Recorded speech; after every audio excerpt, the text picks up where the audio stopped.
I'm saucy as can be, and I'm spitting like a pneumo. What you talking about? Cub from the future, like a Mayan leaf, top Horizon 19. Lando, Genie, NATO, Therian, set a mock duel like the Manadin. Two bands make a choice tactics, for the style, you can say that I'm a goddamn Galarian. Yeah, saying true when my fans brewed up a sample. Banerican, Jurian, sipping on my sand brew. There's so much dirty Sprite, you can say I'm jams. You'll never get it, cause he never been a good example. Invisible like a man, bitch, I never been around like I'm dad, but I'm coming back home. Then everyone goes, oh no, dad's home. Here comes yet another dono from Castle, shifting in the gear like I'm Jawbull. Strong jaw crunch on these motherfuckers looking for a brawl like Declan. About to deck all the people that got me with the claw. We ain't taking any draws like you a winner or a goner. Like all the times you done lost 2 miles and his daughter. Send you to the jungle like I'm General Rusha. Just left, but we still next up. Crimson out, could trace the way I be hitting you with thunder. Bug spirit swarming you with honey, get your money up. Slop chucking cannonballs, murdering your grandson. David, well I guess that he's blessed as a real one. Talk about the grub, bussin'. Put up to the club, muffin. Who's on that DJ? Spunky. What he gonna do? He done it. Bitch, I'm like Gazer the way I be luckin'. But I ain't toasty cause I'm not a dumb shit. Not like Lawrence, I don't be running. Not like Nickel, I don't be spending. Not like Zenith, I'm not complaining. Not like Marissa, I'm not K-fanning. Not like Jason, I don't be gaming. Not like Tasty. Wait, I am Tasty. What up, y'all? Welcome back to Chat Makes a Pokemon Fan Game. Howdy y'all do? Howdy y'all do? Countdown, we had 13-minute countdown. You I apologize for being late. I got hungry last second. Yo, what's up, Smart Cat? Mad Robs, how you doing? How you doing? CT, how you doing? Moldstone responded to you a minute ago. How you doing? Yo, what's up, everybody? Everybody go in and say hi. Bro got the munchies. I don't know what it is, y'all. I just woke up today and I just felt like shit. And it's such a weird feeling like shit. Because like I don't feel sick. That's not the right word. Like I feel sick to my stomach, but like I woke up like shaking. It was so weird. Like I woke up like with the shakes. I was shaking and all day I've just been like really freaking foggy and like I don't know, almost like a what's that symptom called? There's like a symptom called like doom, an impending sense of doom.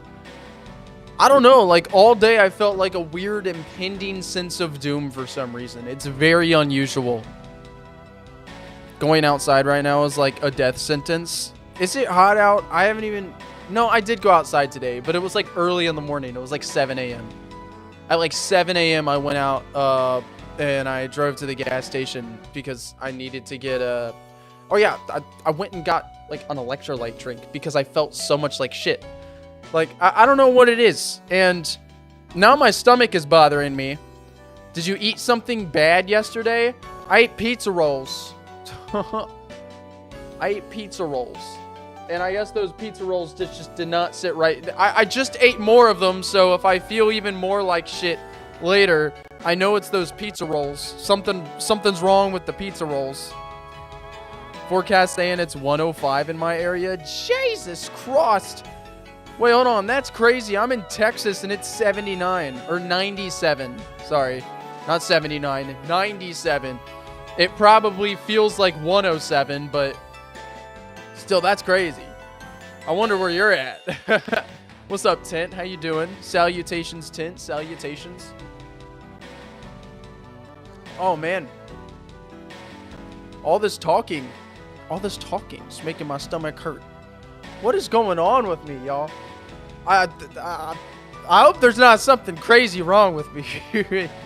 Because hot damn, I feel like crap. But not in like a sick way. It's the weirdest thing ever. I don't know what the deal is. Anyways, we can still do a Chat Makes a Fan Game stream. I'm not feeling so bad to the point where I can't stream. I'm just feeling bad in a lot of subtle ways. Dude went live the second I took my lunch break. Hell yeah. What's up, Tam? Hey, catch up with me, bro. Catch up with me. How you doing, Tam? All right, guys.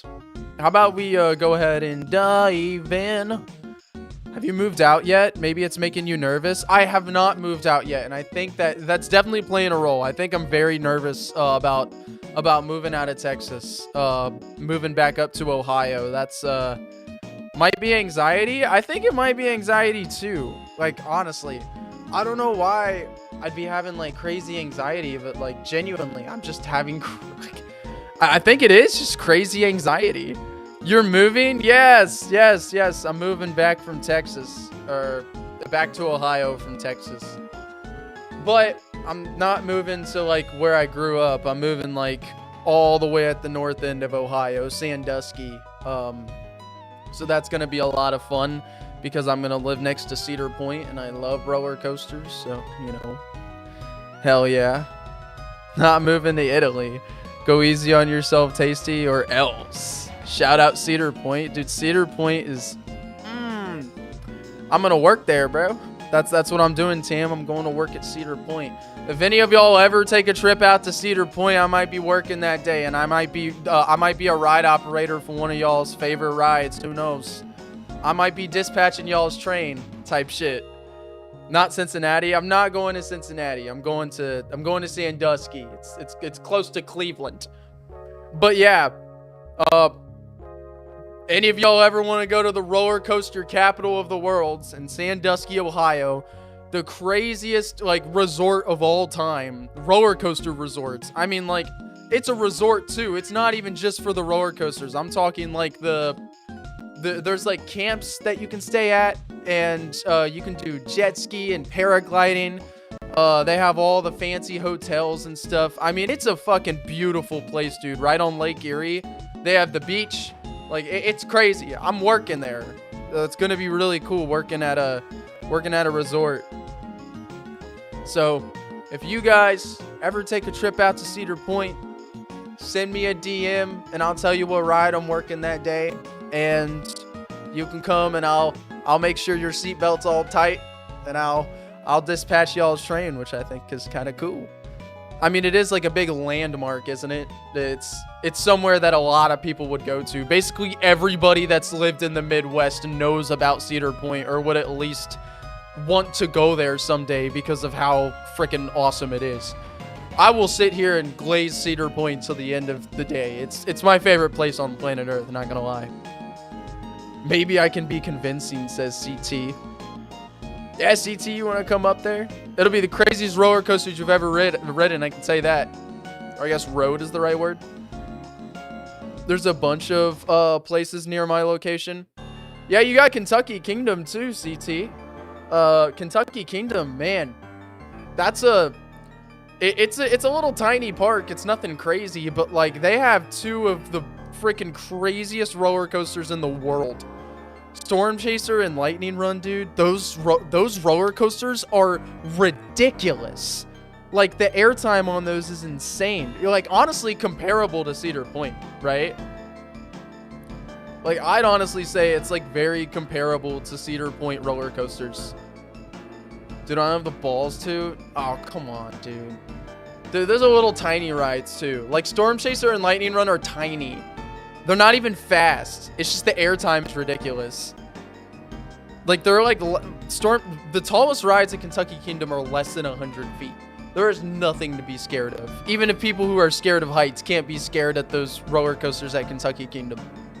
But even though they're short, they pack a freaking punch, dude. Like a punch. They're short, but when I tell you that airtime is so intense that, like, if you have your hands up like this, your arms get yanked up from those hills.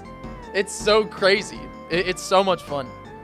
Anyways, enough about the roller coaster talk. I'm sure we'll be talking about roller coasters a lot after I make my move and I'm working with them. But let's actually hop into the point of today's stream, of course. Chat makes a Pokemon fan game, y'all. So, some important things to go over. Y'all see this map right here? Yeah, you probably can't see it all that well. That's because it's the trench. Layer 5. Yo, what's up, Muffin? What's up, Muffin? But layer 5 of the dive area, right here. On top of that, layer 4 also has its little thing. And then layer 3 is what we did in last stream. Now, just to catch up on people that didn't see my game ping, we made this in our very last stream, but we didn't decorate it. We really mainly just made the level design aspect of it. Y'all wanted like a very straight path through here, nothing really crazy, but a little strength puzzle right here. And then y'all wanted this to be a red kelp area, which I made a red kelp area. And you guys wanted it to mostly be open, but have 3 branching paths. And then over here, we have like kind of lines that the player can walk through in the kelp. Nothing crazy, honestly. It's not the craziest thing. But also in the last stream, we did do the Music Island stuff, which was pretty cool. The Music Island. But yeah, this is what we came up with for layer 3 after like the decoration and everything. I'm very happy with the bioluminescent biome that we're working on. I think it'll look a lot better when we're in the deeper areas. However, I still think that this looks really nice. Like it's still very bright and luminescent, and I think that's what you want. And then the red kelp area, also we made the dead whale lord, of course, too. Can't forget the dead whale lord. But the red kelp area, I think was like the very, I think was actually like a really underrated idea. I was like, yeah, we can do red kelp, but like actually looking at it, especially zoomed out, it's really like, I don't know, it's just it really pops, the red kelp area. So good job on whoever suggested that. I forgot who suggested the red kelp area. But yeah, someone suggested it, and man, good job. Works really, really well. But as for what we're doing today, I still haven't gotten around to this part. But as for what we're doing today, we are finishing up the dive area. We only have 2 more areas to go. One being super tiny, but the other one being having a decent amount of space to work with. So we are going to be doing layer 4 and layer 5 today. Hey, Blue Lay, what's up? What's up, Blue Lay? Layer 4 and a layer 5. So there's a couple things that we know about these areas. First off, layer 4 is mostly bioluminescent deep sea. In fact, basically all of this right here is going to be bioluminescent deep sea. All of this over here isn't going to be bioluminescent deep sea. We also have the benthic sanctuary. So the benthic sanctuary is an idea that Elixir came up with. Shit, I forgot their username on Discord. I think their username on Discord is Elixir. Yeah. I think it's Elixir on Discord actually, and then in YouTube it's something else. But Elixir came up with the benthic sanctuary idea, and you guys really liked it. So we are gonna make the benthic sanctuary. Essentially, what it is just like a really pretty place. With a lot of with like this pink and black texture, and it's a spot basically where old Pokemon in the deep sea go to die. Pretty crazy. But also there's a lot of there's also like a lot of music down here too. So this is like the perfect place for Coralstro, which is like our hydrothermal vents orchestra Pokemon. And also, even added like actual hydrothermal vents as well. Guys, give me just 2 seconds. Let me check my cords real quick, because my thing keeps acting like it's it keeps acting like it's disconnecting then reconnecting like over and over and over again. Give me just a second. I need to check this. I gotta get up for this. All right. Be back in just a second.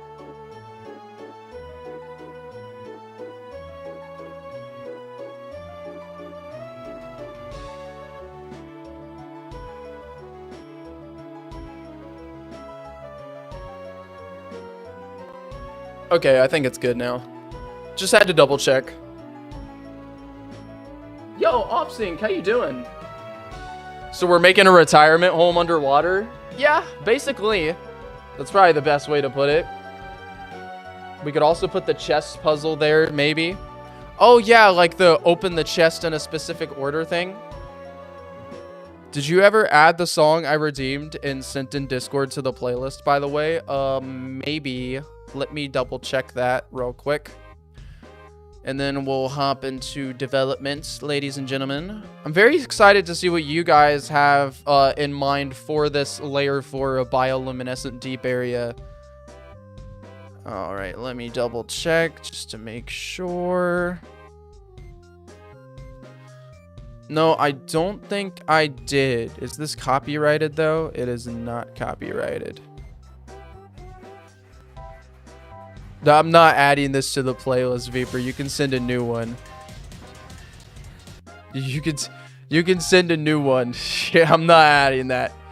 That's gonna be just as annoying as the last FNAF song. I don't know what it is about the FNAF music genre, Five Nights at Freddy's musical genre, but oh my god, I cannot do that. Me personally.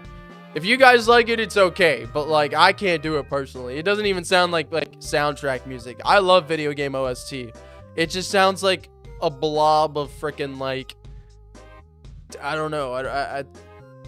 I don't know. The circus does not rip. It is so annoying. It's just annoying. The music is just annoying to me. That's like the best way to describe it. At least for me. Anyways, Living Tombstone has good stuff. Yeah, I'm not sure on that. I can't 100% say for sure whether I haven't really listened to a lot of the Living Tombstone, but I'm pretty sure that's the exact genre I'm talking about. I just do not think I like the Living Tombstone genre, whatever that might be. It is the most annoying thing. Every Five Nights at Freddy's song, annoying, absolutely annoying. I can't stand it, and I'm not calling it bad. Like, I don't want to call it bad. I don't think that's the right word. I don't think it's bad. It's just not fun. Could the heat vents be like a super launch pad that gets you to high spaces for any items? That's not a bad idea. I like that off sync. That or how Skyla's gym has the cannons. Could you get launched by that? Yeah, I think that makes a lot of sense. Honestly, that's a really good idea, OffSync. That's a really, really good idea. My favorite FNAF lyrics are har, har, har, har, har, har, har. I don't think there's a FNAF song that I've ever enjoyed, I'm gonna be honest. We can do a bit more of Layer 3 because y'all didn't have any more ideas for what to do in the very final area of the dive map. So there might be something we could figure out how to do here. There's like 1 or 2 tunes I like from there that I like and didn't find annoying. I'm glad someone agrees with me. Hey, Trevi. But yeah, we can work on Layer 3 a little bit. However, today I really want the focus to be Layer 4. This is really what I want, like, the focus to be. All right. So let's see what we've learned from the last few streams. Let's see what you guys have in store. Very simple level design. Like, as simple as you can get. Remember, we're not talking about features here. We're talking about the level design behind this. We dive down right here, right? This is just an area to explore. There is no place for the player to go, but there is one point of interest, and that's the Benthic Sanctuary. As for what's going to be here, you guys can decide that later today. Whoever just redeemed that, go ahead and send me the thing. But yeah, Viper, you can send me a new song, by the way. It's because I'm not adding that one in. All right.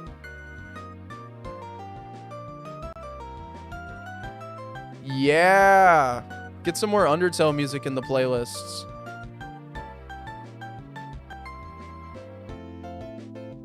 Let me save this to the playlist real quick. There we go. Hell yeah. Awesome, awesome, awesome. Okay. Anyways, y'all.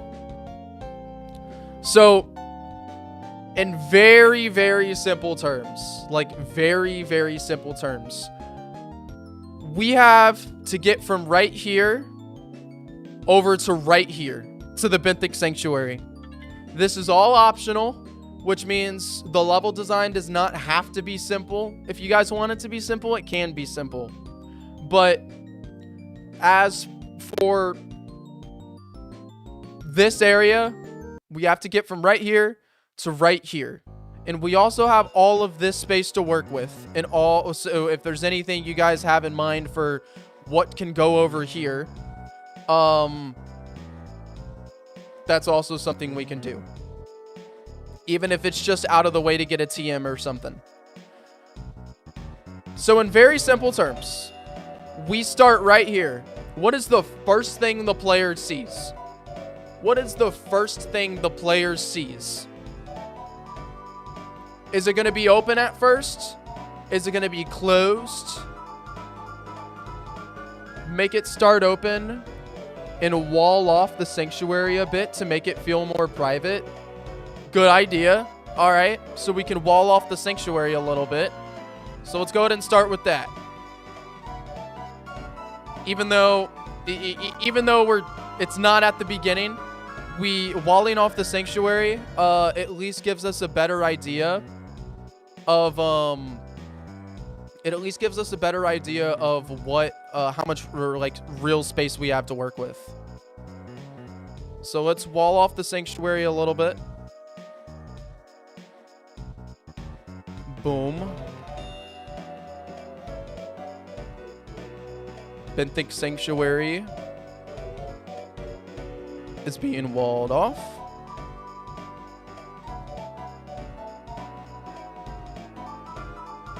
There we go. Even zoom in a little bit, just so you guys can see a little bit better. Okay.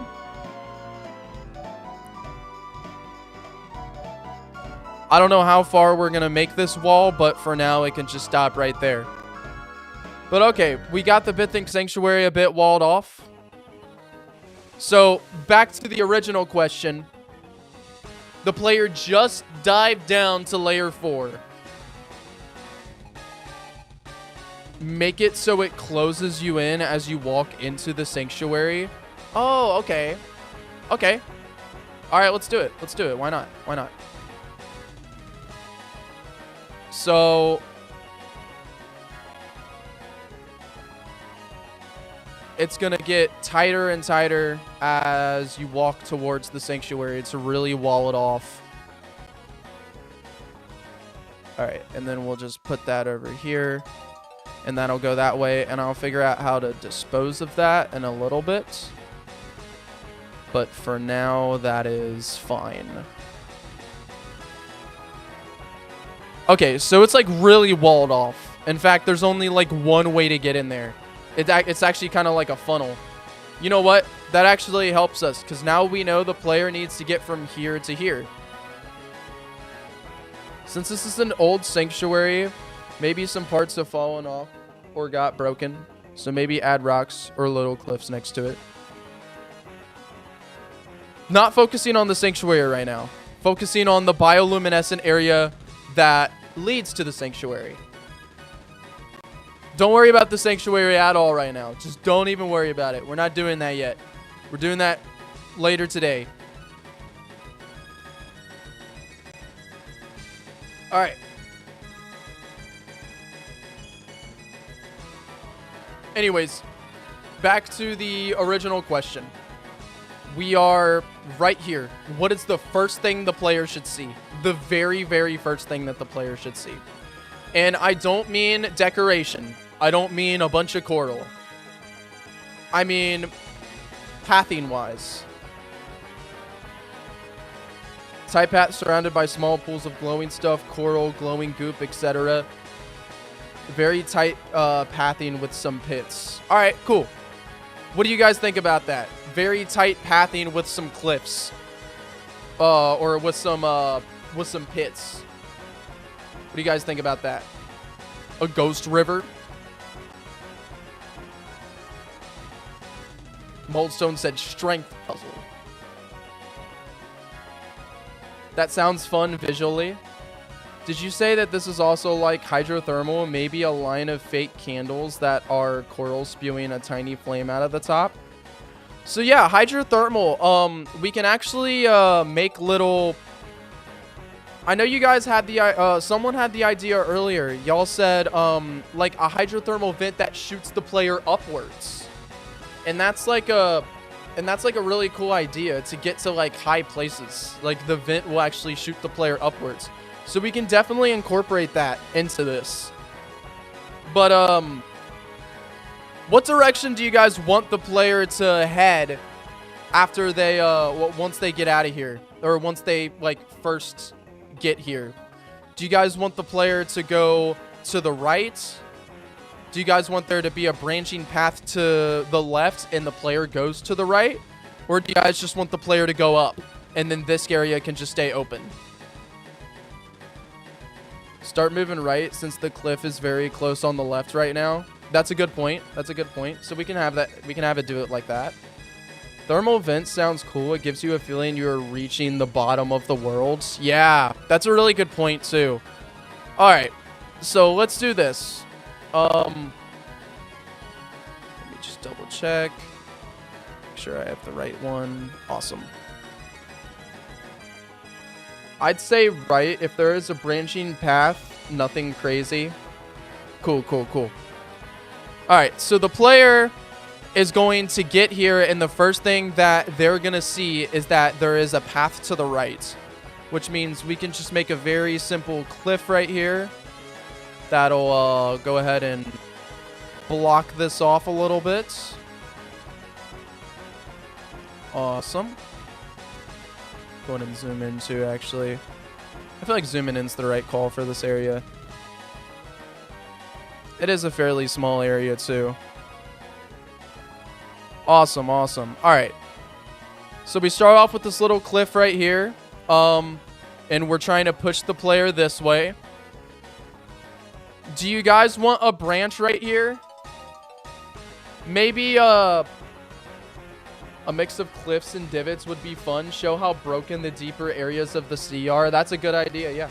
Yeah. We can have some like divots as well. Okay, so that idea with the cliff, with having like a high up cliff and there's a hydrothermal vent that pushes the player up onto the top of it. If you guys want something like that, we could introduce the concept to the player right off the rip if they decide to go to the left. What do you guys think about that? It's just an idea. If you guys don't like it, we won't do it. Essentially, like, let me find it.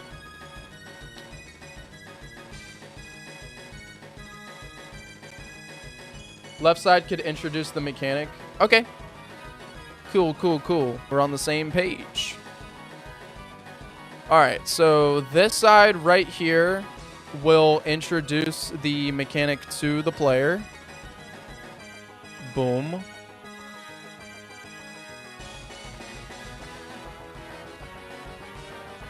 Where bubbles will be coming out of this and can push the player on top of the cliff. How big do you guys think the cliff should be, though? Maybe make it a one-way where a cliff blocks an item and you have to go on the very right path to get it first, but you tease the item with the mechanic. Oh, you know what? That's a really good idea, Off-Sync. A one-way where a cliff blocks an item and you have to go the right path to get it first, but you tease the item with a mechanic, with the mechanic. Okay, cool. I understand. I understand. So I think what you're getting at is we have on this side, we have this, right? This cliff right here. It'll push the player to the top of the cliff. I have to make sure I'm using the right one. I was not using the right one there.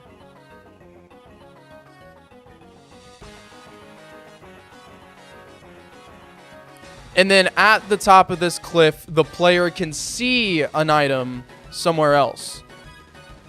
So like,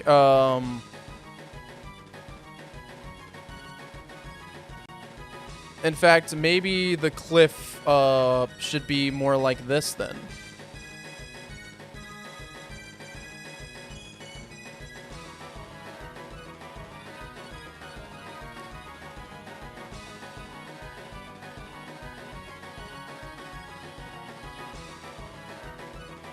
Give me just a second.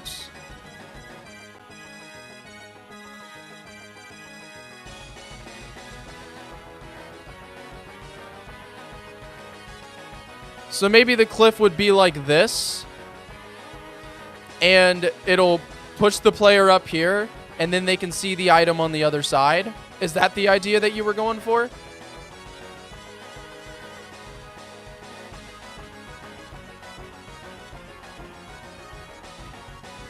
Give me just a second.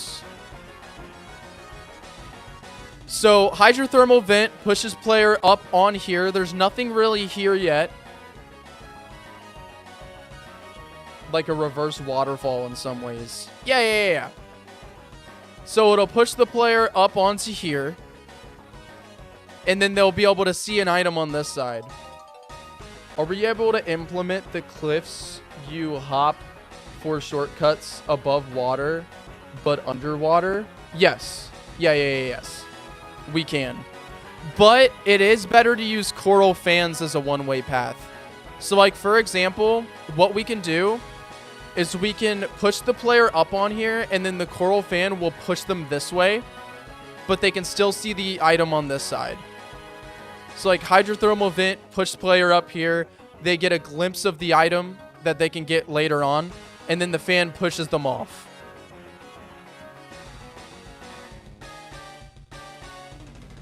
So in this case,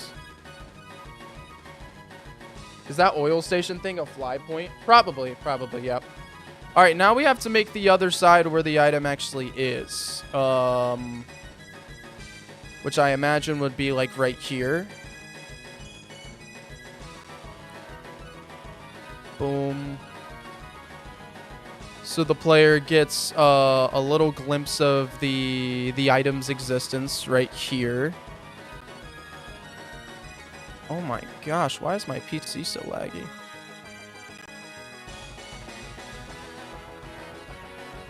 Boom.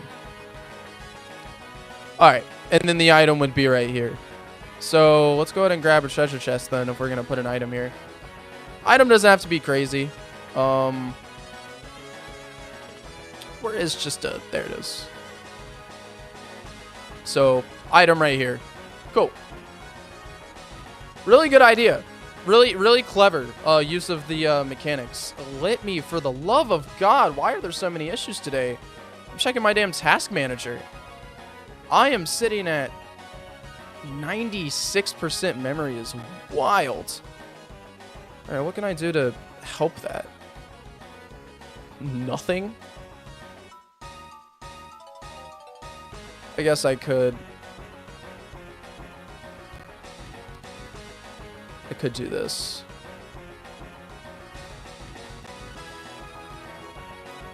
Maybe that helps a little bit.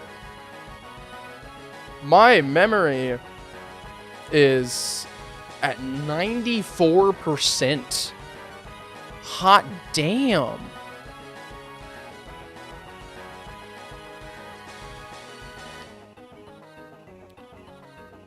Alright, I might have to, Alright, background music is gonna, turn off for a minute. Sorry, guys. I'm going to, I'm gonna end Microsoft Edge to clear up some memory because hot damn, it was frickin' eating up my memory for some reason. Also going to, yeah, we'll do that as well.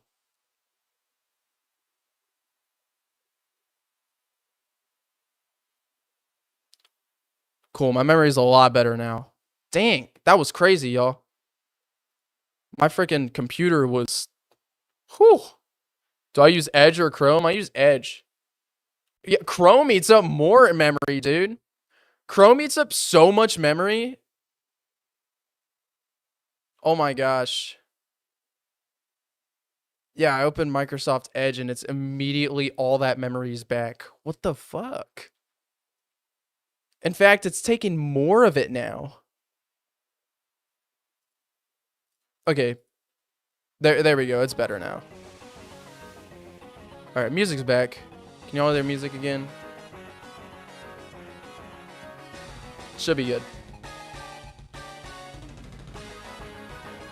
Okay, back to what we were doing. Sorry about that, guys. Okay. So that means we probably need a hydrothermal vent over here as well. To shoot the player up right here. So let's go ahead and do that. And this can do the exact same thing the other one was doing. It'll shoot the player up right here.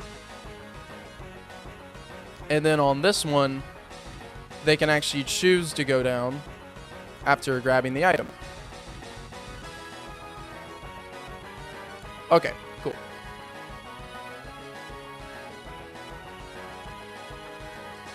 Hey, what's up, Ralph? Wait, why'd you say ew? You're green because you're a member. That's not ew, that's awesome. Anyways. Okay. So if the player is getting pushed over this way, that means one of two things. That means either this area right here, the player can access off the rip and it's just a dead end. Or that means that the player is going to get pushed into the middle of the main area. What would you guys prefer? So I'll go ahead and just to make it easier to visualize. The player can go left or the player can go right. If they go left, they go to this hydrothermal vent to get a hint at the item and also to see the gimmick of this area. If we close this off like this, the player gets sent straight into the area. But we can also do this to where the player gets sent in here and then they just have to walk out. What do you guys think? Elevated area that both left and right get to. Right just has to go up a stair instead. Okay, that's a good idea.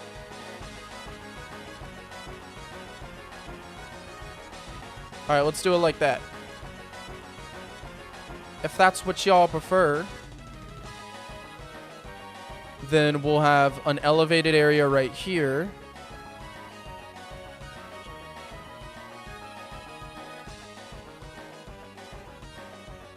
All right.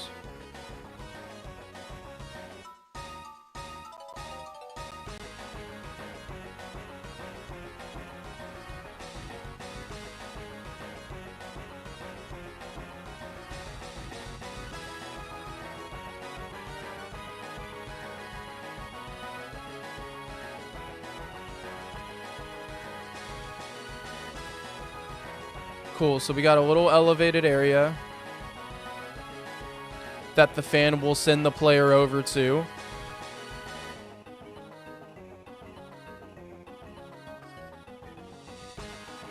Beautiful.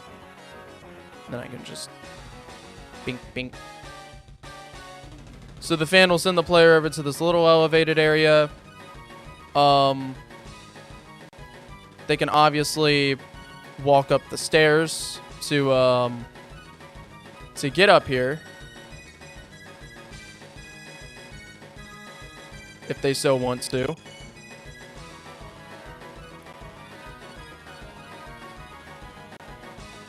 Like such. But this also takes them to the same place. Alright. Now, that means that we can block this area off.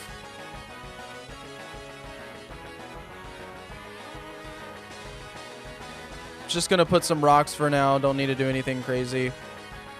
We'll make sure everything's really decorated later on. Okay. So we have the left side progression now, which is pretty dope. Left side progression. Now we need the right side progression right here. The player goes right over into this area. What is the player going to see when they head over here? What do you guys want them to see? Or what progression do you guys want over here? We can utilize the fans more if you guys want. We can utilize the vents more if you guys want. A path under some overhangs. Can't really do overhangs. Obviously, like GBA, it's kind of difficult to do overhangs unless they're just straight up bridges. This is reminding me of the red seagrass area from Subnautica with the tall, skinny rock island formations. Really cool area, by the way. Really cool area. Hey, Ibby, what's up, Ibby? What's up? All right, one more time. Any more ideas you guys have? The player's right here, heads towards the right path. What do you want the player to encounter over here? What do you guys...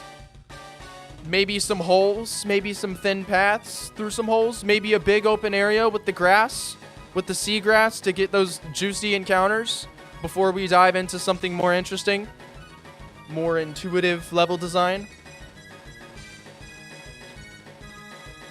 A place for encounters will be kind of important. You want more rock formations scattered around.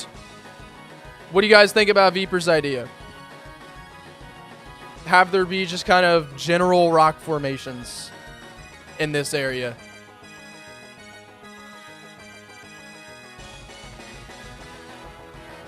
Remember, we are in the bioluminescent area right now. So we have all these glowing trees. Sure, make it like closed in. Ugh. Sorry, I'm like got a little bit of a itchy nose right now. Okay, we'll start with this.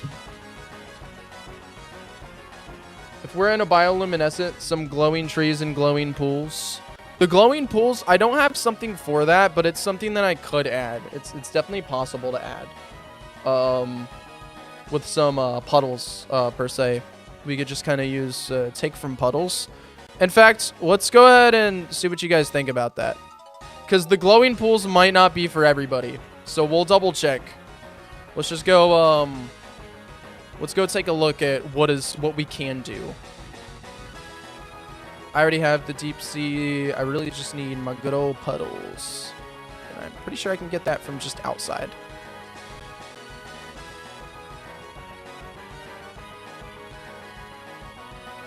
Okay, here we go.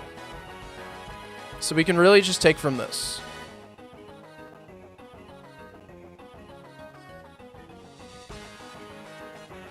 Bam. Okay.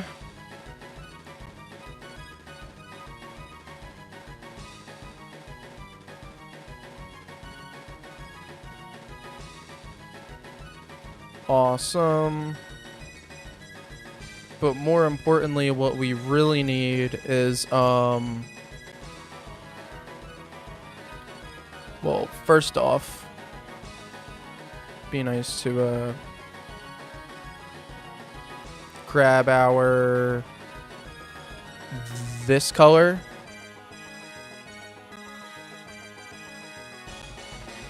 and make sure all this is the correct color,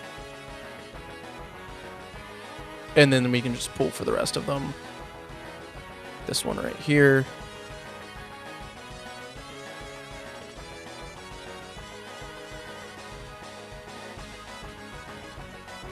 And then really just need the brighter one. So this right here. Or probably not that. Or actually, yeah, that's it.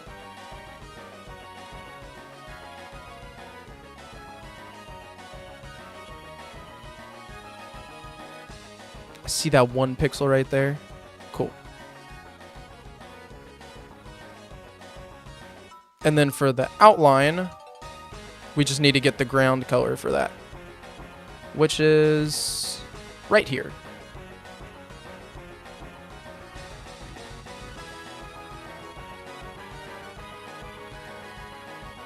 All right, so we're gonna start off with something simple. for the glowing pool ideas that you guys have, we can take from this right here and try to use this color. Because that is probably what's right here is probably way too bright. But we can try this color and see what it looks like. It might be too bright, but we'll see, you know, just the general idea. Get a general idea of what these glowing pools can look like. And of course, this is all messed up. Gotta love that, dude. These aren't messed up. This isn't messed up. It's this plus all the other ones are how many pixels off? 2? 2, I think.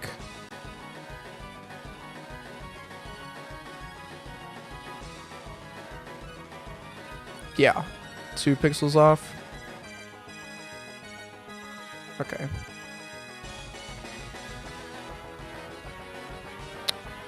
Well, gotta fix an error I made with the damn tile set.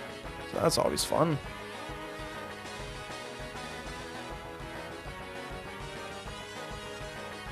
I swear if I fuck this up.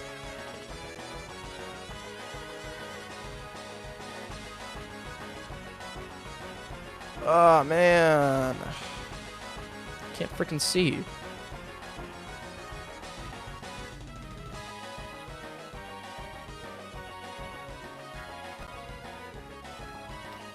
One, damn it. 1, 2, 3, 4.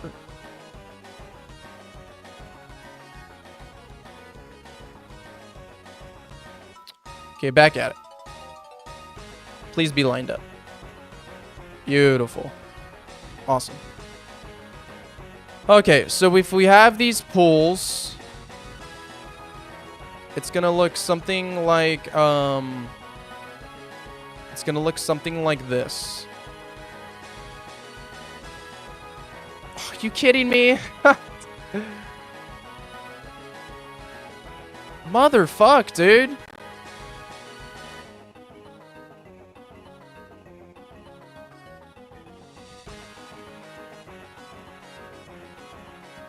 Stupid.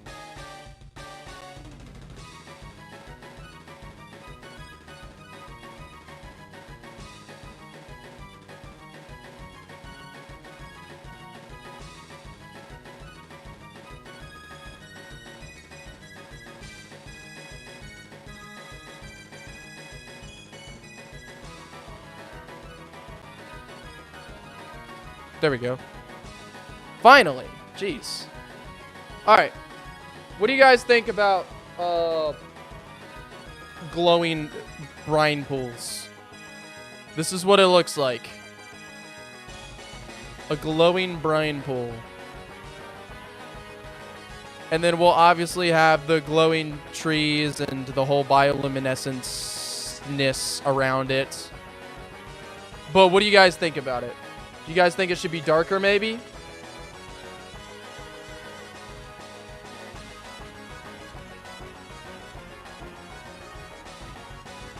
Like it has bioluminescent plankton and algae. Doesn't sound bad. Yeah. I'm more wondering, what do you think about the look? Go ahead and look at it. I feel like it could be darker. I think that's my thing. Not only could it be darker, I think it could be more saturated. Like, I think this color would probably fit it a lot more. So, let's go ahead and see. Alright, I want you guys to tell me before or after. So, right now, this is before. This is what the brine pool looks like. Go ahead and take your sweet look at it. And this is after. Save it. After. Which one do you guys like more?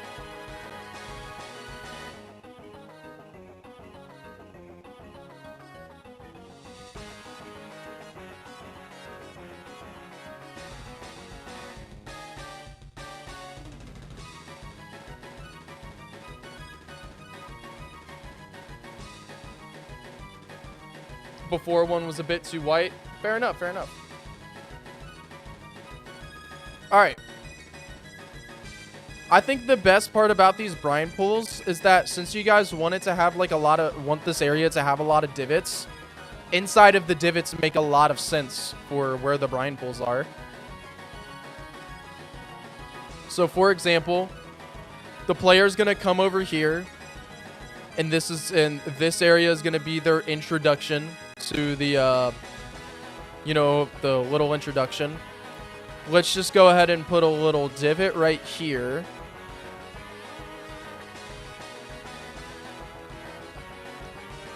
Boom.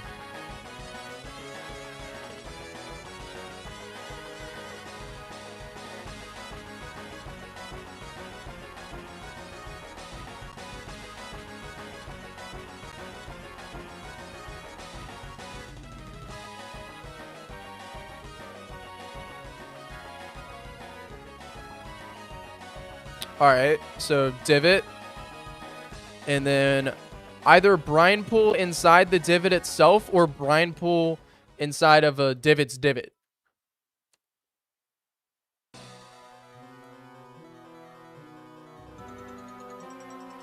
Now it just looks like water underwater. Isn't that kind of what like brine pools look like though?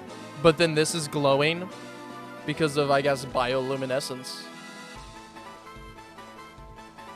There's really no like shading there.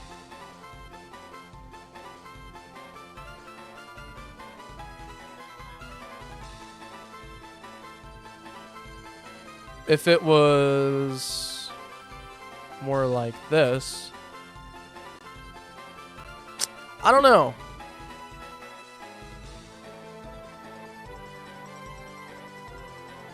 Huh. Okay. Let's try doing this.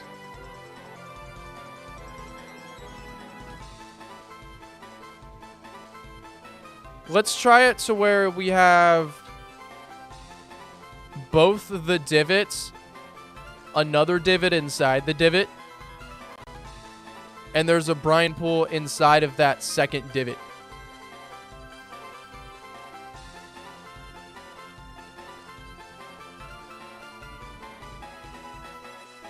That would not be right, though. Like this.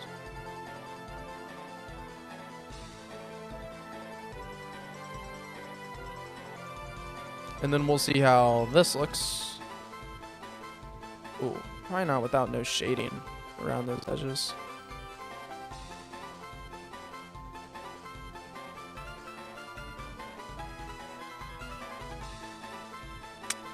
Nah.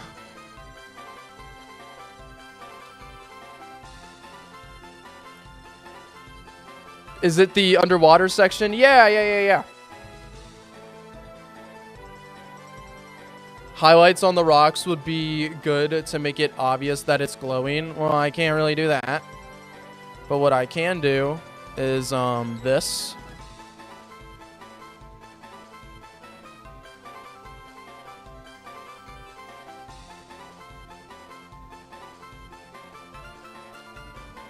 That's creepy.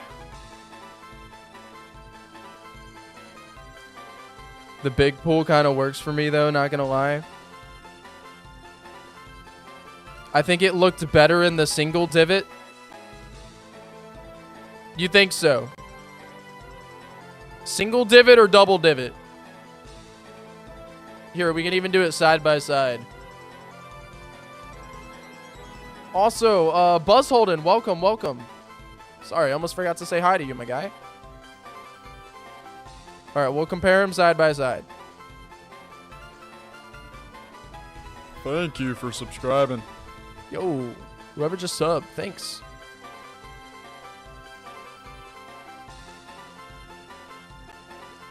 All right, look. So this is single pool. This is single divot or double divot? Could the glowy pools be like healing areas? Well, I'm not really sure if brine is very healing. Never double dip a divot. Then add some of the coral around it. Holy lag. I'm not lagging anymore, I don't think. Should I put out a poll for double divot or single divots? Brine pools.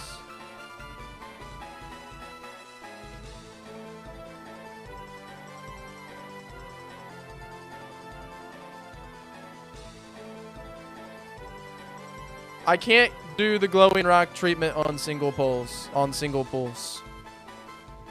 Because this is different than the ground tile itself. Hold on. I'll show you what I mean. Oh, well, you know what? Actually, it does work. I am wrong. I was incorrect. The glowy rock do work. Pull it. Alright. Alright, let's put a poll out real quick. The refresh rate can't keep up. Are you guys actually lagging?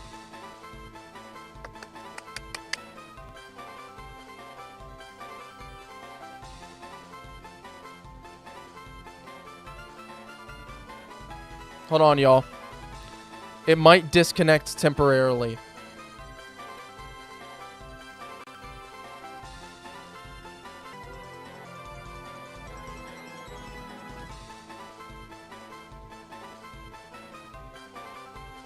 We back? We back? Did it connect back? We good? No, I didn't leave. I didn't leave. Are we back? I put it down at 30 FPS. Testing, testing. Is it better? Is it better?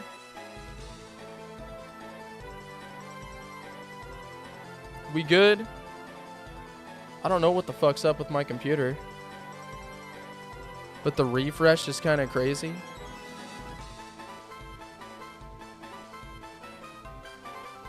Is it good? Lower FPS. I'm sure you guys can tell. We're at 30 FPS now. Okay. Yeah, let me go ahead and put up that poll. I'll go ahead and put up the poll.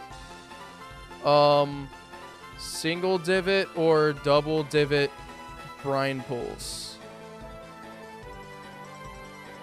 Alright, single or double?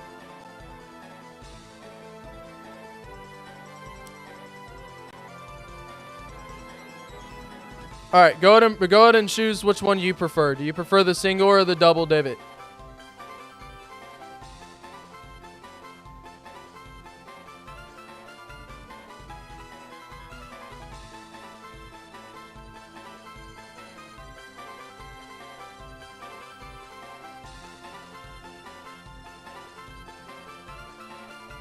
Yeah, but brine's always going to be at the lowest layer, right?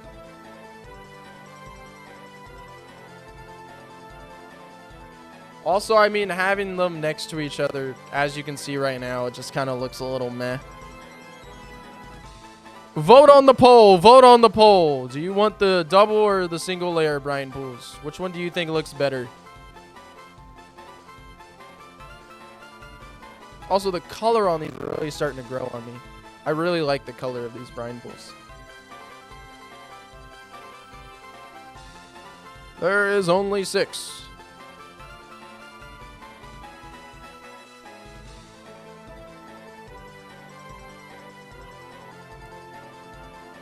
All right, if no one else wants to vote, I don't know what the fuck to do.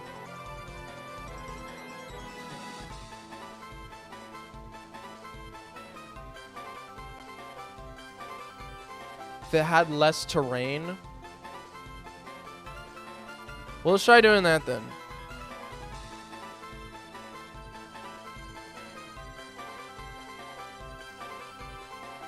Let's just give it overall less terrain then. Ah, shit. That's annoying.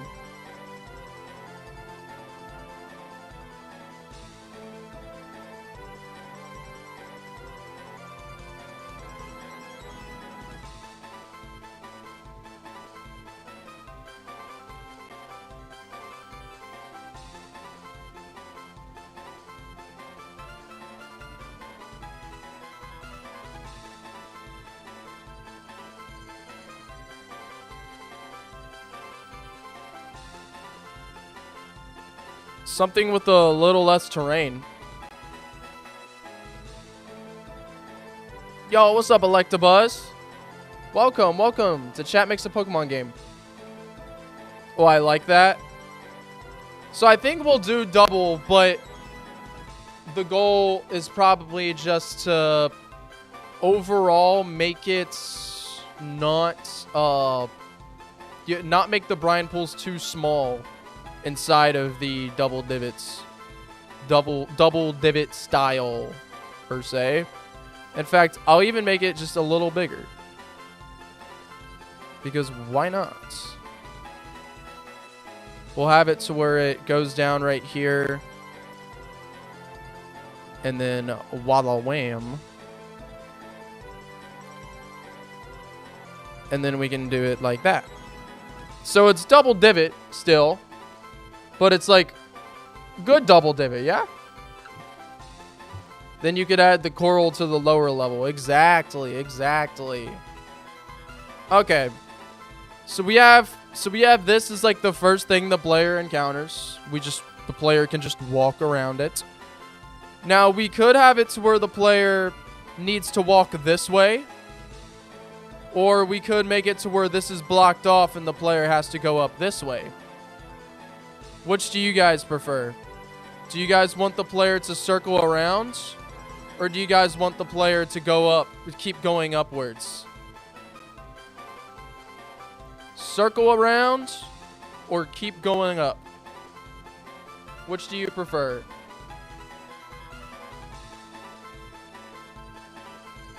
The answer is no. The dark sand would not look good. I can almost guarantee you the sand does not look this good this deep.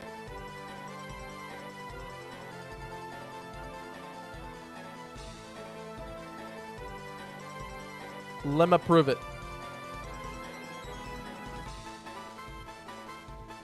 That is so out of place.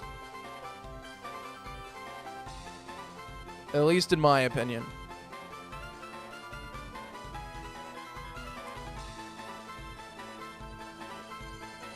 But yeah. Circle but add strength divot for a shortcut later. Okay. That works. Actually, you know what we could really do? Is add a strength. Do that strength idea.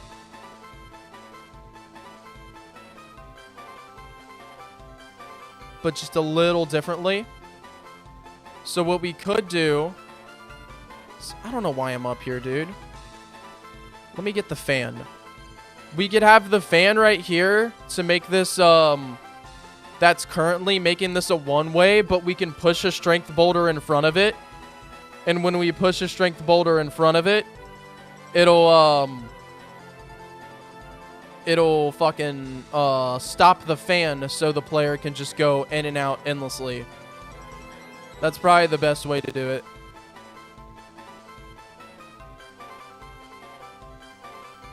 So right now, there is a one-way path right here.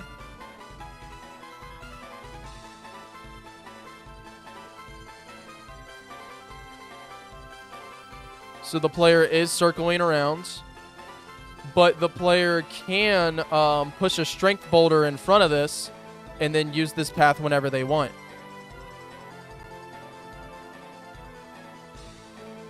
And then as for where the strength boulder can be, well, let me just go grab a strength boulder real quick. Bink.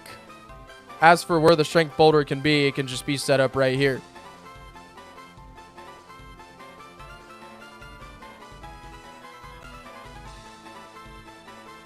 But you have to unlock that ability. That's basically what the strength boulder is. If you put a strength boulder in front of a fan, it locks it to where the fan is no longer turned on. So yeah, that's the idea behind the fan. And then if the player is circling around, that means right here we can just fill up with decoration. Not going to worry about decoration while on stream, so I'm just going to use rocks. But it will be glowy, and there's going to be a lot of coral and stuff like that. It's going to look nice. But for now, we can just use the, we can just make rocks like this. All right, cool. We got our progression. Now, what about grass and counters? Where do you guys want to see that? In this little area we have here. Do you guys want some grass right here? Do you want it right here? Do you want the grass to all be optional?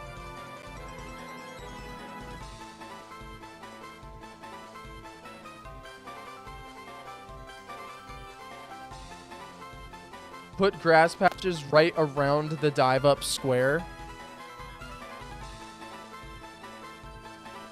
Grass wouldn't make sense this deep, right? Not grass, but kelp, and it's how we get encounters. So, I mean, it does make a lot of sense, because how else would we get encounters? We kind of need the grass to get encounters.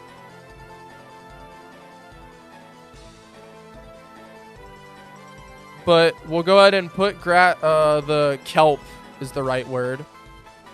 We'll put kelp around it, like such. What do you guys think? Do you think that's good enough? Also add grass near the poles. Definitely in the bottom of the map since there's so much space. Cool. So we'll have like more grass in the bottom of the map then. Also, Direct Claws. Welcome, welcome, welcome. It's a chat mix of Pokemon game. Trevi did say add some around the brine pools. So I'll add a little bit around the brine pools as well.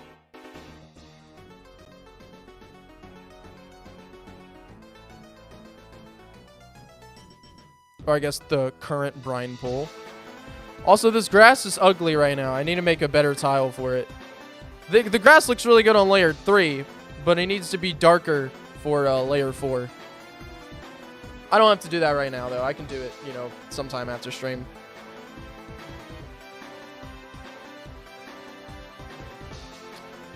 Cut a path through the right to guide the player. Got it. Cut to the right to guide the player. Perfect. All right, I am really liking what we're doing today, y'all. I'm really liking this so far. This is really good. All right. Now, the player is right here. What are they going to encounter in this area? What progression do you guys want to see in this area? Right here. What do they encounter?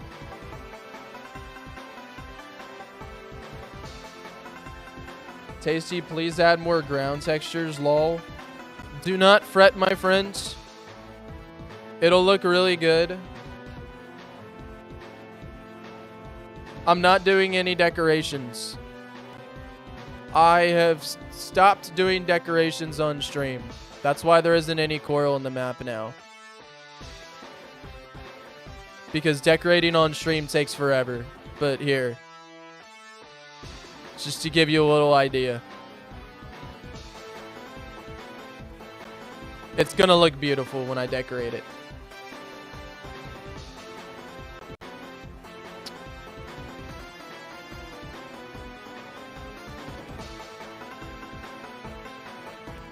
Anyways, player does all of this, ends up right here. What does the player encounter? What do you want? What do you guys want to see out here? How do we get the player from this point to this point? What are the holes? They're brine pools. You want giant brine pools? We can do that. What do you guys think about bigger brine pools in this area? Oh no, a bridge.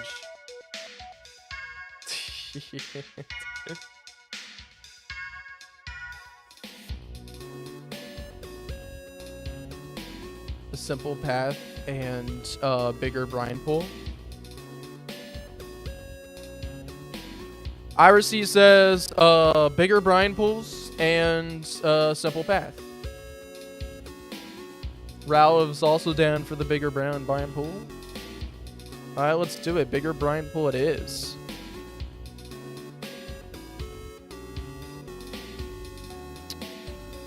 Okie dokie.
Bigger brine pool.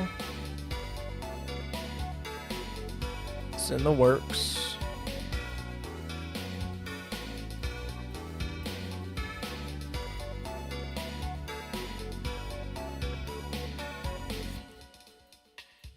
Okay. And since we decided to do the double divot, I'm gonna have to make another divot inside of here. All right. Do you guys think this size is good?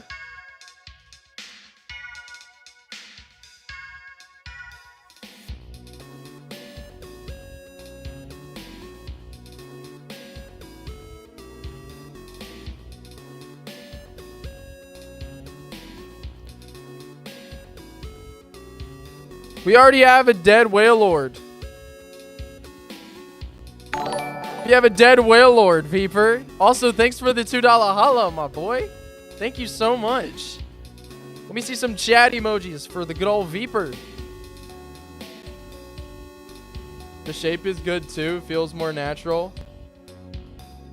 I wanted a big fisher to look into the abyss. Don't worry. Look at this. Big fisher.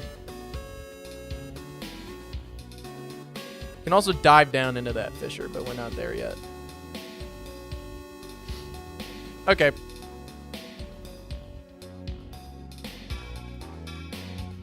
All right, let's go ahead. And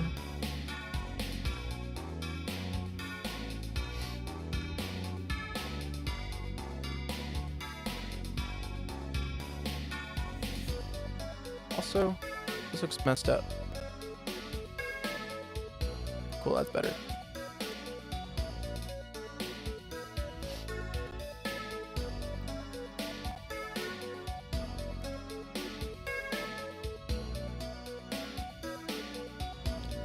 Oh, you know what? That's probably why my computer's being a shithead. Windows needs to update.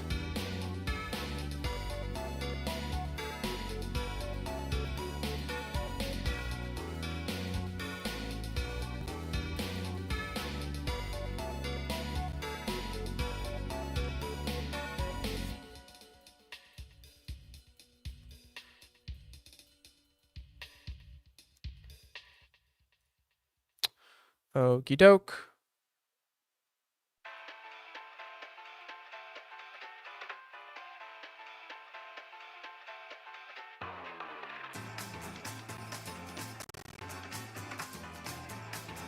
Oh my gosh.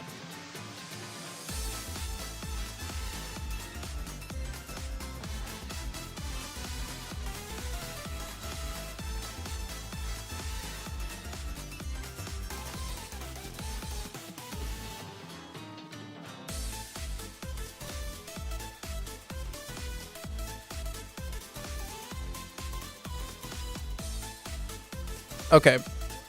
Bigger brine pool.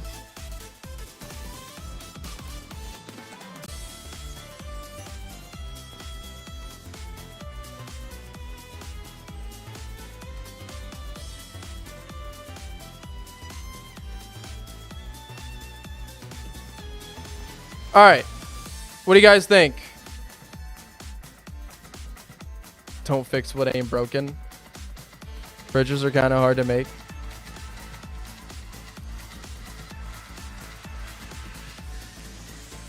What do you guys think of the bigger brine pool?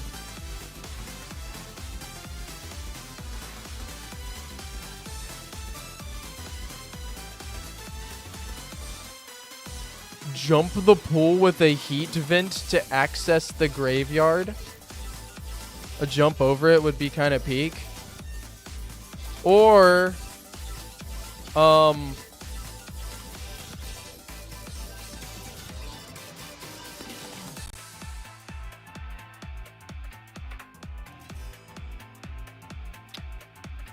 we walk down the stair and go around and then walk up the stair. And then this right here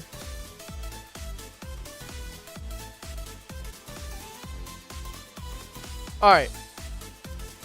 Then we can put a vent right here that the player uses to either go over this cliff or go over another brine pool. But what do you guys prefer more?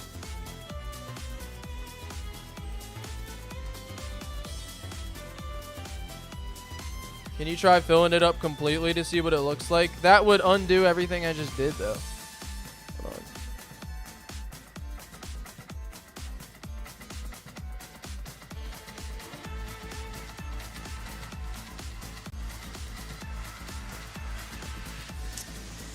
Damn, it's just gonna undo way too much.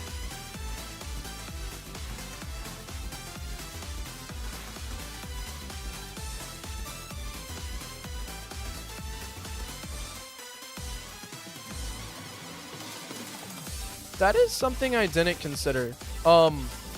Since I have, I guess, a brighter version of these tiles, would it look good if they were brighter? I don't think it would, but I feel like it's worth checking. Yeah, no, it's not. It just looks like it cuts off in color palette. But adding the these around it does work really nicely. So definitely worth taking advantage of that.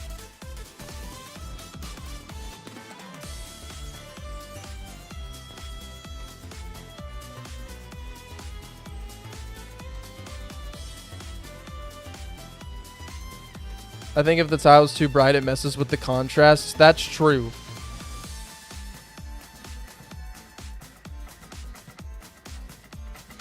Like done with floor remains. Yeah. That's kind of what I have going right here. This is almost like a little bridge. So back to that one idea. Someone said a vent that pushes the player up and over something. A hydrothermal vent. Do you guys want to do that right here to go over the cliff? Or do you guys want to do it to go over another brine pool? So we'll fill this in with brine pool, and then the vent will take the player over it. But we can also do that where it's over the cliff too. It's really just up to you guys. What would you guys prefer?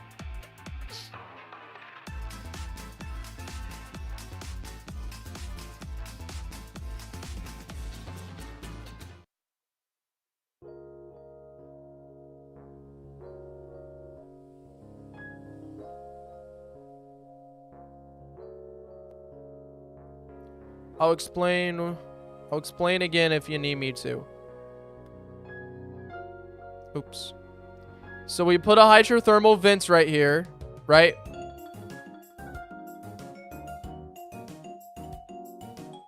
But to be fair, fish just straight up die if they hit a brine pool, so another brine pool wouldn't hurt.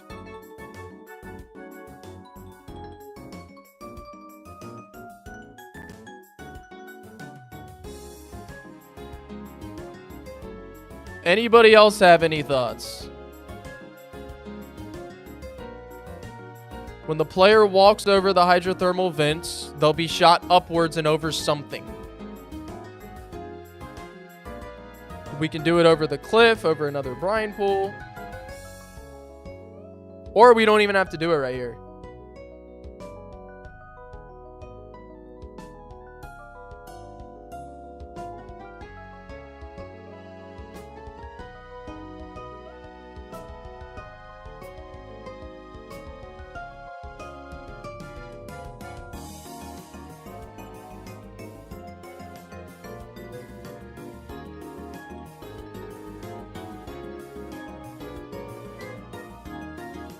That's not true, man, Robs. That's not true at all. I haven't even really seen your idea.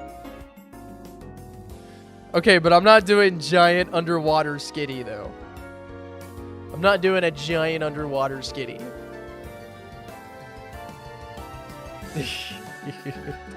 It is not true. I'm not a hater.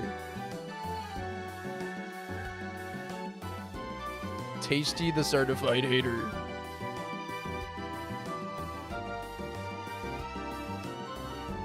Okay, okay. I'll call you lie. I'll call you lie. I'll do lie. I'll do lie. Only one person had input, and that was off sync, and he said cliffs. I don't think anybody else cares.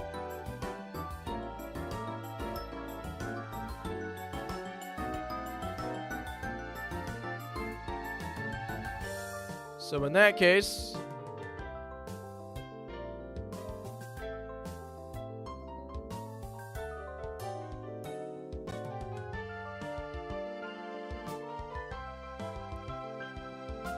let's do it like that.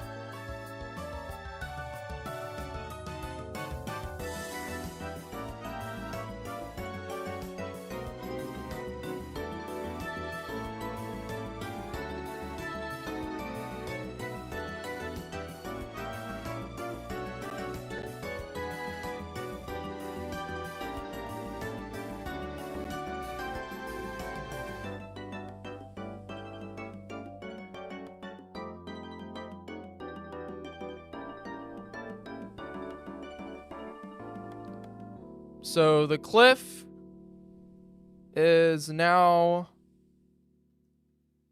fully blocking off the benthic sanctuary.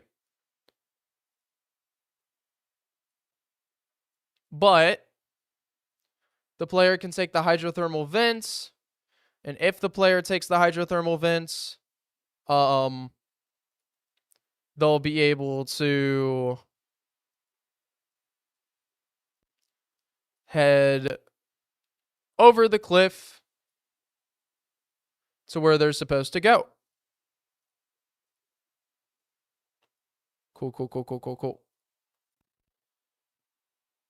Now we can put a staircase right here. But we also need a vent on the other side, of course, to go backwards. Or I guess that wouldn't be the right move. It'd probably be a staircase right here, but there's a fan that's blocking it. So the player can go back and forth. Alright, this is fucking awesome level design, y'all. Honestly.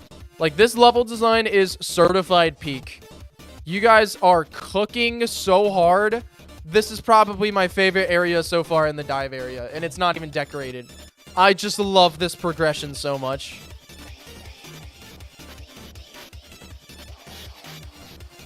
Cool.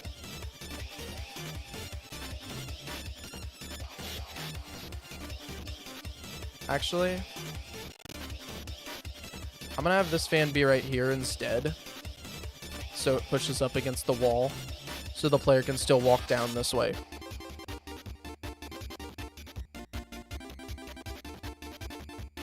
Giant underwater skitty statue. Coral atop the cliffs would be a vibe for decoration later. Oh yeah, 100%. What if we replaced every mon in the game with Skitty and Delcatty? Or Pokemon Skitty Edition. It's just Skitties. That'd be hilarious. Pokemon Skitty Edition. Okay. So what do we have left? We have this little area right here. But to be fair, there's no real gameplay here. So do you guys just want this to just be decoration? Or do you want something cool?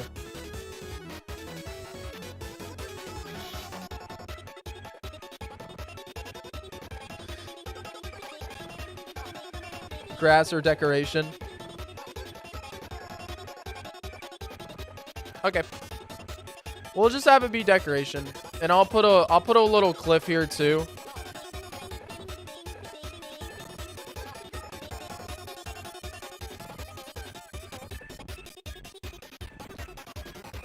Just so there's a little bit of elevation. We got a cool little cliff. And then we can decorate the cliff.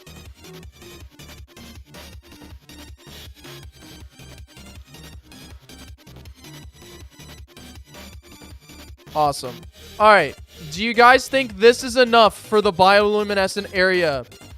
Or should we extend out over here? I'll give you my opinion. I think this is enough.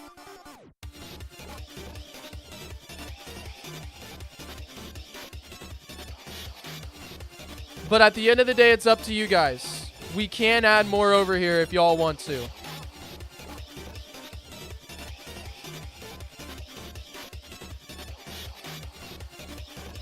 Viper said, I love making you do extra work.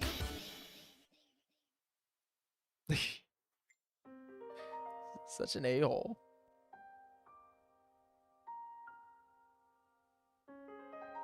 Hold on, let me reply to this.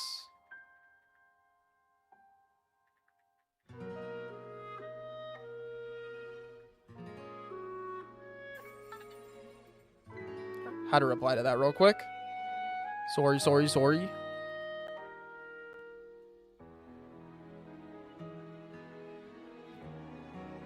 What's the alternative? The alternative is that we move on to this area. Keep in mind, we still have more areas to do. So if y'all think this section is fine and it's big enough, we still have to do the benthic sanctuary itself. We have to do this area, the trench. There's not really much here, but I mean, this exists.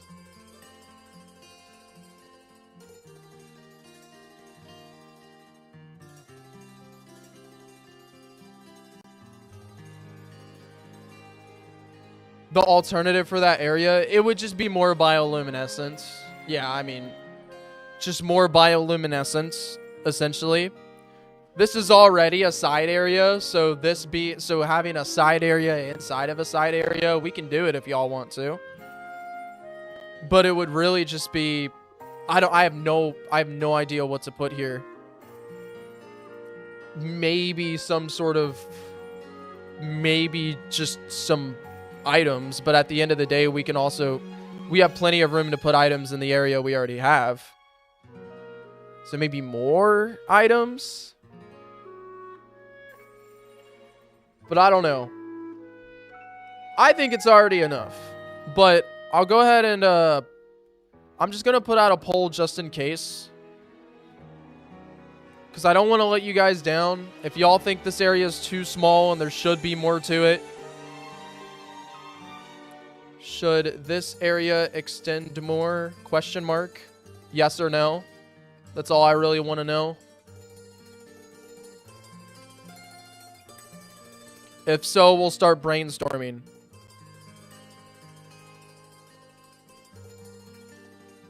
Oops.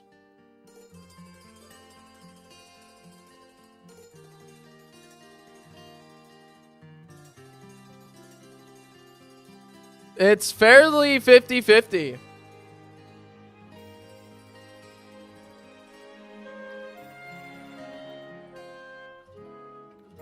A large pool of brine with small bridges that you have to traverse to the middle to get an item. Yeah, that's definitely doable. It's a quick way to fill all the space too. Feels too small to not extend.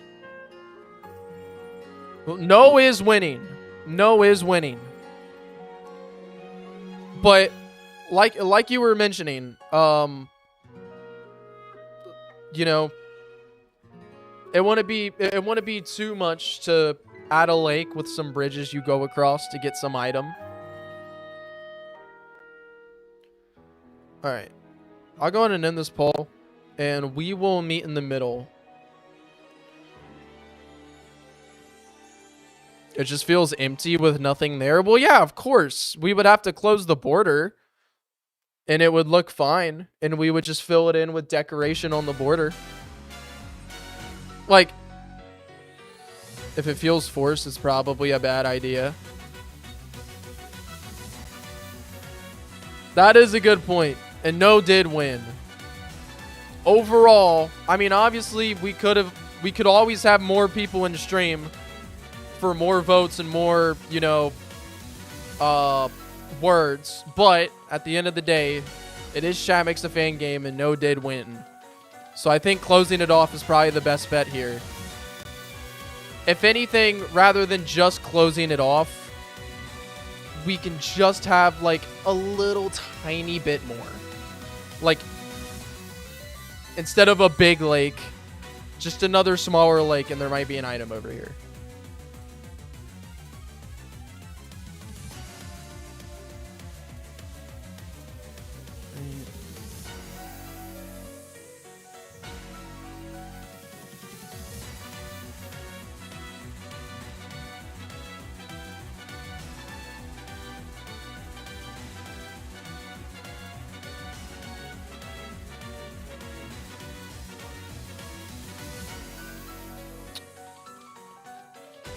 So let's see.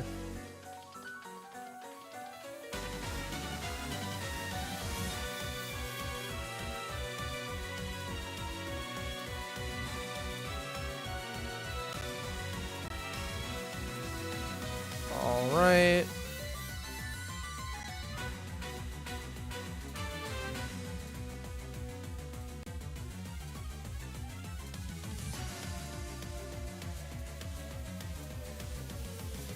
So we'll still have most of it closed off.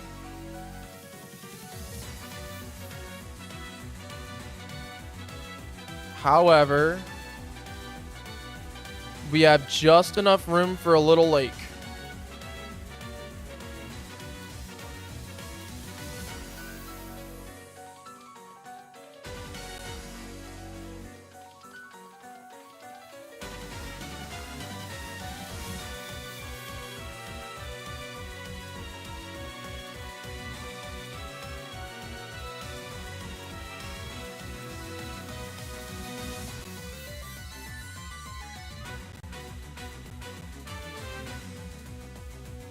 Okay, cool.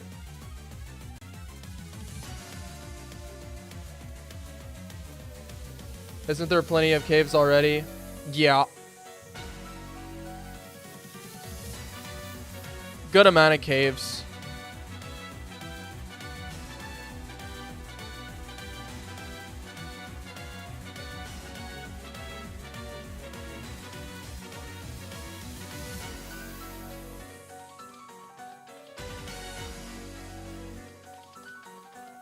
Okay.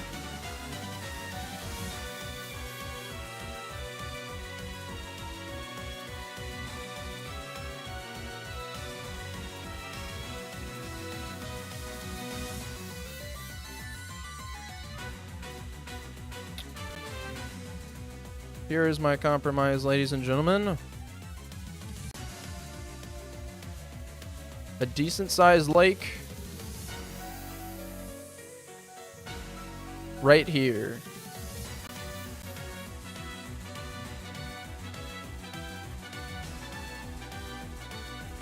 Just put that on top. That right there. Put this on top here. And then now we just need the layer 2, which will be fairly small since we want to dive right into it.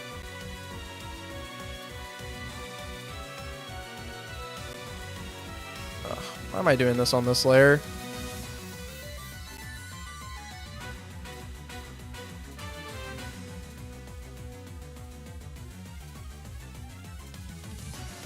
Okay.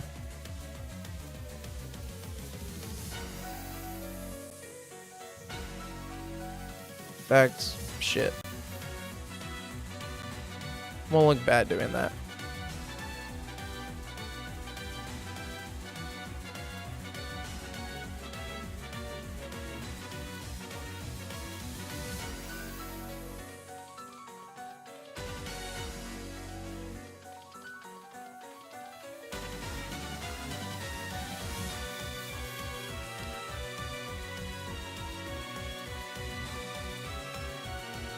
Okay, ladies and gentlemen. No,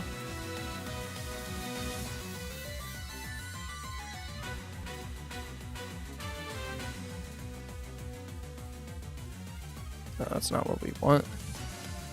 Yeah, right there. And then this. Bam. Put this on layer 3. And then let's put some crystals.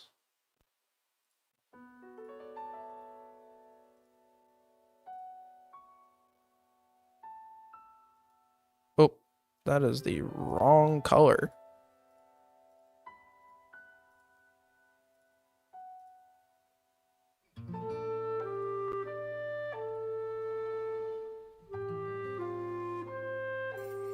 All right.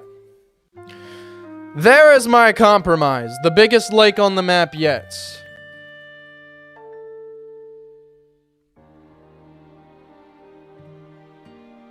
Later after stream, could you make the brine pools bubbly? Yes. I very well can.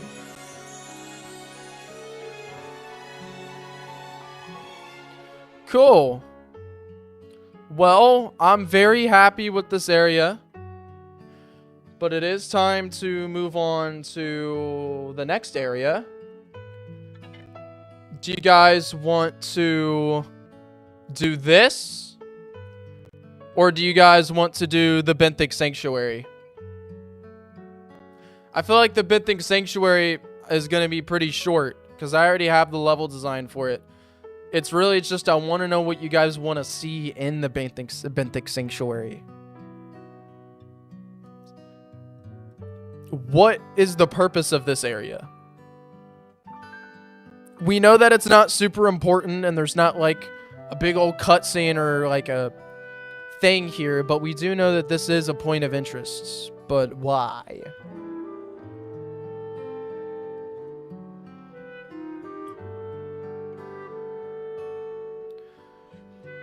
Let's do the crevice.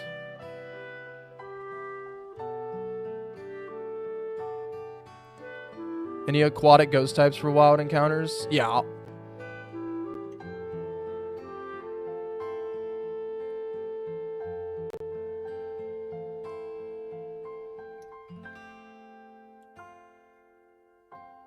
We could have it just be lore and an item.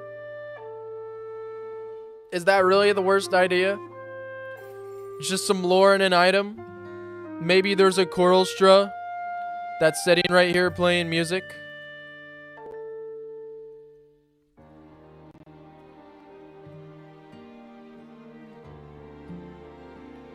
An NPC diver that swam down to give his favorite Pokemon a final resting place.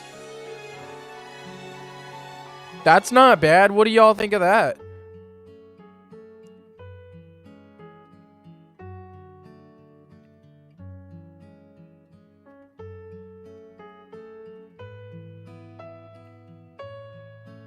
Pokemon group lives here. An NPC diver down here. Sanctuary feels like an area you will come back to post-game and find a legendary or a new cave opening. The resting place is a really cool and unique idea. Reminds me of the Onyx from Fire Red and Leaf Green. He can hand you an item his Pokemon used to carry. I don't think people would just give that away all willy-nilly as something that means a lot to them. Unless you bring the Pokemon that died of his, and he's like, I'm sure your Pokemon would love this. Or I'm sure my Pokemon would love if your Pokemon took this. So that gives me an idea. What if there was a signature item for one of our new Pokemon? One of our new water Pokemon.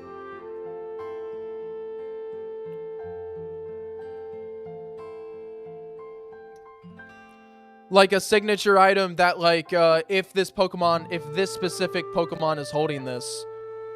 Nah, the Coral Branch we find in the Coral Castle. I feel like this would be like a place where you get an item like the Lucky Punch, except good, right?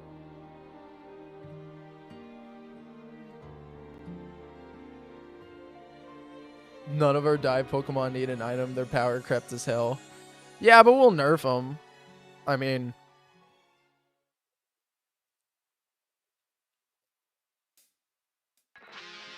It's Distortion World, only Skitty. Skitty is the new god. Clamperl evolutionary items, or do we have access to that differently? We do have access to Clamperl evolutionary items already.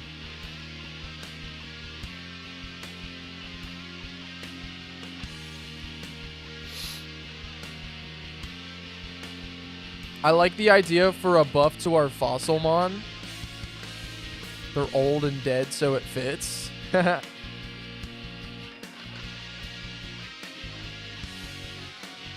I feel like it would only be Crackit, though. Erectazite wouldn't rest down here. It would be Crackit. What other Pokemon can we find in this damn area? Relicanth? That is a good point. I mean, Relicanth does have an evolution in our game.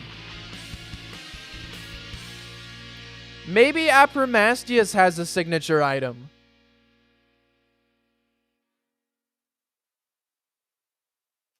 I don't know what Apromastius' item would be, though.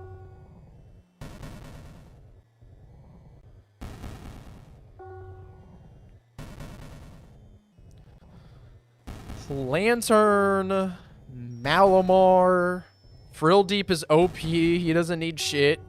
Coralstra's good. He doesn't need shit. I mean, it would really just be Shrimpian. Like Shrimpian. Right?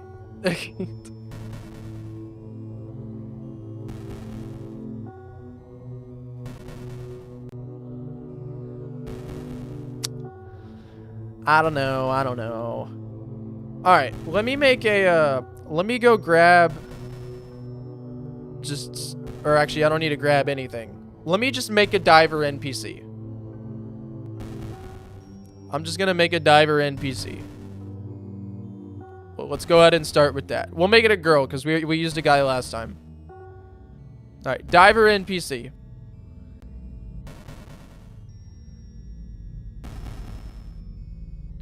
Light ball equivalent for Shrimpian.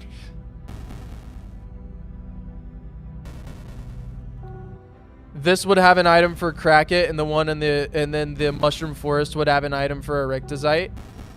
You know what? That's fine. That's fine. All right, y'all. We need a signature item for Crackit. What are y'all's ideas? I'll even pull up Crackit's stats too.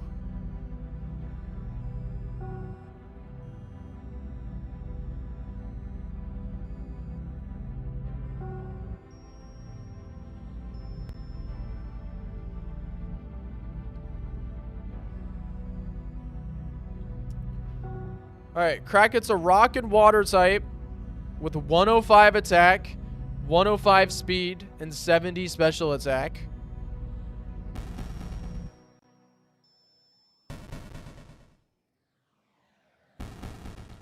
It doesn't get any fire type moves. It's a water type.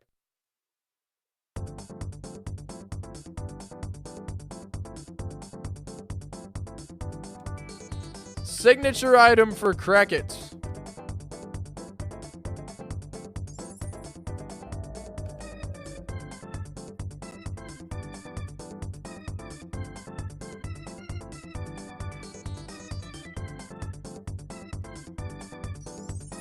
Auto give status effects.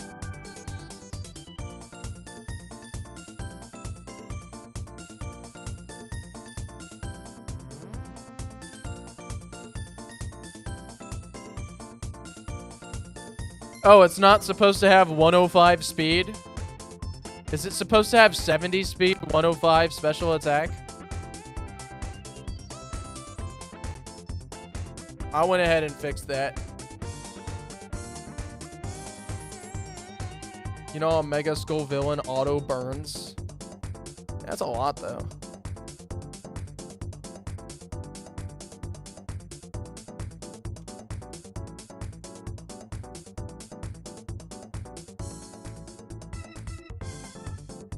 What about, like, Ink Sac something?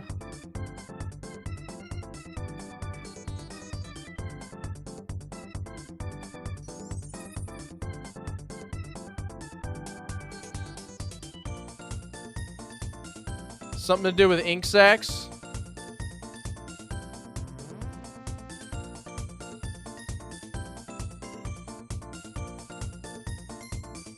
An item that triggers aftermath? Item that reduces the attacker's accuracy when hit by contact moves.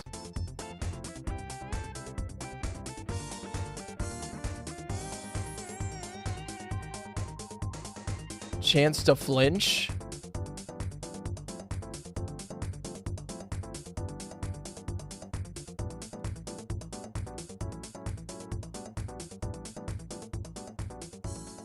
Yes, squids are known to spray ink.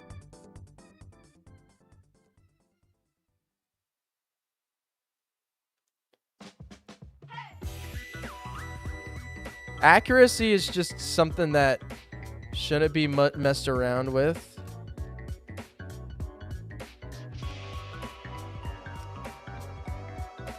Ink for Kronger. Oh yeah, I guess ink would work for Kronger too. Inking engine. Ink engine for Crackit will give an additional 25% damage.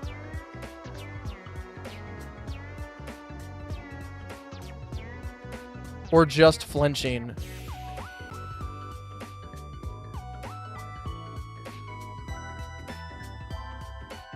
I don't know how it would work in Sun, and that's not the idea. It's a water rock type. It doesn't even get... It gives Swift Swim, not Chlorophyll, and it doesn't get access to a single fire type move. Well, actually, it gets Lava Surf.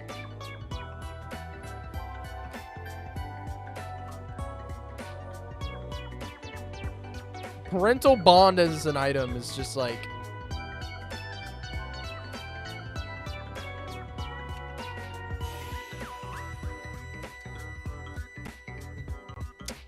Alright, so if Erectocite also gets... Because we would also need one for Erectocite too, but like... How?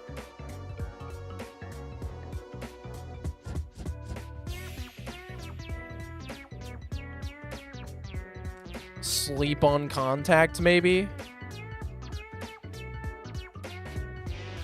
For Erectocite?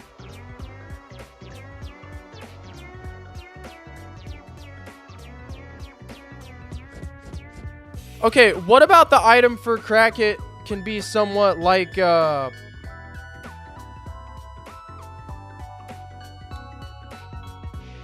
what if it can be somewhat like Tangling Hair, but for, but as an item?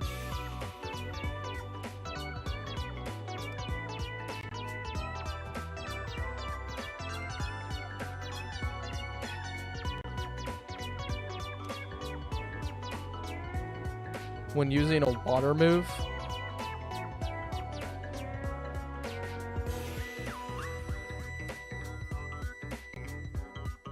.5 accuracy boost on status moves. Yeah, 105 base speed Spore is not fun. That's just fucked up. 105 base speed with Spore is like crazy.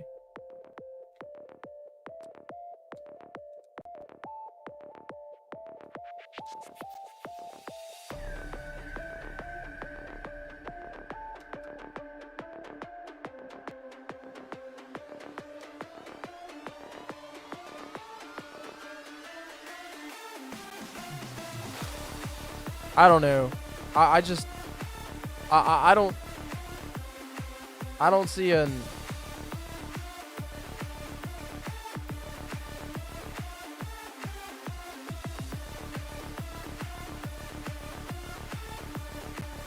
strong life orb thing, but it's just rock type moves.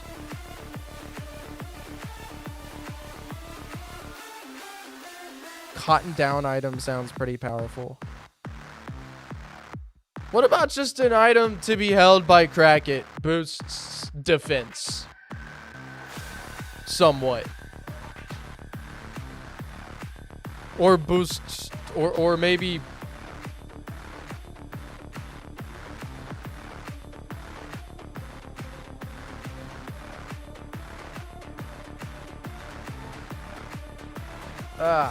I don't know.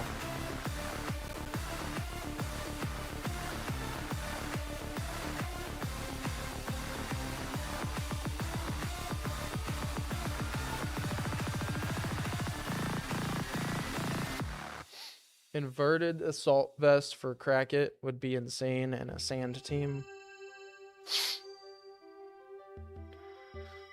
Man. I can't think of a custom item for this thing. It doesn't... It feels like we're trying to force a custom item on a Mon. Like, honestly. Like, sometimes custom items on Mons, they just come, right? But... considering how long it's taking us to just sit here and just, like, come up... there's just no point. But, like... There's gotta be another Mon in our decks that could, like... We could easily make a custom item for. Like a water type. But I don't know, dude.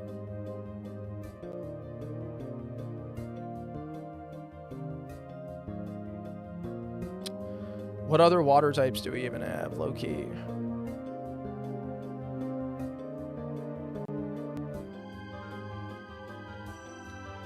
Lantern item. We could do Bay Shark.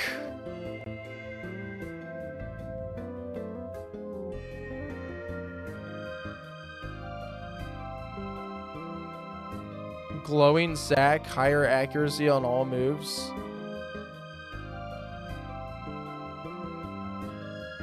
Yeah, Bay Shark kind of already has some things that do be true. Bay Shark do be having his own things already.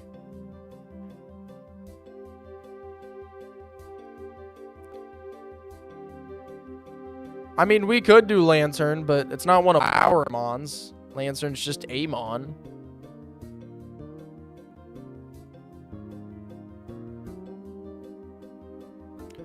But shit, we could still do Lantern.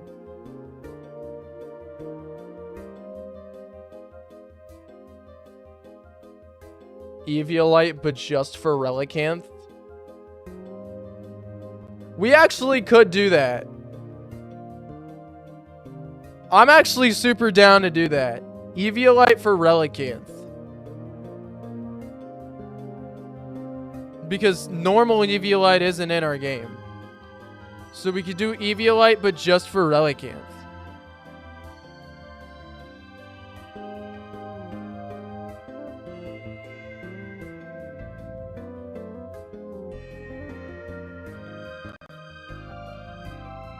Alright. Can we call it Ancient Armor or some shit? Ancient Scale?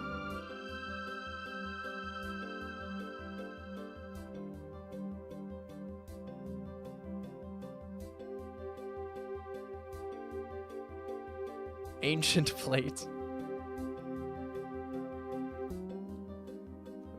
Primordial Scale. Ancient Plate. New Relicanth evolution? Yeah. That happened a while ago. Fossilized plating? You know what? I think fossilized plating's the move. Do you guys like that? Fossilized plating?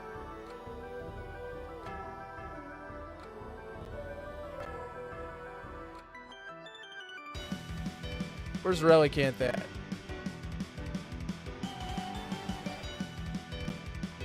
Really turning Relicanth into a fucking tank. Where is items? I'm so stupid. Items. Okay, where's just like Lucky Punch, and I'll just copy that. Yeah.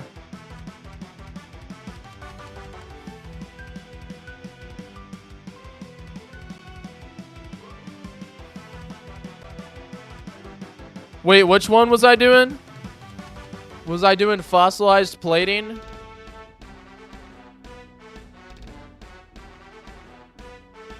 Relitank.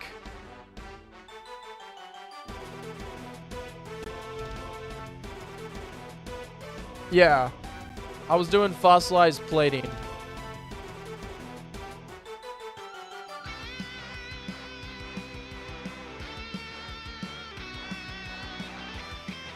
Alright. An item to be held by Relicanth.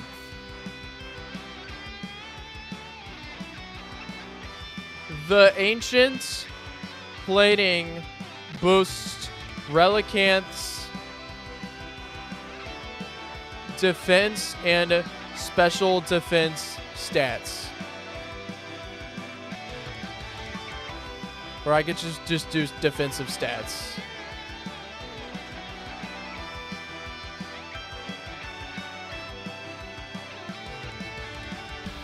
I feel like it would have high fling power.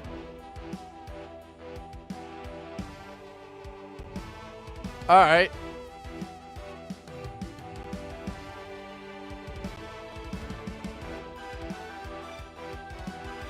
I guess it could be fossilized armor.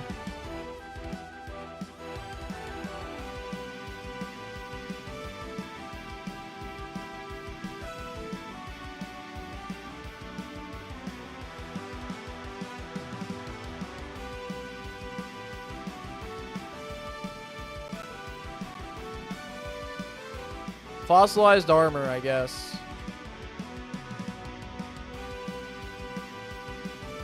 I don't know. I feel like plating's also good. We'll just stick with plating.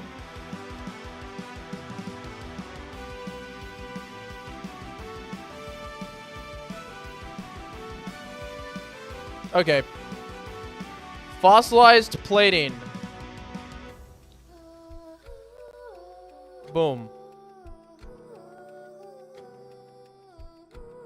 Alright, so when we come up and talk to this NPC, what is she going to say? She's got to give the player this fossilized plating for her poor Relicanth that is no longer with us.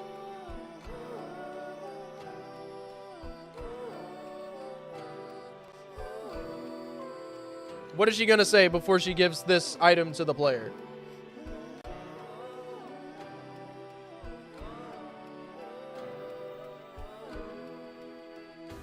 My boy, they got me so far. I can't believe they outlived even gym leaders.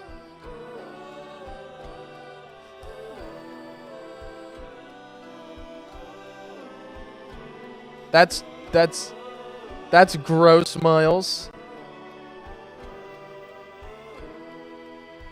Can you imagine living for thousands of years?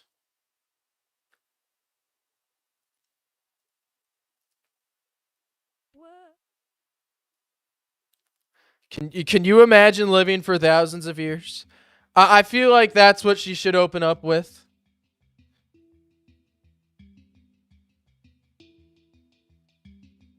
Maybe this can keep your Relicanth safe and ensures it stays with you for a long time.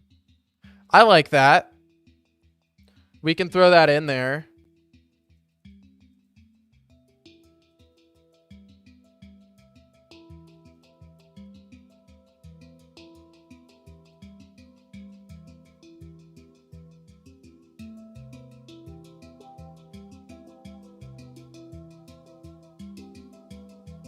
I hope in wearing my Relicanth's armor, your victory shall live on forevermore.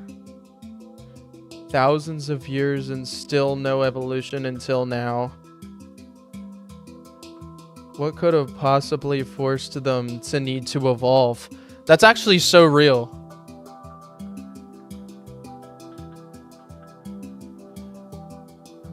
No evolution for thousands of years. Just living. Wait, hold on. Hold on. What about, like, can you imagine living for thousands of years? I think one of the... I think one of the...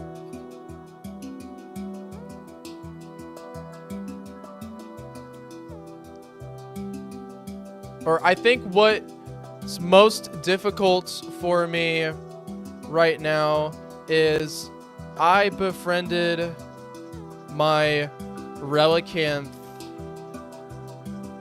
thinking surely he would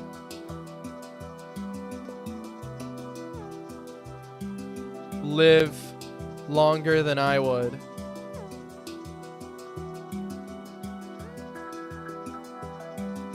I think what's most difficult for me right now is I befriended my Relicanth thinking surely he would live longer than I would.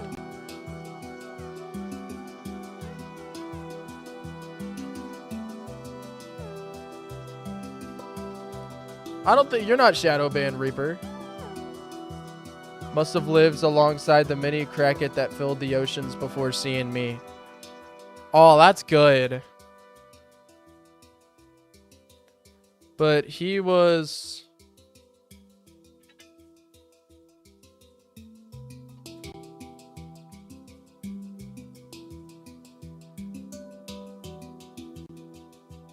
But he had already been living for a long time.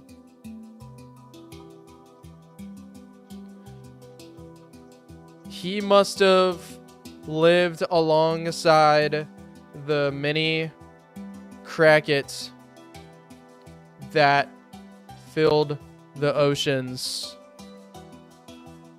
before meeting me.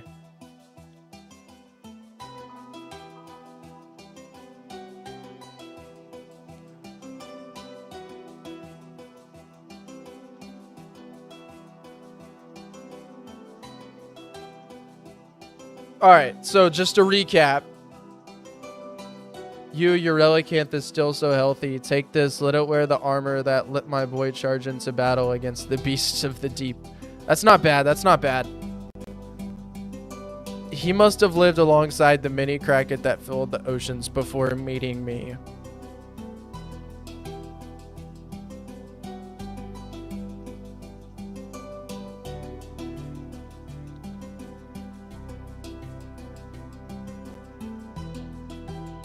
This armor,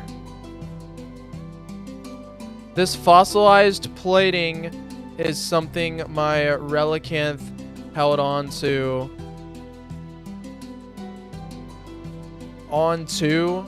Held on to. Fuck! So he could live longer.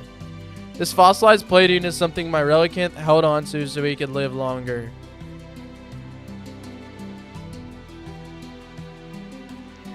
It might...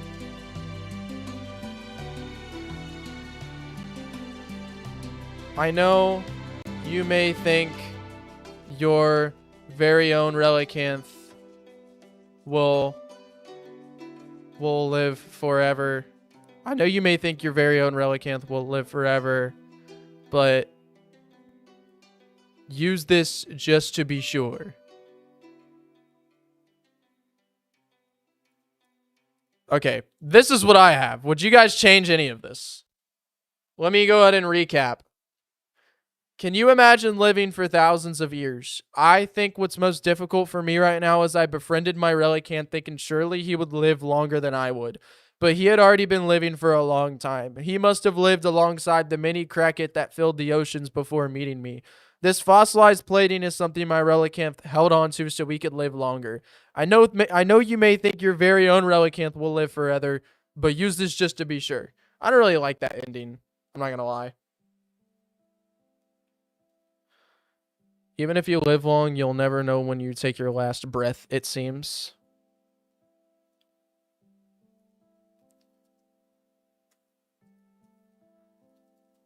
Even if you live long, you'll never know when you take your last breath, it seems. Anything else? Use this to keep your cherished relicanth healthy.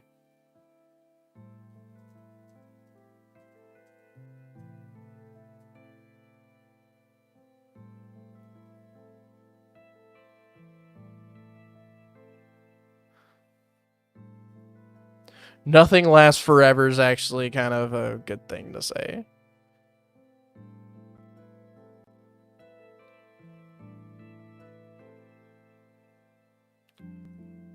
Oh, that's really good. That's really good, Viper. Hold on. Not everything lasts forever, after all.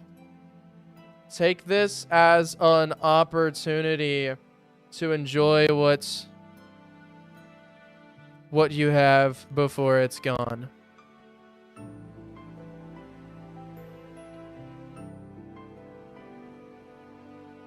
That's actually so freaking real what Moxie just said. Yeah. Viper just cooked with that one. Alright, and then she'll give the player the fossilized thingy thing. Also want to go ahead and I'll go ahead and put that there before I forget.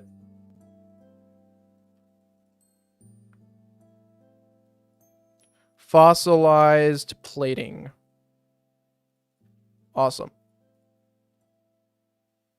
Many thanks to Chef Moxie. Yeah, that was really good. That was really, really good. Really good line for Moxie there.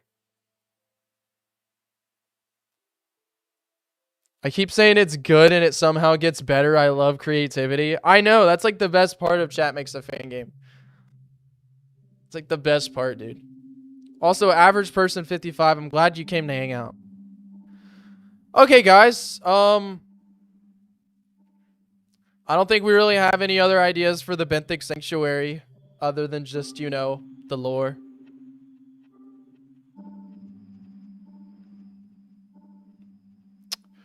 So, we can go ahead and move on to this little area right here.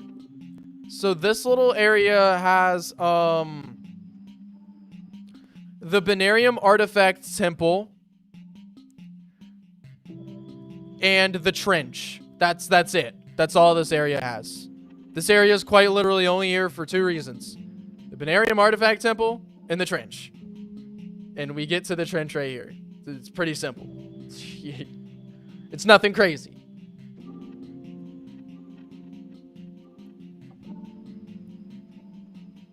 Path made of old tiles, I guess, leading to the temple. Keep it really simple. Alright. So, considering the temple is going to be inside of a cave,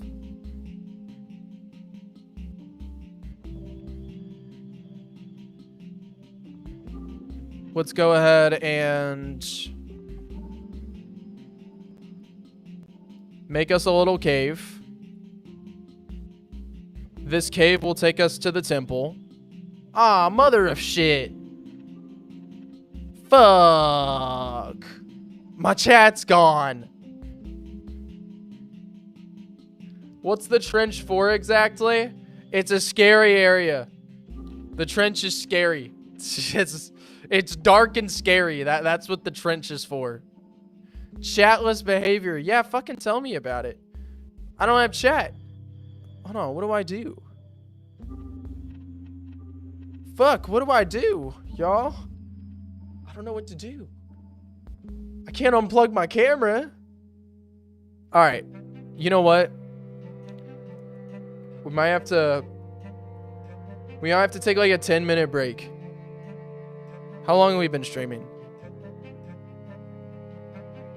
About 2 hours? Yeah, I think now's about the time for like a little 10-minute break. and then we'll get back to it. We'll have like another 2 hours, and by the end of those 2 hours, the dive area should be finished, because all we have to do is what? That area with like the Banarium Artifact Temple, and then the trench. That's like it. That's like all we have left to do. And then we're good. We're good to go. We can move on to the sky area. So like, considering that, let's have a little intermission. I'll be back in like 5-10 minutes. We'll just chill here. Y'all can listen to the music. And we'll have an even better rest of stream than we've had so far. Guys, I just want to say thank you so much, man. This stream has been great. It's like one of our best streams yet. And like, man, I felt like shit at the beginning of stream today, but like, you guys are awesome, dude. You guys have been cooking so hard with the level design, the dialogue ideas, all of it. Like, honestly, good job, guys. You guys are awesome. All right, I'll be back in 5 to 10. Don't leave. We're not over.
be coming back in just a sec. Setting everything back up right now.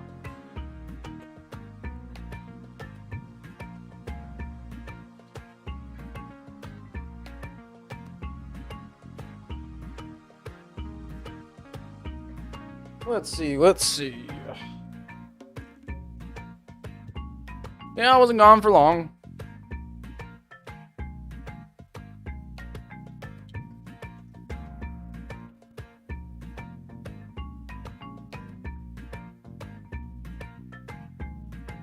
Okie dokie.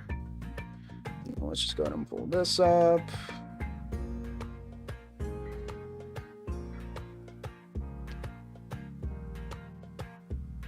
Awesome.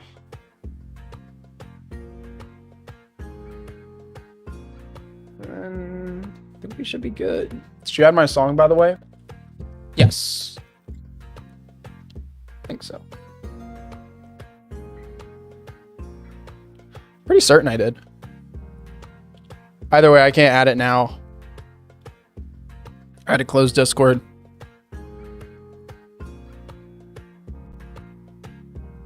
Okay. We're back. Give me just a second.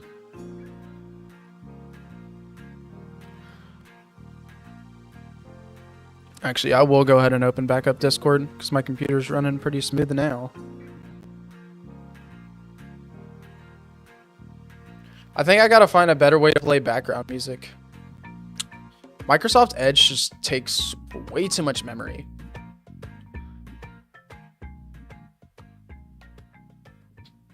EV boosting nutrients, Silverfield City Market, or you can get better versions of that in the Newcastle's Bakery.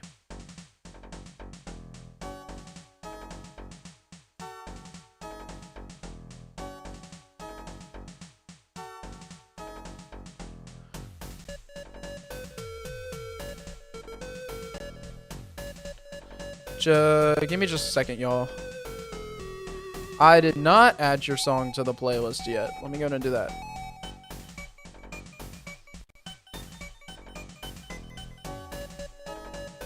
Oh, hell yeah.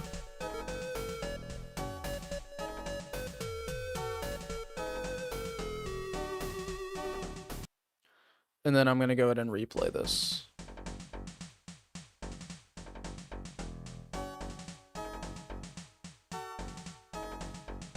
Cool. And then one last thing and we'll hop back into it.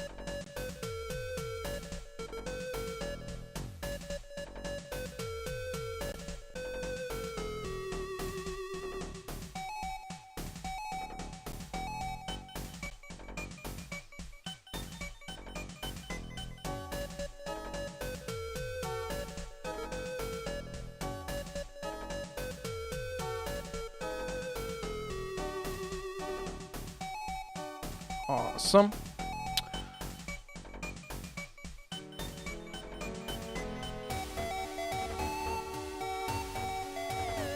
All right, cool. Let's hop back into it. Got my chat back. We are... Should I say we are Gucci Woochie to Gozy? Boom. Chat is back. My Michael being very Jordan right now.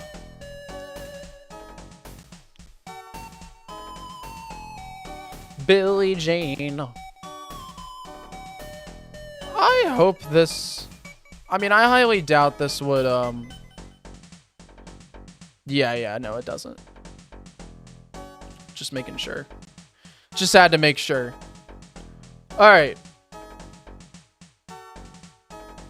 I don't know, guys. I don't think this kid is my son. Alright. Layer 4 that leads to the trench and also has the Binarium Artifact Temple entrance. What do you guys want to see out of this area? So we have the entrance right here. And then the trench, of course. But to get to the trench, we dive down on this end right here. Spear pillar-esque pillars leading to the cave. I can do little pillars. Let me grab some pillars. Also, I could probably get away with closing a lot of this. Oh, but why'd I close that one? That's like the one that I probably would have needed. Okay, cool. I still have it open.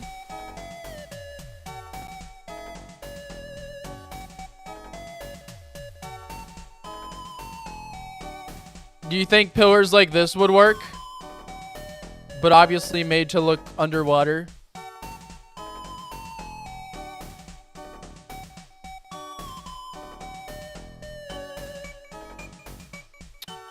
I hope this is the tile size.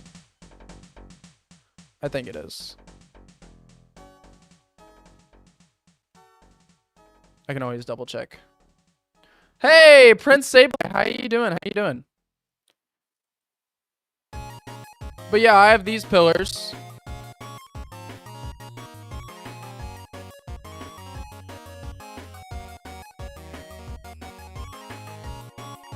Oh, okay.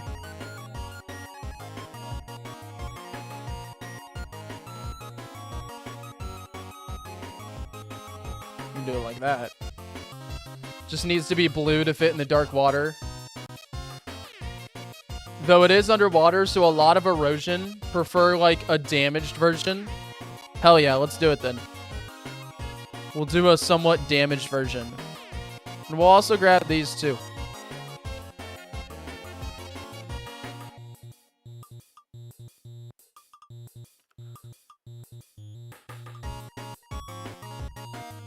Okay. So just to make sure we're working with the right colors, we're just gonna grab this and put it here so we can pull from it whenever we want.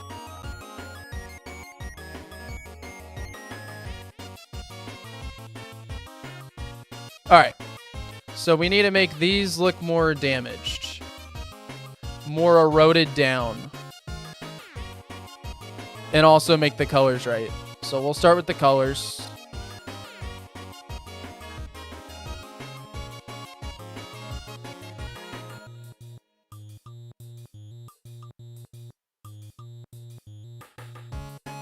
Probably don't need to worry about that for now.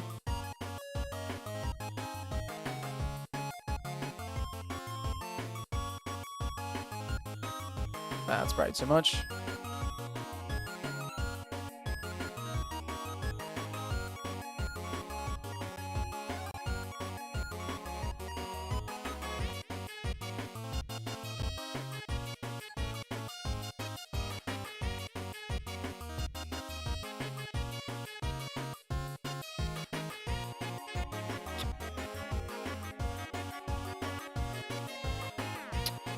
All right. I mean, this color is so close to this one. But shit. Fuck it.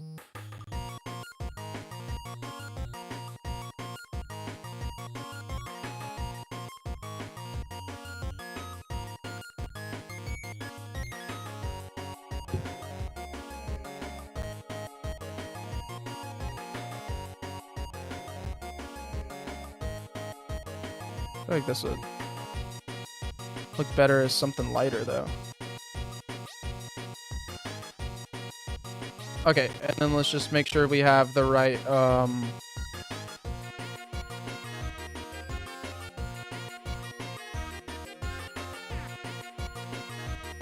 this. I might just be blind, but where do you download the game? It's a channel called Potassium Download.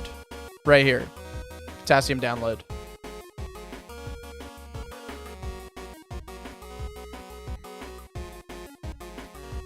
All right.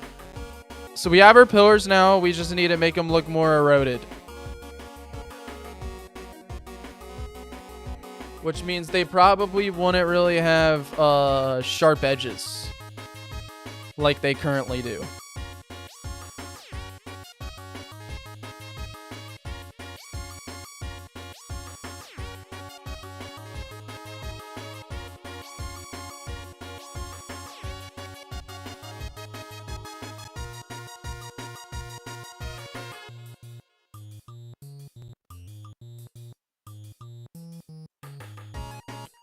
And they'd also probably have little chunks and shit.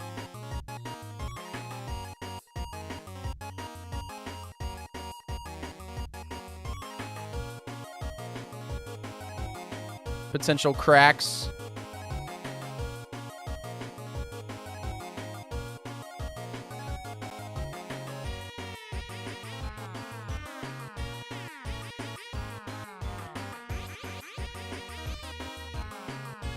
Probably had a crack through here as well.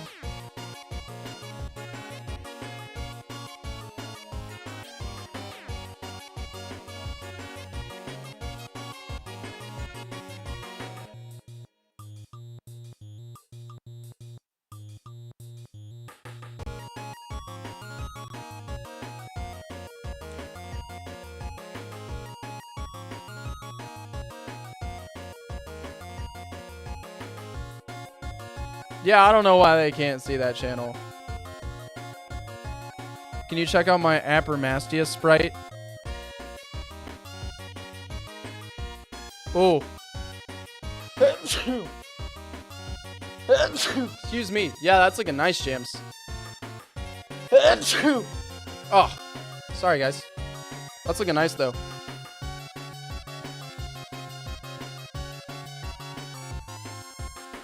Alright. Added a crack in this pillar. Do you guys think that's cracked enough?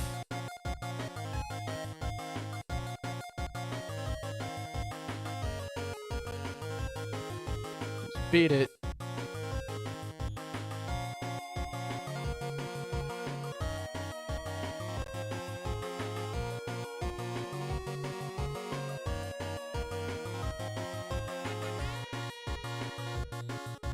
I assure you, you really can.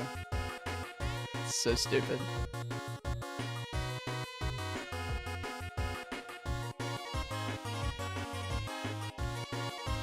Alright, pillars have been cracked.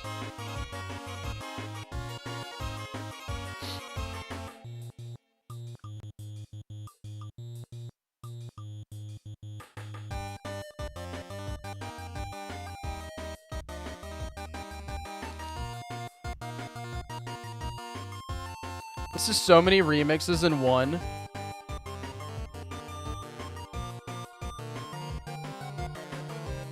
I don't like that, but...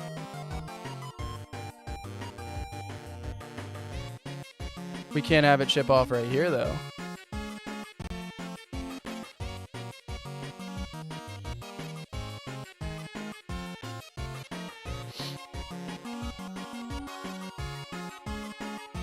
Okay.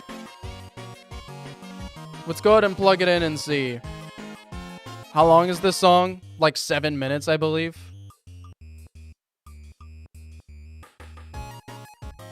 That's not where I want to go.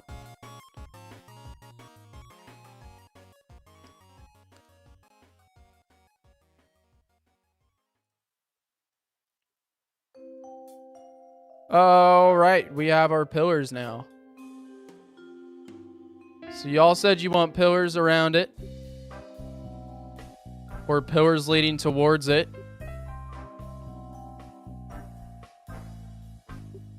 That's probably too many. Just do 3.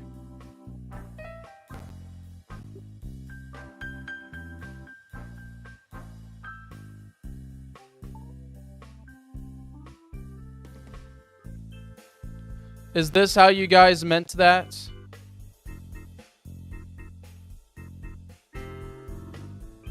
We could probably take this out. And just have this right here, maybe?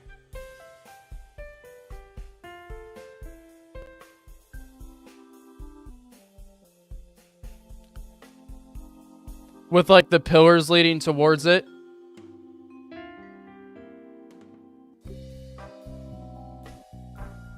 Minecraft Ocean Monument.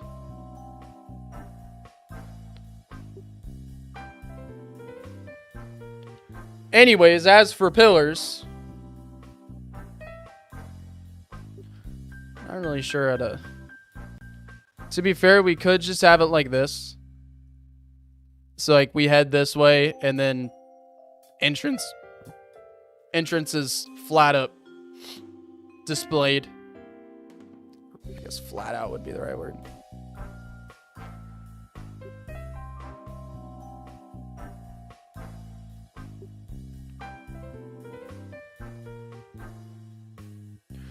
But we need other stuff still.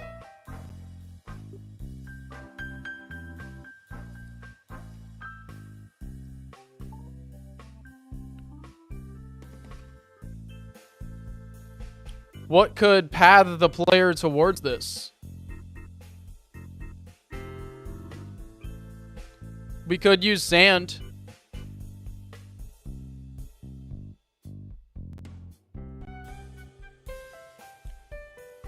We could have the sand take the player over towards it. Hell yeah, Nico.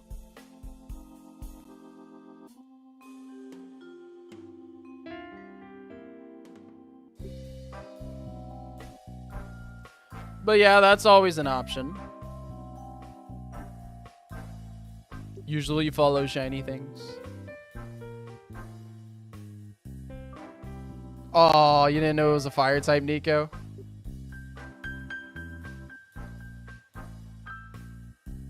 Yeah, I don't know why Discord does that. We've been trying to figure it out for a while.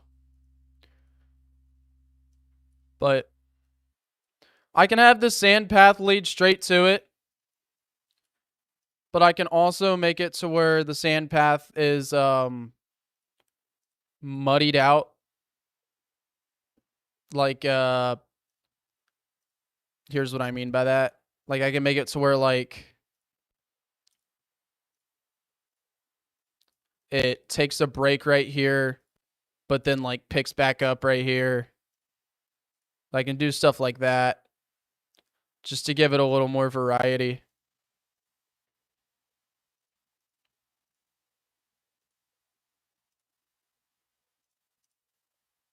Boom, like such. Gotta restart the playlist. Oddly suspicious sand path that guides you towards the temple. I mean, it's shiny. Takes the player over here. Broken down does work. Convenient trail of sand. We gotta guide the player here somehow. They're gonna have to come here. They do it after the Sky Arc, but they still have to come here at some point. I love you, convenient trail of sand. Okay, but as for the rest of this area, do you guys want anything in the rest of this area, or should it just be a wall that leads you to the trench?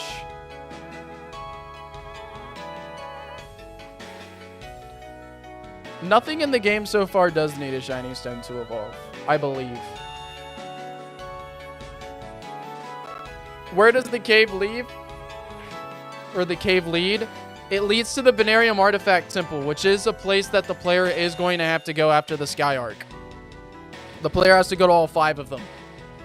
Oh, Lollyrath evolves with the shiny stone. Cool, didn't know that, didn't know that. But, okay. Now I need to know from you guys. Do we just want this to be a path that leads to the temple and then also to the trench? Or do you guys want there to be stuff around in this area? It's up to you. Let me know now. Stuff in this area or just a wall in this area?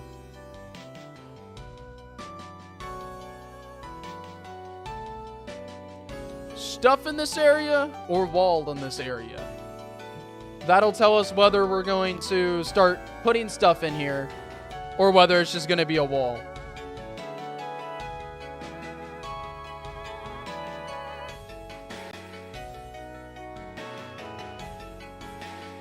But the path only leads to the temple. Even like a few rocks could work. Hold on, I'm not saying nothing. I'm saying I will make a wall around here. So, but I mean like gameplay wise, do you guys think there should be anything gameplay wise, anything to explore, or should we just make this a wall? Because I can make it a wall and fill it in with some rocks. And then there's nothing to worry about. Or we can have some gameplay. But it's up to you guys.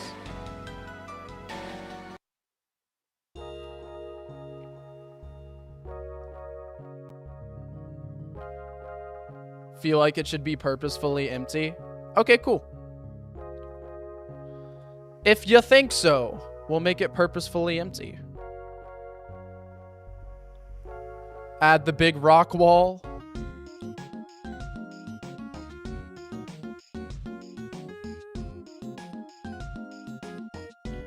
Right here.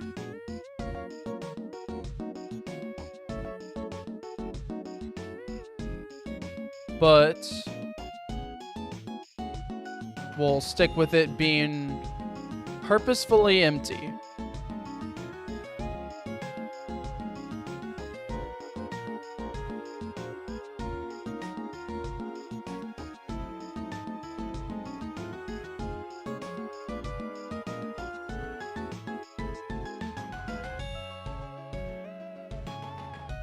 There we go. We'll make it purposefully empty. We'll have the wall that blocks the player from moving over here. And then we'll have the top of this area be covered with just emptiness. Empty rocks. Just to really sell that emptiness vibe.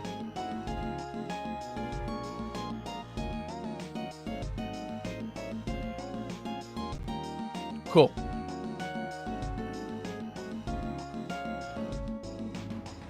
And then the player can also dive, and then the player will dive down into the trench right here. So as for the trench, the player can obviously just go into it. Do you guys have any idea for anything up here? Or should we close this off as well and just have the entrance to the trench be right here?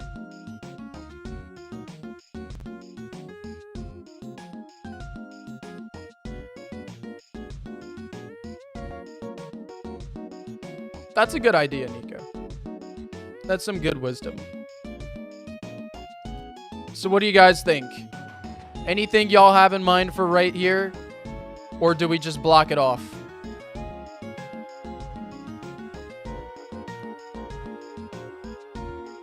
We'll also dive down into the trench. Yeah, this is probably about where the player would die if the player were to ever die. Canonically. They'd probably die right around here. Maybe like a random item. So we can put a treasure chest up here. Alright, let's do it. We'll put a treasure chest up there. Boom.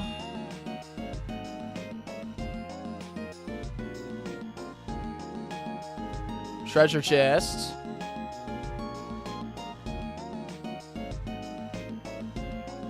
Cool. And then as for getting over to said treasure chest, we'll make the path somewhat interesting.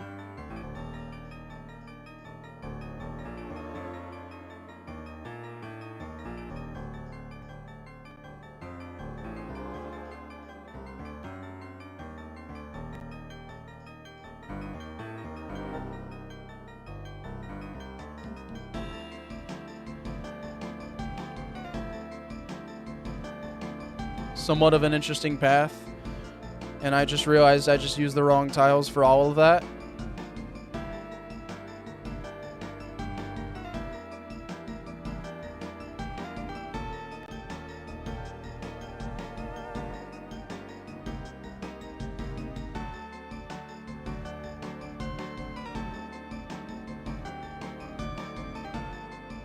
Cool.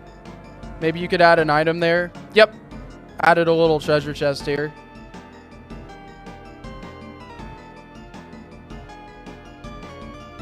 Suggesting stuff never having touched the game or seen gameplay. That's fair. Okay, y'all. Any ideas for this path, or should it just be barren emptiness? like we've been doing. To really give off the vibe that this is just a barren fucking wasteland. We could add grass here for some encounters, even if it's just a little bit. Grass and rocks. So we can get those barren wasteland encounters. Procrastinating peak.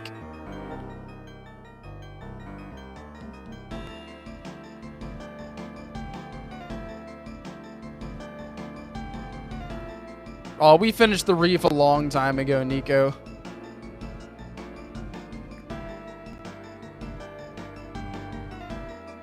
Okay. Finally, ladies and gentlemen, we have made it to the trench.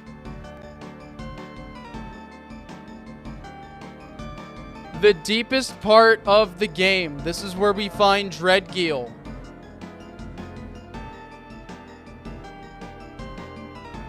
The deepest part of the dive area. The trench. It is dark as fuck down here.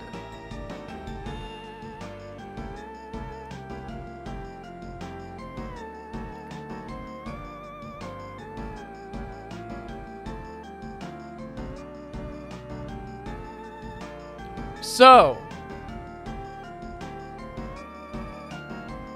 this is where you find the Potassium. So, first off,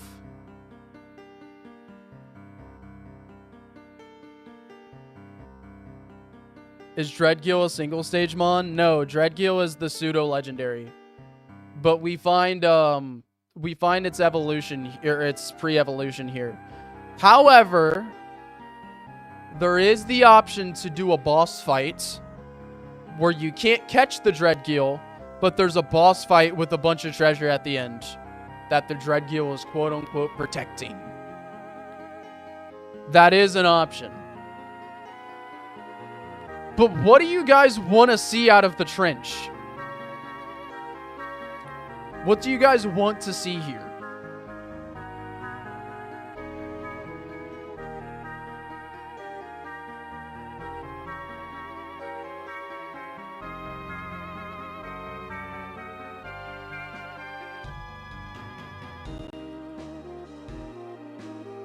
That seems like a cool idea. You want to do it? Pseudo legendary boss fight with some items.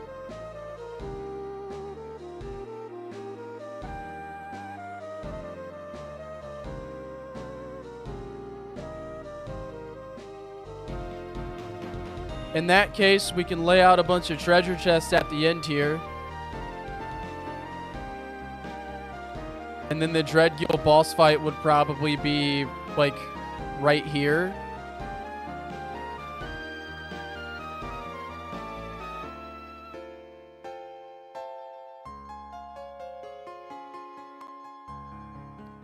Probably just 3's enough.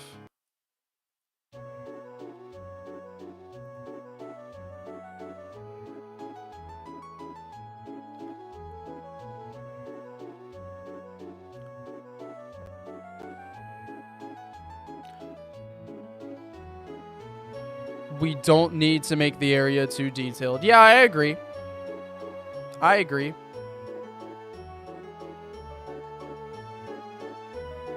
It's probably just deep. We got...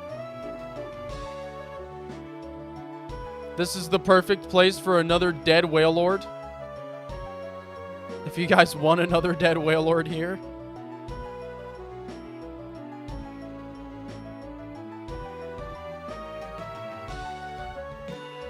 We can do another dead whale lord. Dreadgeel's the main points here. Yes, that is true. I'll make the whale lord darker.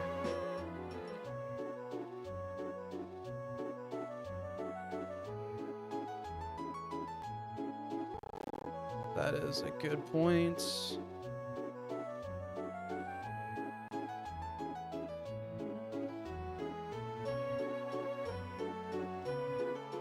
Probably sunken ships that we can't go into. I know these tile sets are pretty ass. I apologize.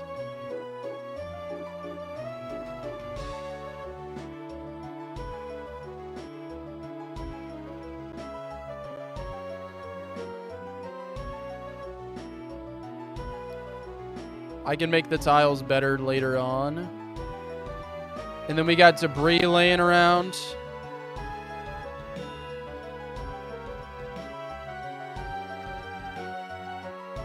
Another thing I can make look better later on.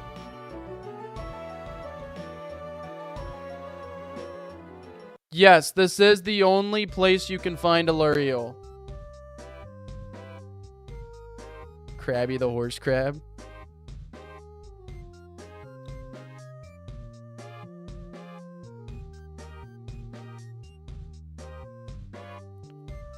Alright, so we got sunken ships, some debris.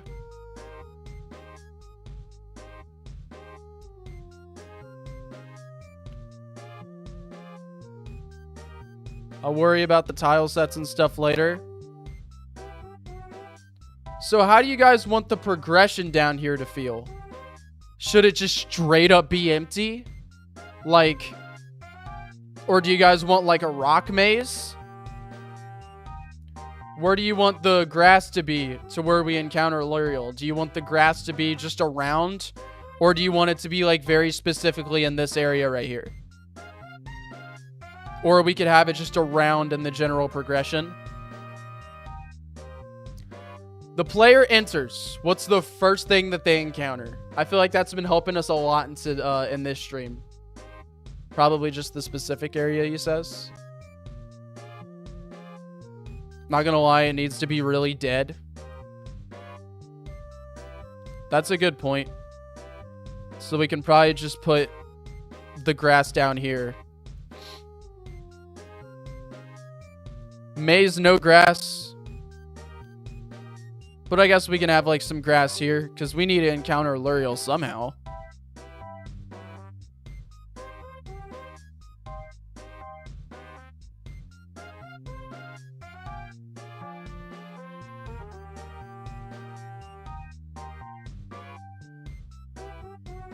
Where's the boss posted up? Right here. I feel like this is like the perfect tile for the boss to be posted up. I'm just gonna put a comment here. Boss Dreadkeel. Alright, we do need details about the boss though. We'll get to that. We'll get to that.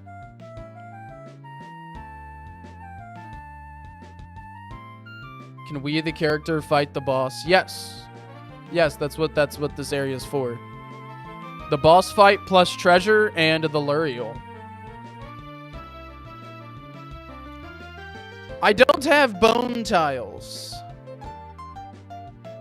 But that could be something I make off stream. Unless you guys want me to go ahead and make it now.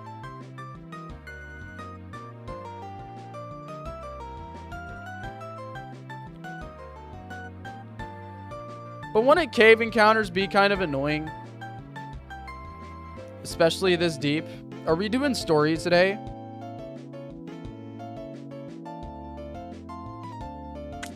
Maybe. We might do story today.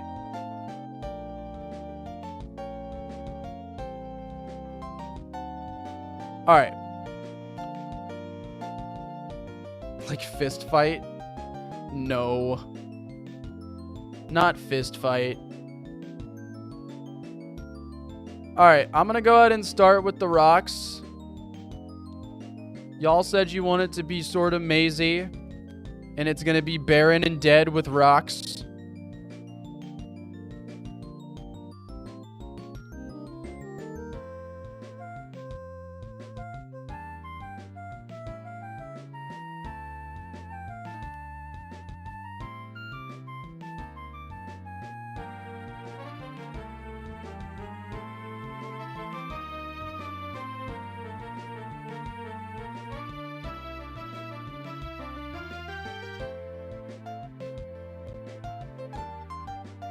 Oh, the outline color is so ass. Alright, there's going to be a lot of tile set edits I have to make to this, but shit, it's fine. At least for now.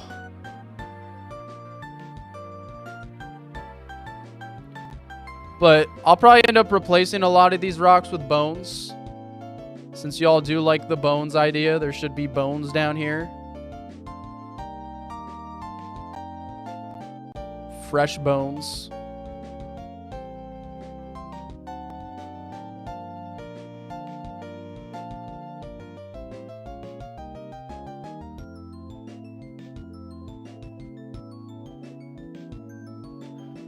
But focusing on the task we have at hand, we have the sunken ship, of course.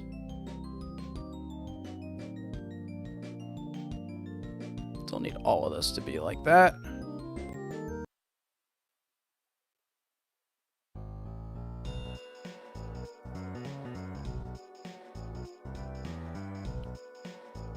And we walk past the sunken, or I guess dive past the sunken ship. I don't think walk's the right word. And then we'll get to this area. I'm gonna put that right here, just for some variety.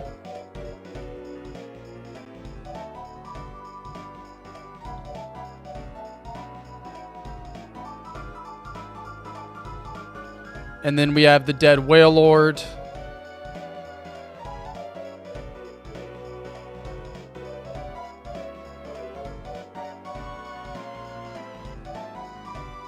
Okie dokie. So barren and empty.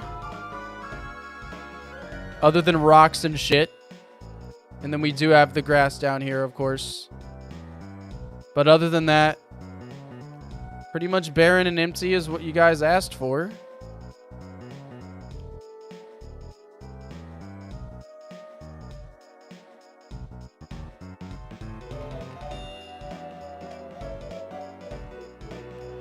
All right. Either no music or music with very sparse, ominous noises. Yeah, I think so.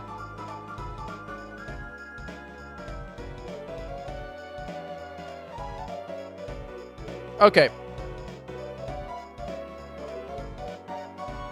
So, other than the tile set errors, what do you guys think of this? Very simple. And it's obviously going to be a dark map, which makes it a bit harder to traverse. Is there anything you guys would change or add about this, other than the messed up tiles and the bones? Because I am going to add more bones. Offsync says, I think it deserves to be simple. I can get by that.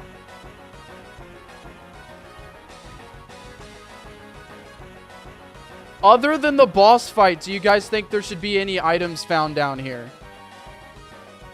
Hold on, give me just a second, y'all.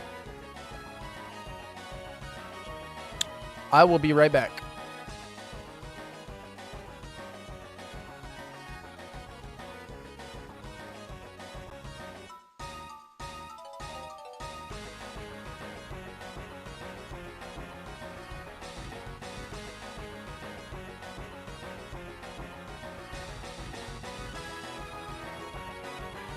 I gotta sell something. I'm selling my TV stand because I'm moving out and I have nothing to do with it. I will be back. Obviously gonna mute my mic, but the person who's buying it just got here, so let me get this out of the way real quick. It shouldn't take long. And then we'll be doing some story stuff, so hell yeah.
deal. I'm moving, so I have to get rid of all this stuff. But I was in the middle of something, that's why I wasn't able to take all this stuff off yet. Oh no, you're fine. I got all my stuff set up. Game? I stream! How about you stream? I'm a game developer. Then I stream myself developing the game. And then everybody basically tells me how to develop it, what to do. It's called Chat Makes a Game. That's like what I was doing. But I just have the stream on pause right now. But yeah, this is it. We can wipe it down if you want first. Oh, that's fine. Just get it out. See what I think so. Good to go, you guys. You guys like it? Yeah. I mean, it's good to get this out of the way. Look at all the other stuff I gotta get rid of. That's the year of musician too? Yeah! I do post-hardcore music. Okay. Like, basically emo.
When did I turn my mic back on?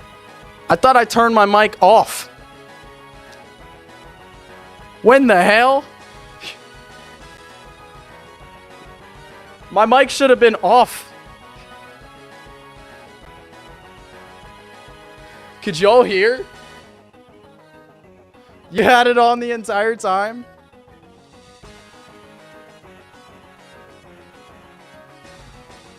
They were just buying a TV stand. I didn't spoil anything. Holy shit! Nicober donated $5. We heard the whole thing, boyo. That's so funny. Dude, I could have sworn like I actually turned my mic off. Like I remember it so clearly. Like I remember so clearly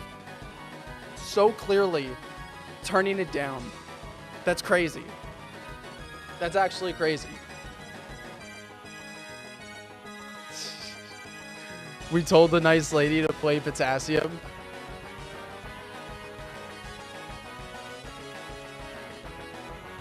Okay. Okay. Back to it. Nicober donated $5. We heard the whole thing, boyo. There it goes.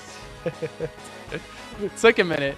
Thank you so much, Nico. Y'all, shout out Nico. Give out those chat emojis for the good old Nico bird. If there's any members in chat. I don't even know if there's any members right now. Okay. So the last thing we need to decide for this dive area. Any other items outside of the items you win from the boss fight? We obviously have the boss fight. We're going to get items from that. We'll decide that in a second. But do you guys want items in other places as well? Yes or no? Dragon Fang. He's a steel type. He's a steel water type.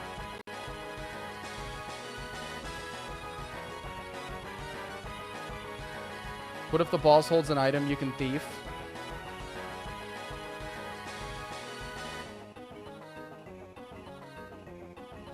A Pokédoll near one of the sunken ships? Oh, you know what? That's not a bad idea.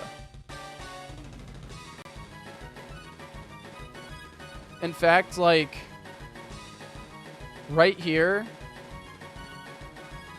we can have a Pokédoll in here.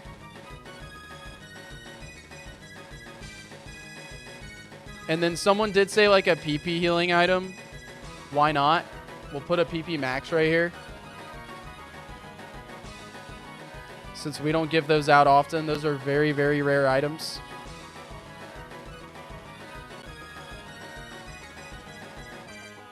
PP max. Alright, now the boss fight. We are, at this point in the game, we are around a level... I'd say about level 50. That's where we're at in the game right now. Dreadgill evolves at 57, though. This is a single Pokemon boss fight. Basically like a totem fight. Except no calling for help. Alright, so we're gonna fight a level 60 Dreadgill.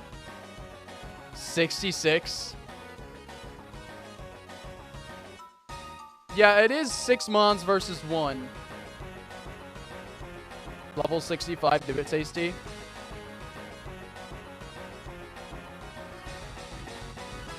Six, 7. We'll do 66. Okay. When we first try to talk to the Dreadgill, what's gonna happen? Is it just gonna make a noise and then start the battle? Or is there gonna be some narration?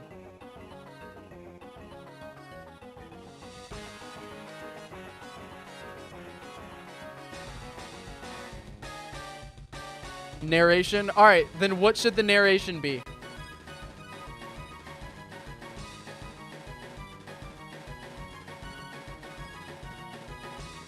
Not writing dialogue or story. the ocean floor rumbles.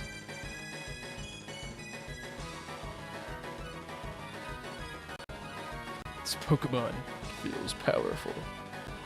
You're not alone down here.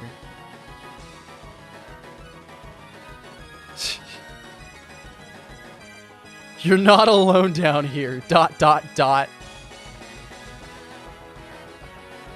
Gah! The furious Dreadgill attacks.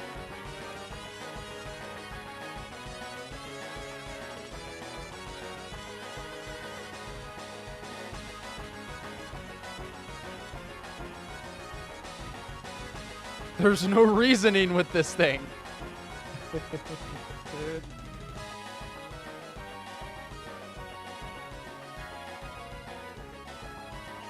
Should we have it to where Dreadgill's cry plays and the screen shakes every time that we get closer to the Dreadgill?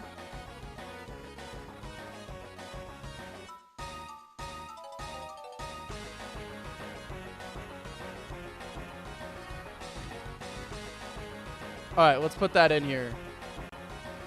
As we get closer, cries of Dreadgill play and the screen shakes. Furious Dreadgill attacks. We're going to fight a level 66 Dreadgill.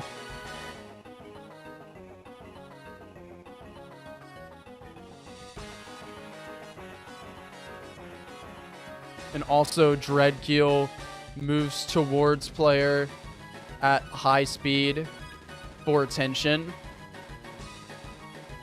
Okay. Now we need the boss fight itself. We can do this like a totem where its stats raise. We can even make it to where it calls for help if you guys want to. I don't think I want to do it calling for help, I'm gonna be honest. I think just Dreadgill... I don't think Dreadgill fucking needs help. I don't...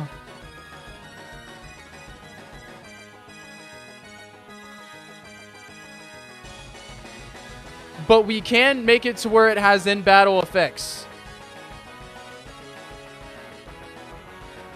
Like, gotta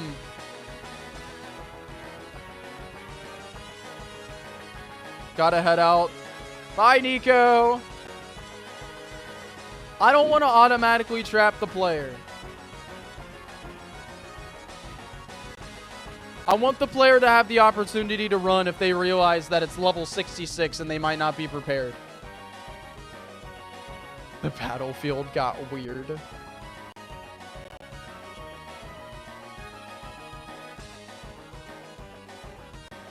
My idea is that one of its stats are going to raise at different points in its health.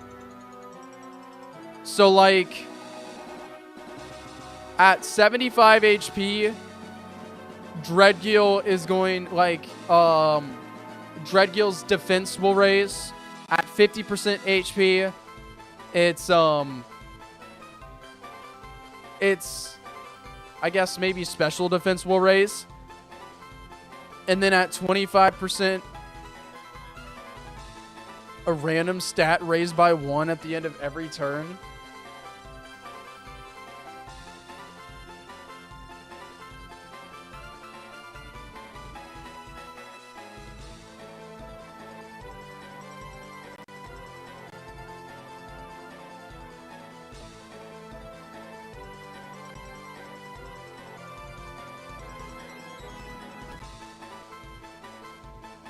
Dreadgill's pretty slow. Yeah, I'll check him out after stream, Gazer. I got you.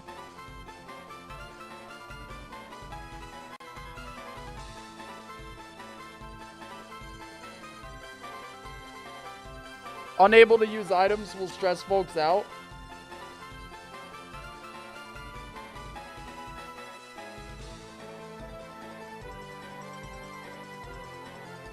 Unable to use items.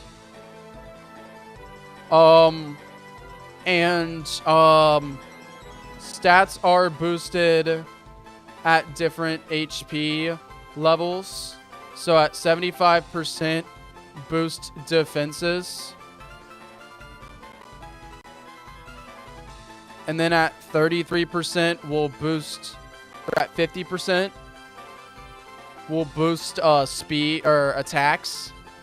And then at 25%, we'll boost speed.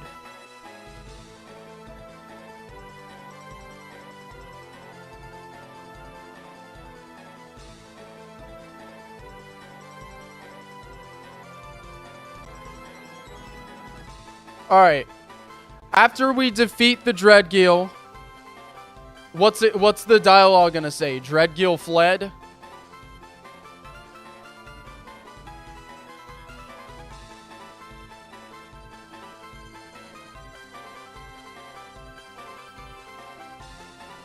Five moves, no ability.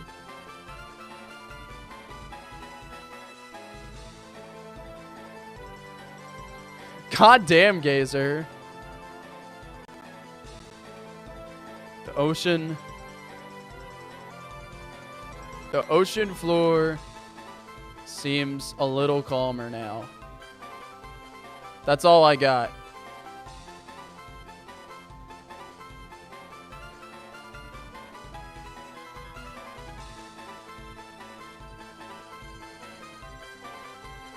Vanished into an abyss. Okay, yeah.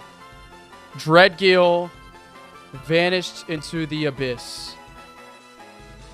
The ocean floor seems a little calmer now. Alright, now we need the items that we obtained from doing this.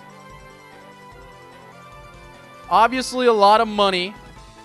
So we can do like a bit, one of these chests has a big nugget and a nugget.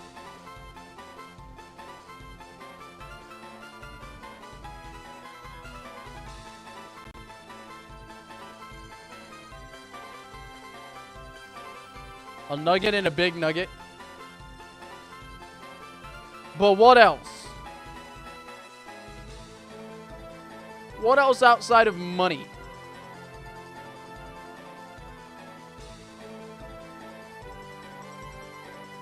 Master nugget. In that case, we just do the relic gold.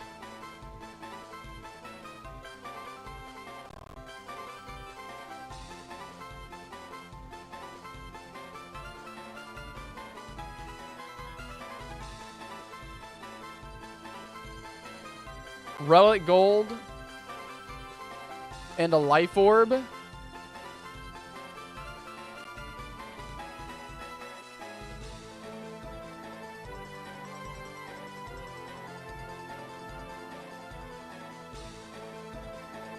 right, relic gold and a life orb. Since there's still no way to get the life orb. Also, life orb just fits so well for Dreadgeel. We need a good TM. That's like what we really need, is like a good TM.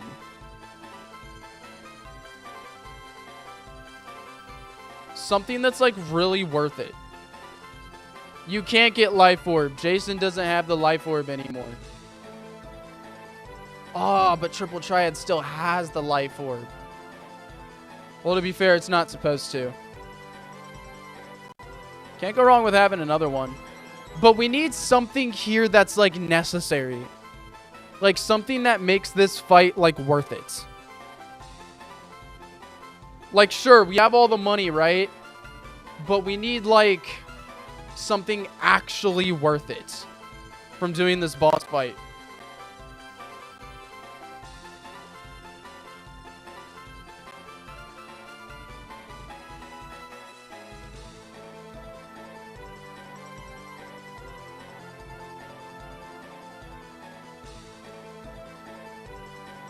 I want to call Steel Beam that good, though. Like, I don't know. It's just me, but, like... I just don't see Steel Beam as, like, a really good move. Dive in Waterfall. I don't think that's worth it enough. We need, like, a really good one.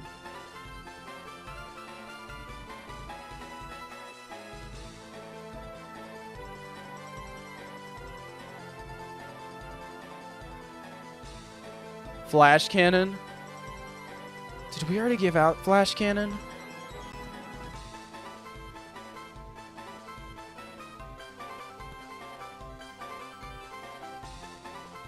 We did already give out flash cannon.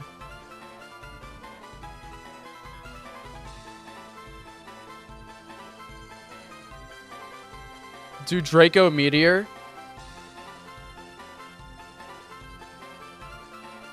I could do Draco Meteor.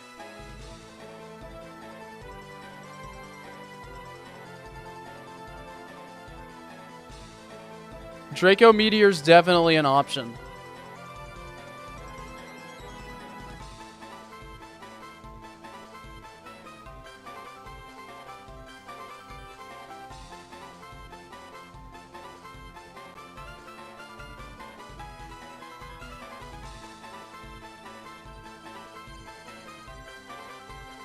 Draco Meteor not being taught by a master is weird.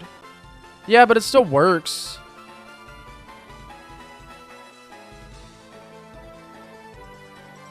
Draco Meteor is a Sky Island TM.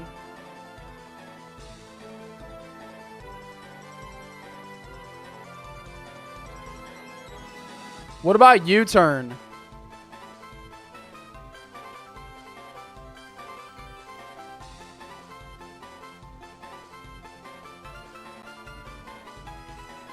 Probably not U-turn.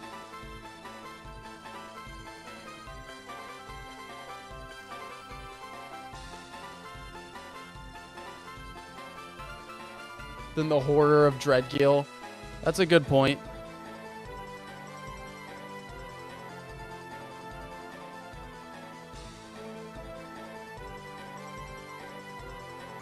Yeah, flip turn would I don't have any animation for flip turn though.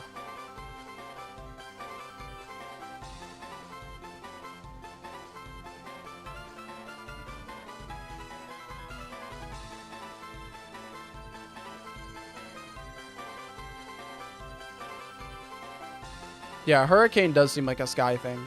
We might as well do... Honestly, I will make Hurricane a TM though. It's kind of a good idea.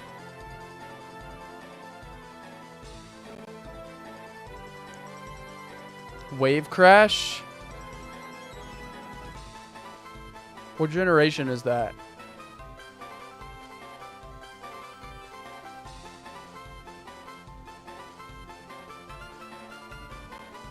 No, I don't have Wave Crash in my fucking move animations either.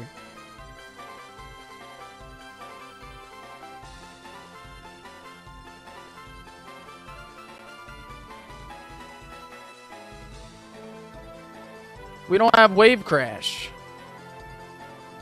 That sucks, because I'd really like Wave Crash here.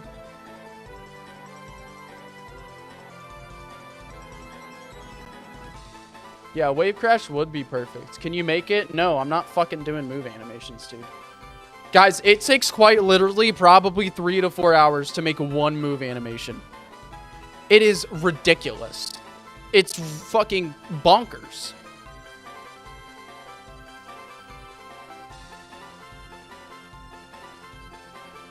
And I already have like 10 more move animations that I need to make for our custom moves. It's such a pain in the ass. Yes, Jams, I have already taught 4 different people how to make move animations, and none of them have been able to like successfully make a new move. Reed was able to make a couple like moves just copying Ruby and Sapphire, but that's about it.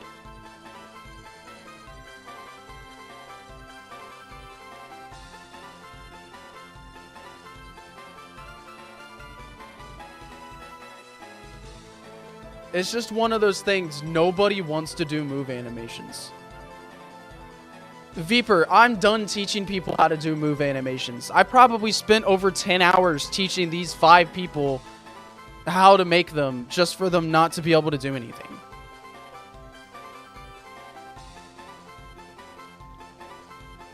Safia, then I'd have to steal, then I'd have to copy it, which still takes hours to do.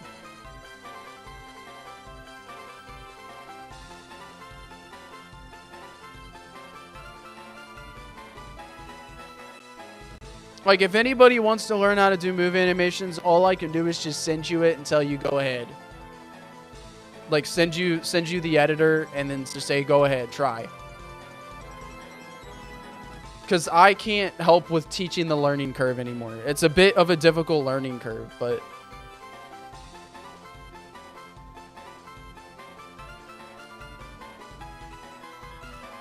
Yeah, but you also need to pay $20 for RPG Maker XP to use the editor. Heavy Slam would be fitting.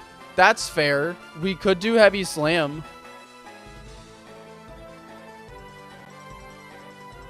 Safia, yeah, that's the one I use. It's called the New Move Animation Editor. Fish's Rend, no balls. I feel like Heavy Slam's our best bet, even though it's not like a great move.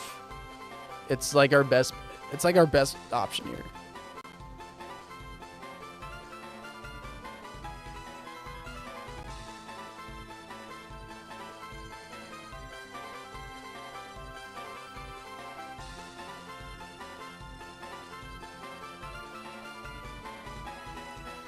Draco Meteor or Heavy Slam? Alright, we'll put out a poll. We'll put out a poll. I want you guys to choose. What TM, question mark, do you want? Draco Meteor or Heavy Slam?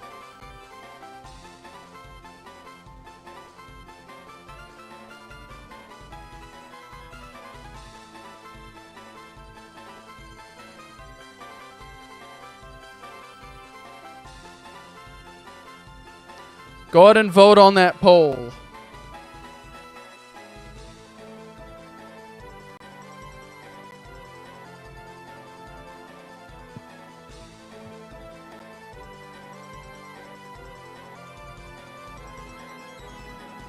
Who else would get Anchor Shot, though? Like, it only worked for Dreadgeel. And I guess Frigablitz.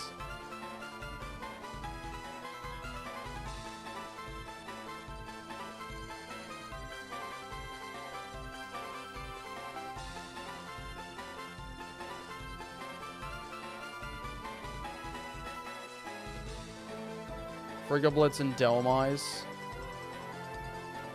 No one else would get an Anchor Shot besides Dreadgeel and Frigablitz.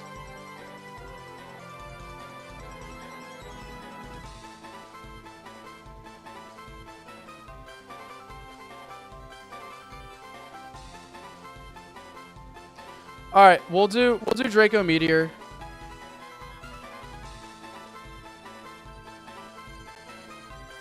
TM 76. Draco Meteor. Change the stream tab. I got you. All right, TM 76. Draco Meteor. Got it. One more item in here. What's one more item? You know, we could do something like, you get the suspicious key, and it opens something. Something somewhere.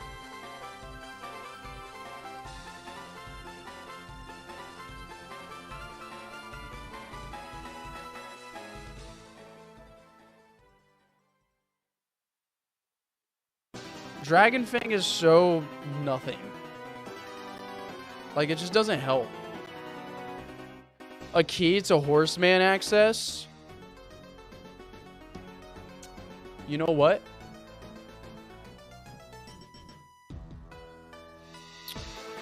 I think that's what we do. I think that's what this boss fight is for. A suspicious key.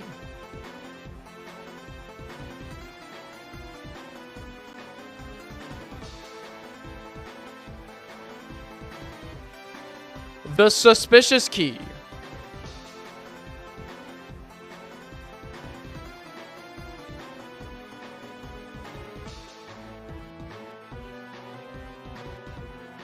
Where are all the specific horsemen located anyways? Don't know. Add another chest for a statue of bragging rights. Okay. I'll just put a comment on this.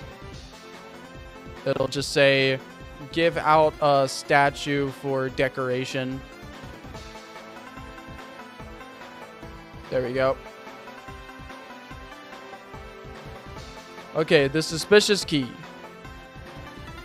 We'll figure out what to do with that with the legendary Corte. Okay. Ladies and gentlemen, guess what? We have finished the dive area. I just need to decorate the rest of it. But we have finished the dive area. Now, that doesn't mean we have finished the dive area. We still have to make the Binarium Artifact Temple itself. We have to make the Coral Castle. And we also have to make the oil platform. So there's still stuff to do. But we have finished mapping out the entire dive area. Which I think is pretty awesome. It took a while.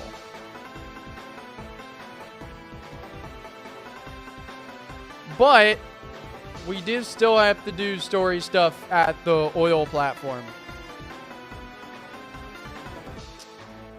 So for the rest of stream, we are going to figure this out.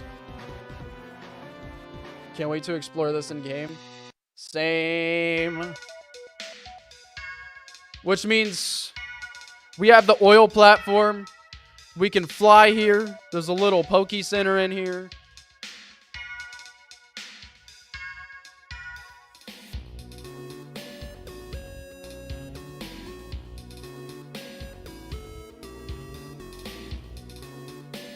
It's obviously indoors. And we're going to have some story beats that happen in here. We'll get to that off sync. We'll get to that. Alright. What are you guys thinking for the oil platform? A place to buy items. A place that there's a Poke Center. But what else?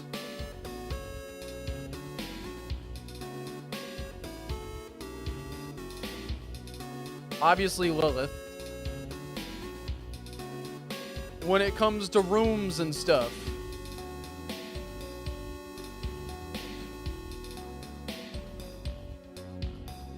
No, sorry. Not like events. Not like trading.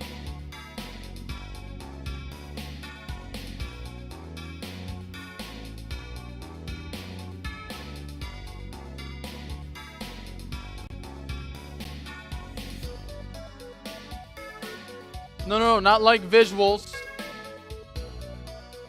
It's hard to look for space on this. No. We walk inside of it. We have to make the indoors. Sorry. Not the outside of it. I'm talking like inside. Like we walk inside the oil platform. What do you guys want to see in the inside the building of the oil platform?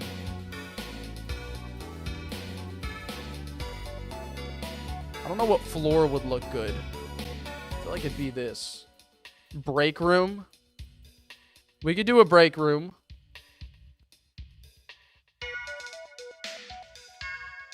Why would there be tar pools inside of the building?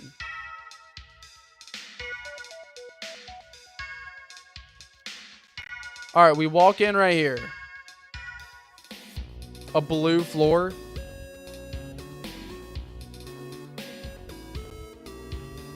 Let me find a blue floor.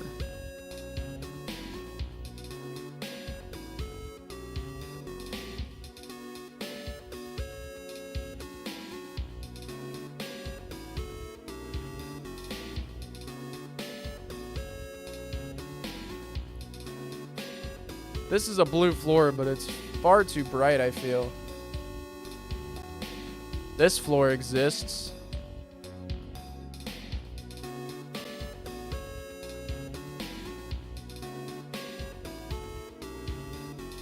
I don't know if I like that.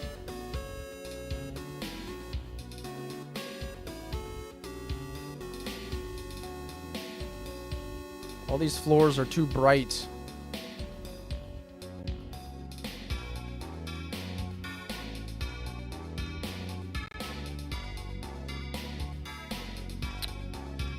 Where's a not bright floor? I don't think I have a not bright blue floor.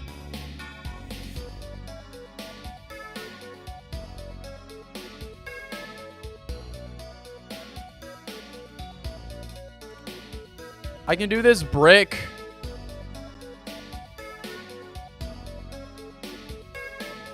Dark gray at the bottom. Yeah, I have this dark gray one too.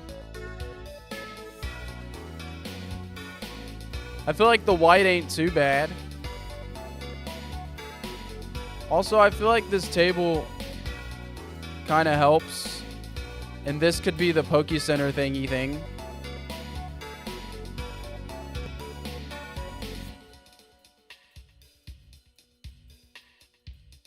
I don't know where I'm going to put this table, but I want it on here. Well, this is just where people work, and it's also where trainers come and take a pit stop before, you know, moving forward.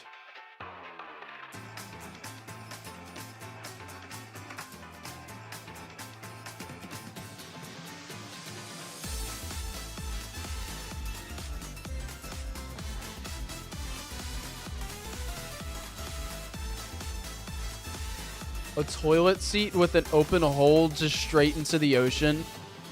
That is wild and disgusting, but I just feel that it just makes a lot of sense. I would just expect that. Dumping waste into the ocean.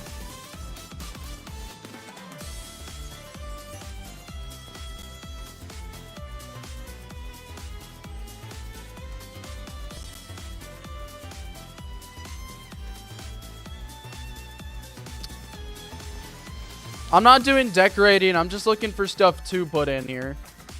A little shop works.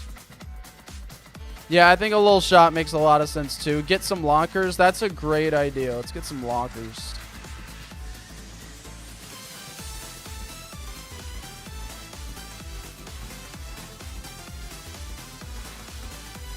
If I can find any lockers. I know I use them in the Team Light base. Alright, lockers. For the people that work here, we got lockers.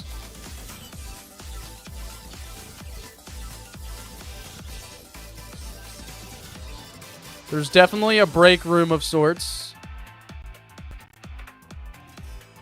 We could probably have a little shitty TV with a shitty couch. And,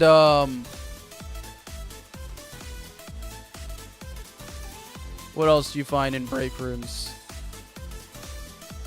Or I guess like the lounge per se. Wait, hold on.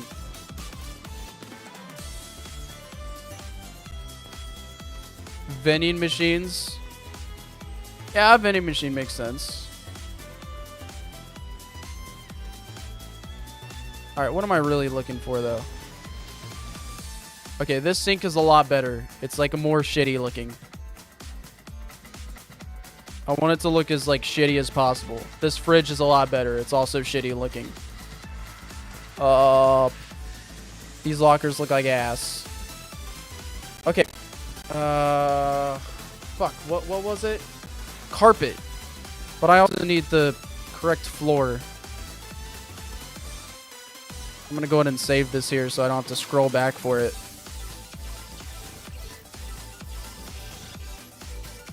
Alright, carpet. We can use blue carpet. We are on the ocean after all. Okay, cool. Look at all this stuff we have to use. Hell yeah. Let's just put it all in the corner for now, so we can figure out how we're going to use it.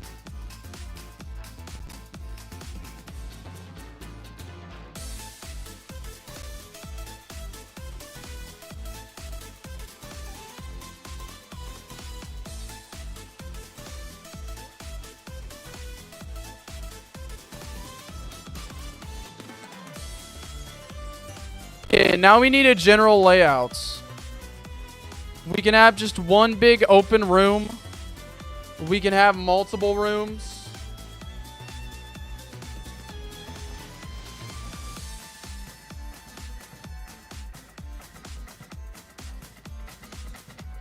James, we cannot walk out of here. Look. There is no place to walk out of here.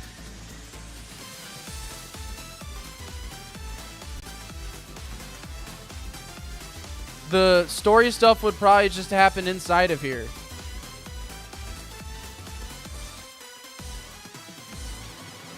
Oh, wait. We also have this blue wall. I don't feel like this blue wall is awful at all for, like, the situation.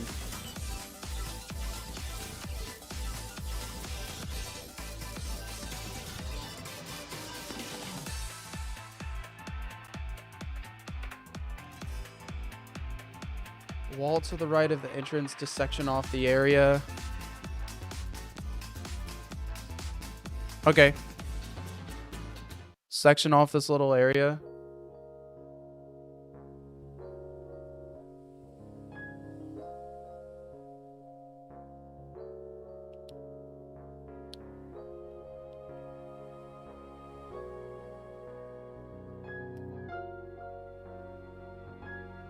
Yeah, I imagine they do some sort of job.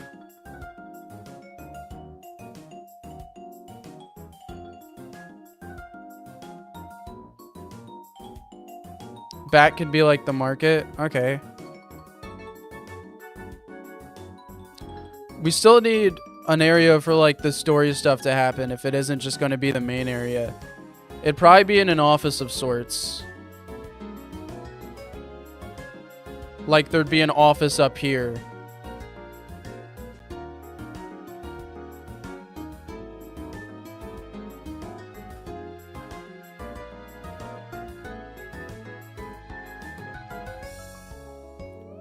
Feels really small.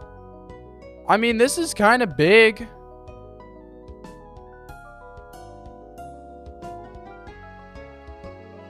And then to the side, a bathroom. Going with the bathroom idea still. This bathroom's not private at all.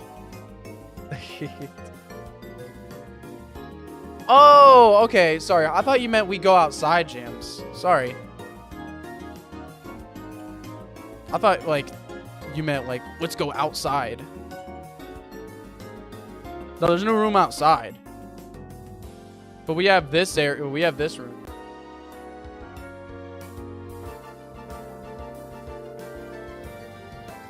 I don't think we should see the other room.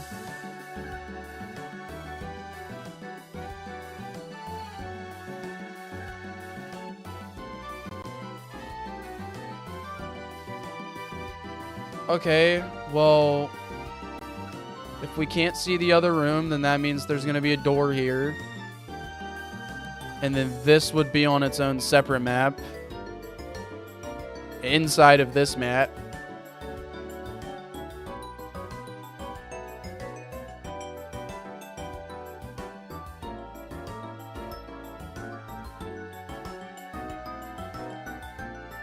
Have room to make it bigger while we're at it.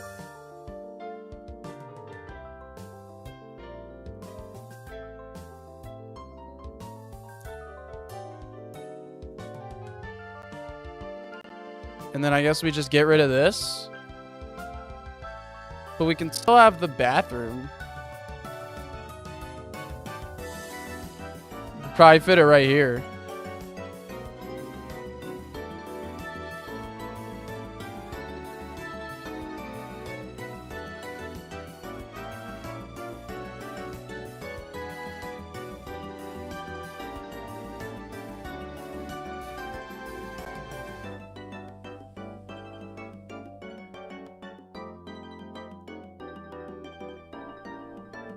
Off sync, I have no idea how to do that. I don't know what you mean by that.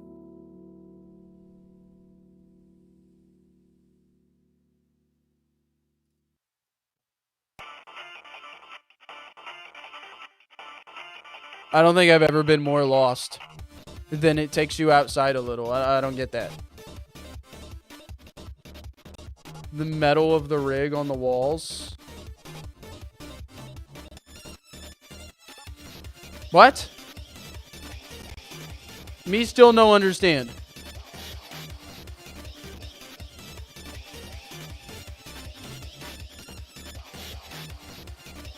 Yeah, I'm not really sure if the bathroom works.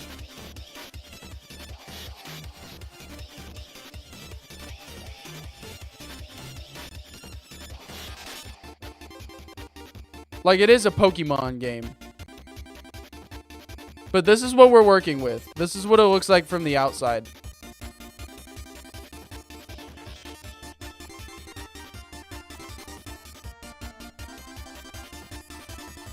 Oh, wait, shit. I have to move this.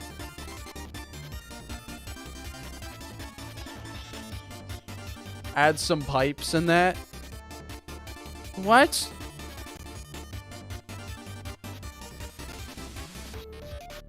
Wait, why would we be able to see pipes? I'm so confused.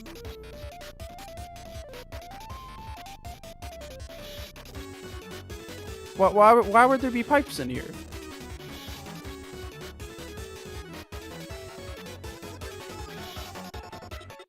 Okay, I have pipes, but they're in a different tile set.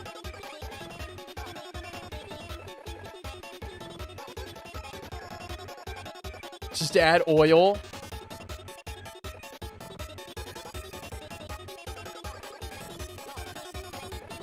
That's not in the oil platform. The oil's all in here. The oil is being drilled out of here and probably sent to tanks.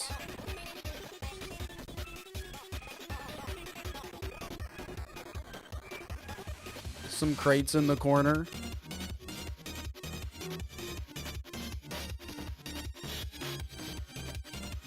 We are always very limited on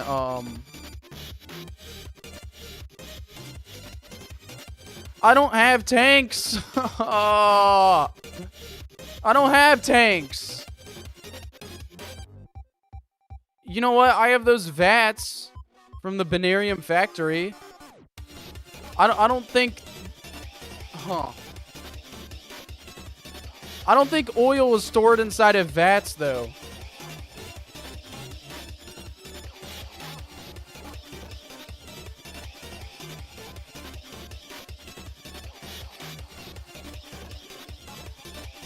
Where the hell even are those vats, by the way?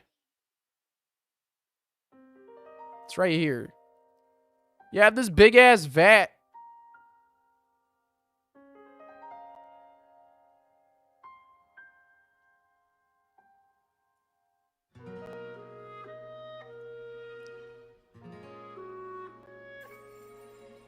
Big-ass vat. Okay, someone did say...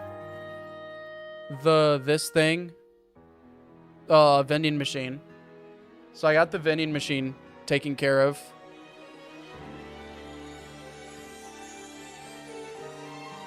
Okay, barrels is something I can do. I have barrels.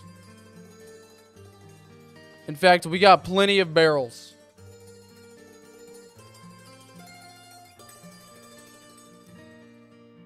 So what? Would the barrels just kind of be chilling here? Big barrels of oil?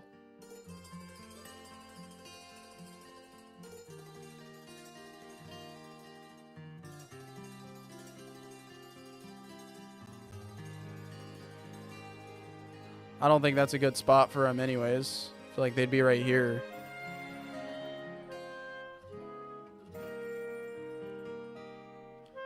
Maybe if they were metal. Well, I don't have metal barrels.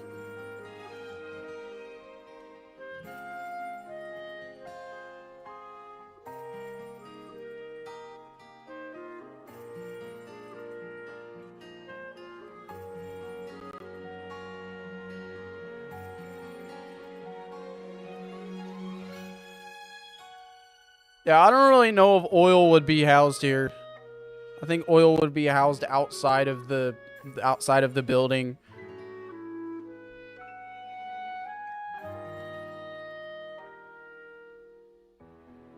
If anything, I feel like the oil would be housed in like a warehouse section.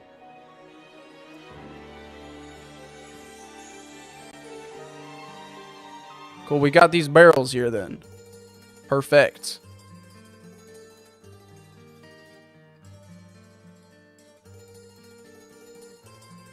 Okay.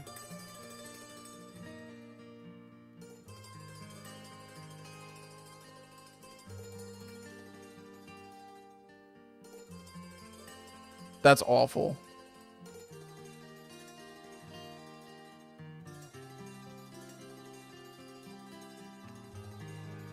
Okay, let's just go ahead and get the break room out of the way. There's nothing much to put here.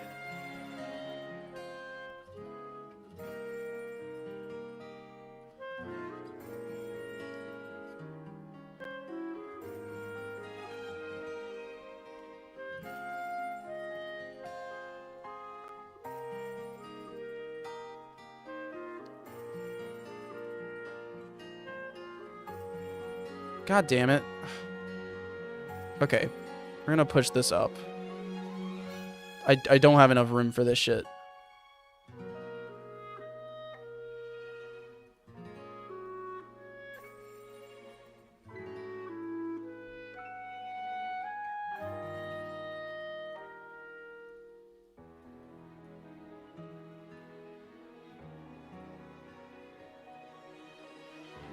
Okay, vending machine can be right here.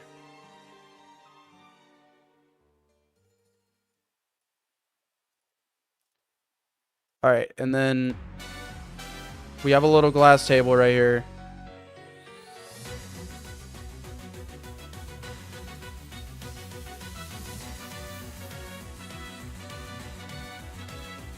Lockers can be right over here.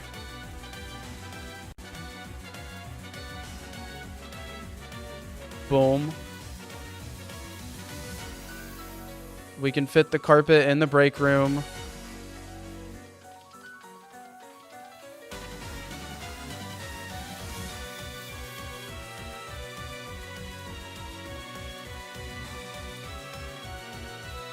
Might reserve the fish tank for somewhere else.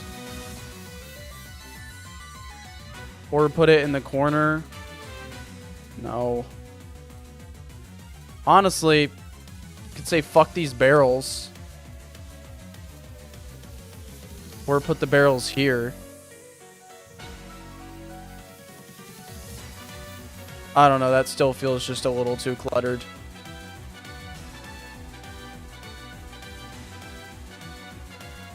Okay. I'll hold on to the barrels.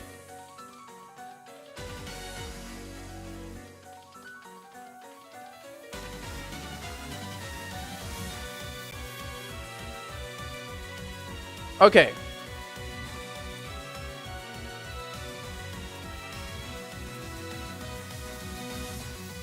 Use the smaller barrels like the one sitting upright.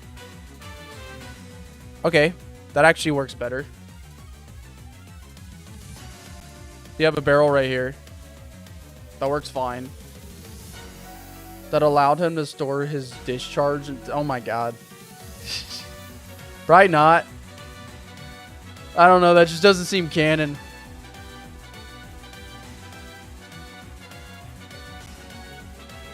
Fish tank in office. Honestly, fish tank both in office and in here makes a lot of sense. Like, I feel like in both places.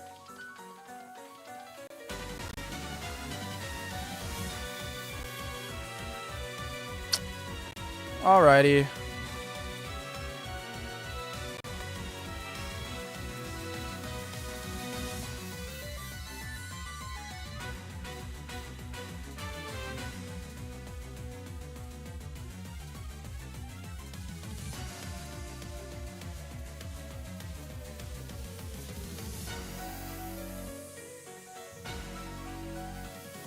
Okay, but where is the story events gonna take place here?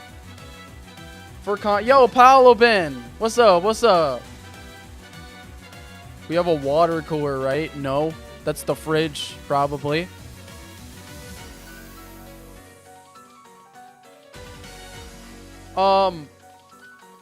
Where are the story events gonna take place? Like, should they take place in the office? So the story events, for context, the story events basically involves a bunch of activists, right?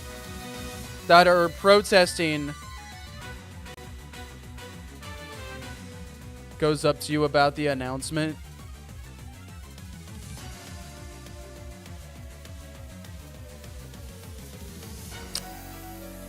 So we have a bunch of activists, and they're, you know, they are cut off by the activists charging in with Jurian.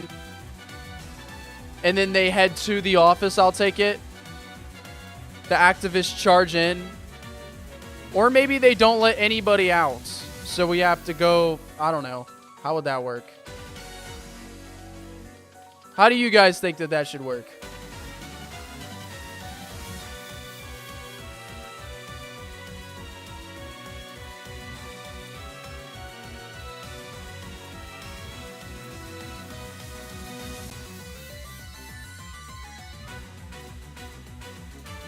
Like a raid. So all the Team Light people come in here and they're like, or not Team Light, but all the activists come in here and they're basically just like,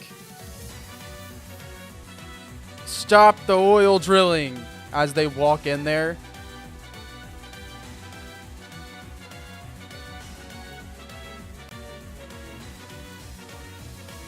Yeah, Jurian's probably the only Team Light member. Are these just random people? Yes, besides Jurian.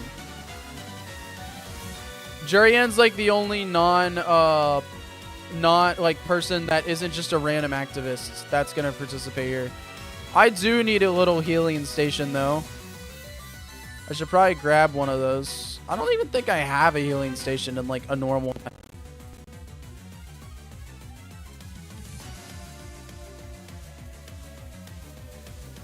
Sounds crazy, I know, but I genuinely do not have one. Oh, here it is. Hell yeah.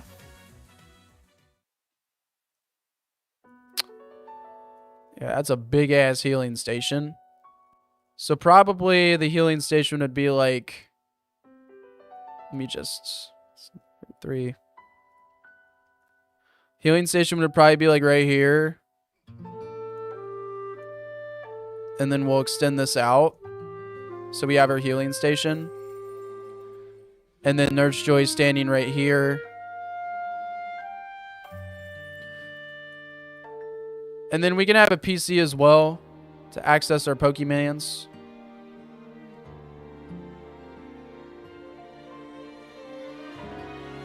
And even just having this right here to just show that it's still a Pokemon Center. Albeit a weird one, but it still is a Pokemon Center.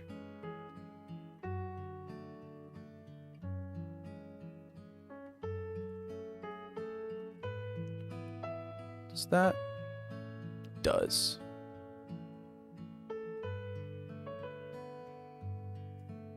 You know what we could do? We could make this wall extend this way a little bit, like such.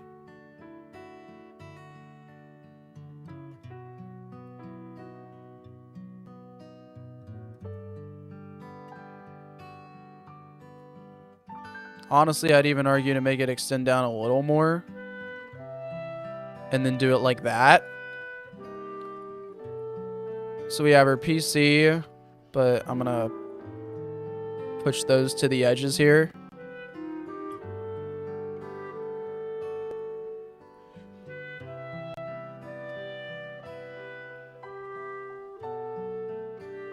Isn't Lilith the champion? Lilith used to be the champion. To learn how to make the card gym puzzle. Not that long.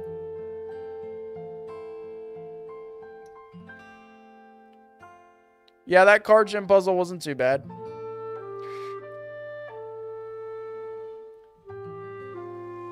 Alright, one more thing. Let's put a region map in here.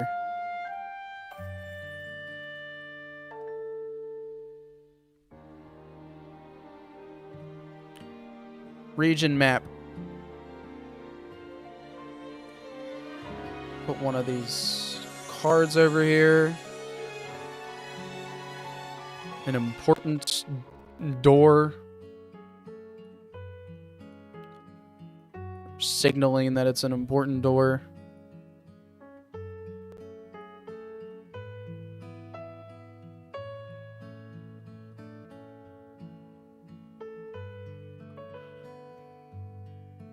Okay. And then maybe a path and some benches for the Pokemon trainers to sit at.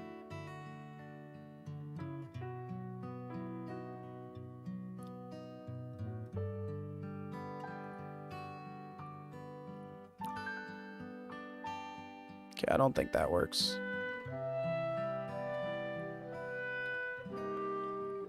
But some seats.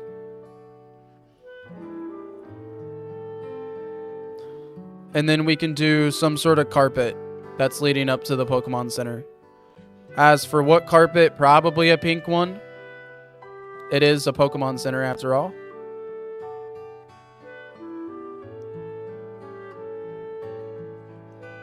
Okay, I think this is coming together actually. How do you feel about having Spanish viewers? Bro, I love the variety. It don't matter if you're Spanish, Italian, fucking whiter than shit. It don't matter. It don't matter at all. However, I can't speak Spanish, so don't try to hit me with that.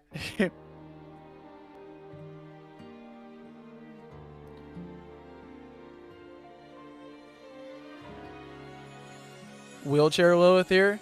Yeah, I feel like this would be a good spot for Wheelchair Lilith. I don't see why not. I'm gonna just put a little vase right there. Alright, as for decorating this little area, I think what we did is honestly pretty solid.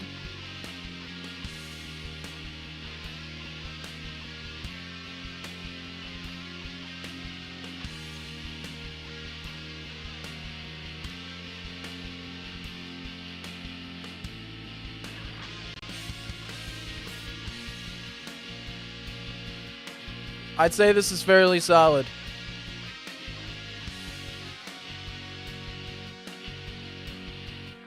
I love this little place.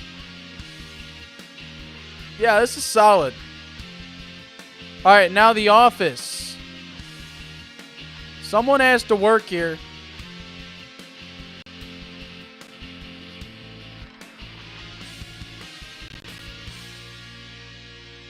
Someone has to be the manager of this fine establishment. Wait, hold on. I found lockers that might look better than the ones we currently have. Okay, maybe not. Oh, there's only 2 lockers. No, I think the little ones are fine, actually. Alright, some asshole has to work here. The activists have to be mad at somebody.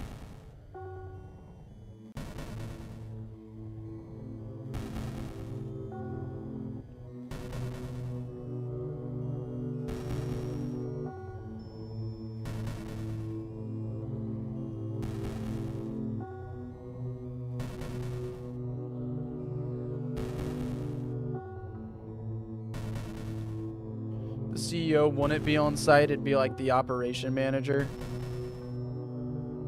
It's just like the construction worker sprite. Fair enough, fair enough. So just the construction worker. Alright, we need a desk for this guy. I don't imagine he has great working conditions. I feel like just this normal looking ass desk will do.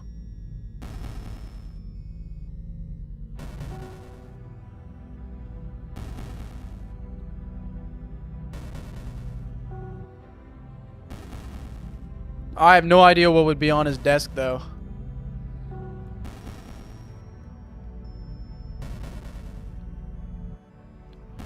Okay, a calendar and a printer. Those seem like things that people would have in an office. A calendar and a printer. A bookshelf with some manuals. Yeah, a bookshelf probably works, too.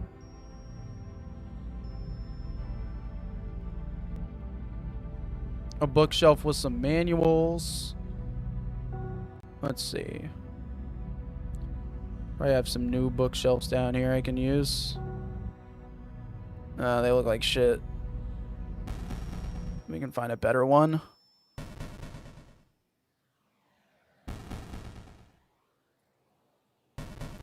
feel like just our sciencey bookshelf works.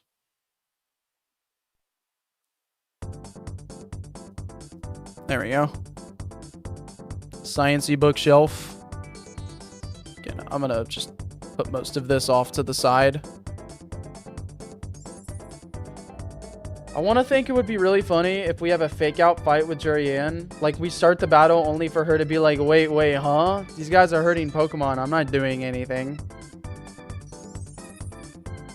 That would be actually kind of funny.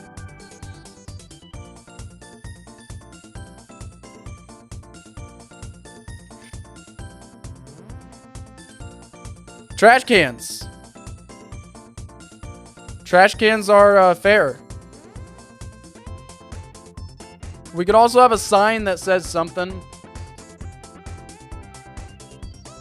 She just gives you $500 to go away.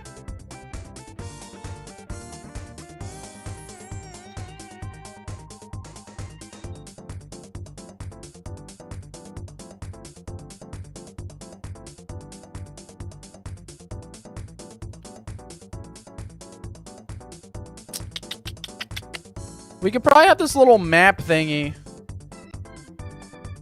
Maybe it's like blueprints for something.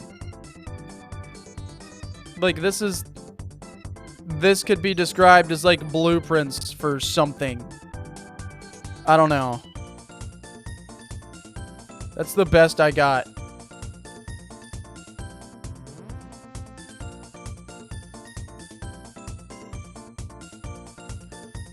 The Trubbish of this region is a fish. That is true.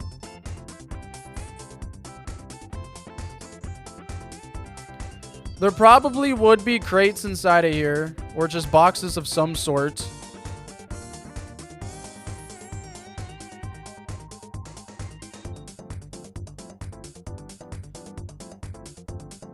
And then maybe some plants. Or a plants.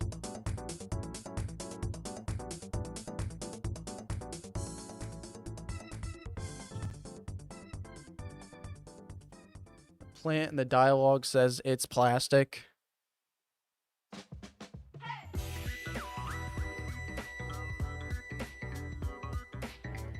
One of these signs about sales. Probably not.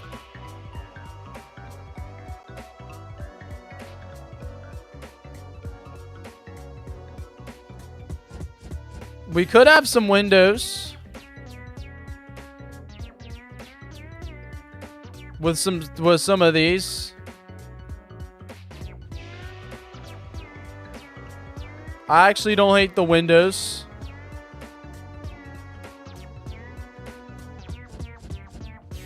The chair is oddly sticky, smells like musk.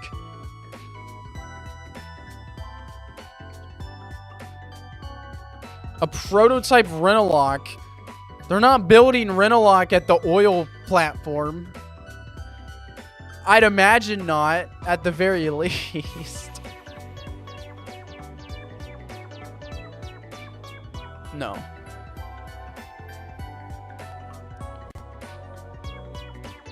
A megaphone?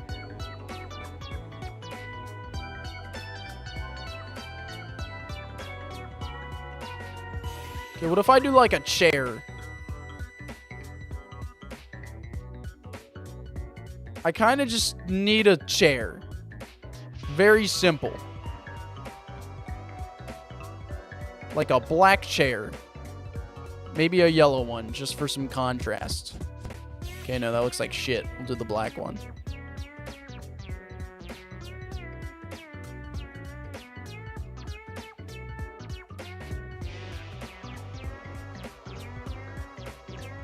Oh, wait, I can't forget the doorway.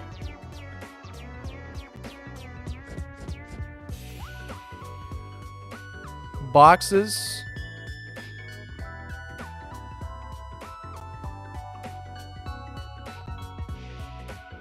But I probably have the box pressed against the corner instead. Of course, the bookshelf. Ah, shit. I don't got room for the bookshelf no more. So I did these big-ass windows. Okay, I can do the tiny bookshelf then. Where's the tiny bookshelf? There we go. Tiny bookshelf. Calendar can be up here. Whatever's on that sign can be right here.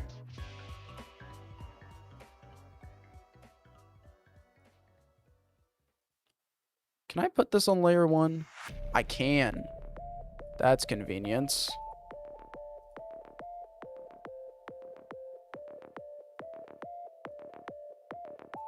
Okay. Actually, I can put the printer right here.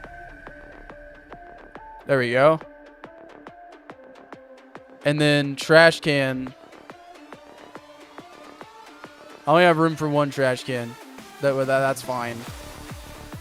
Trash can. And then a plant.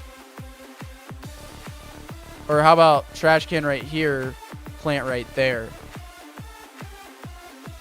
Alright, this is starting to come together. We just need to make the floor look a little better.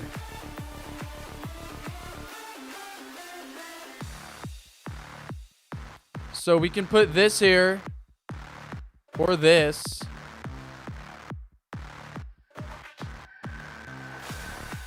I don't know. What color mat do you guys think? I got pretty much every color, I believe. I got a lot of colors.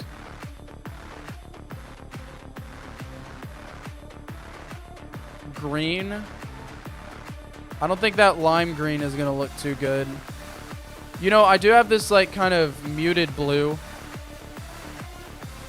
I don't like that either.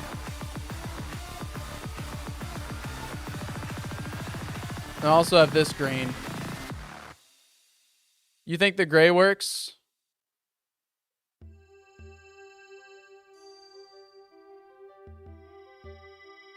Just scrolling, looking for more mats. Might as well see what we got. I don't think red is going to look too good. That gray looked pretty nice, I do gotta say.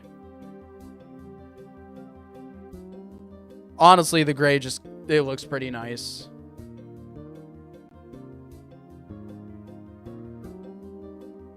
Alright. Last thing. I think maybe instead of these crates, we could have something that's less cardboard. Like, I think this will look a lot better.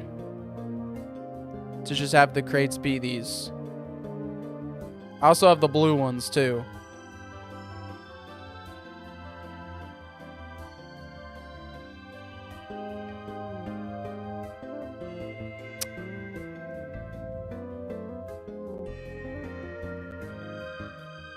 Probably not the blue ones. I don't know, I really liked the blue, but shit. What if we just do 2 blue boxes? Straight up, like, just 2. Boom. Okay, that's not bad.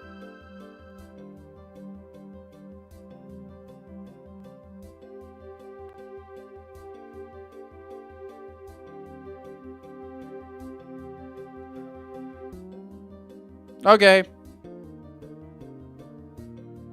I think this is solid. Alright, now as for the events that happen here. 1.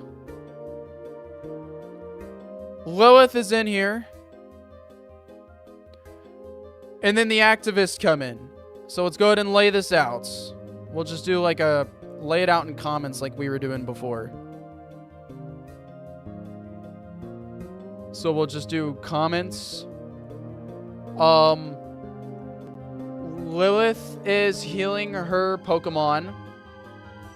Player interacts with Lilith. And then activists come in.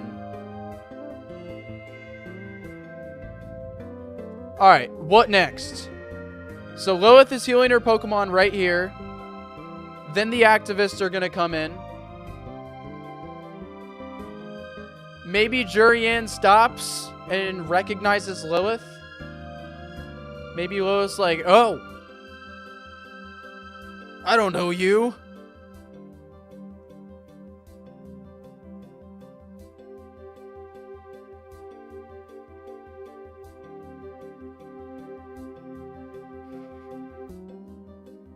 Those are just some ideas. No, I'm so sorry, Antoine. Jam said, sorry, I'm pissing.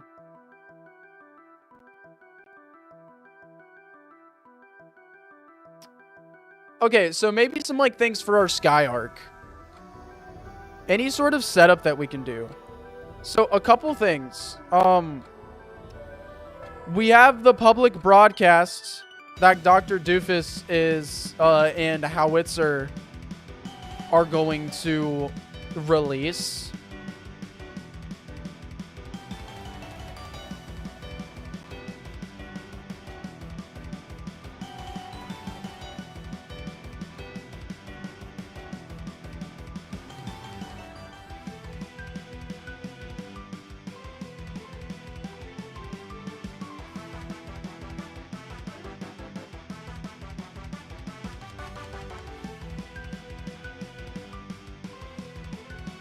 Man, I'm kind of lost.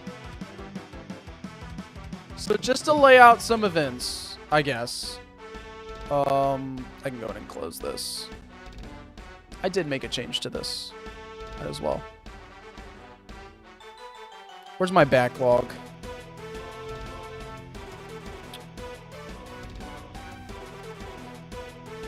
Okay, so we have... I'm going to write this in backlog instead of in comments. In fact, we're just going to delete this event.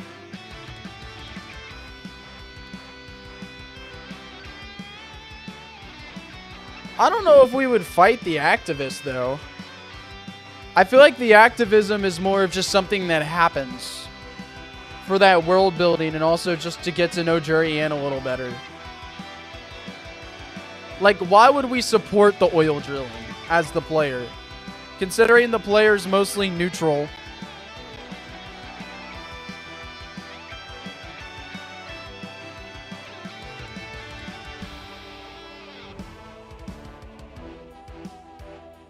Maybe they threaten you thinking you're working for them.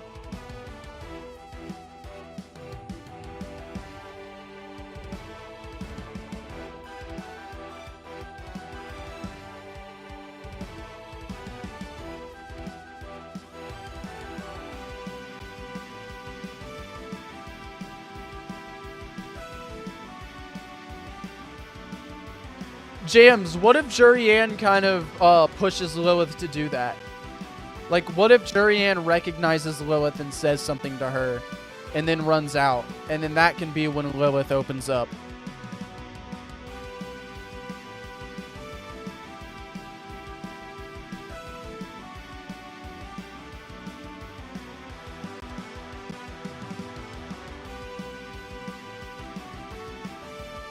Lilith is cut off when the activists barge in. Jury Ann recognizes her, but moves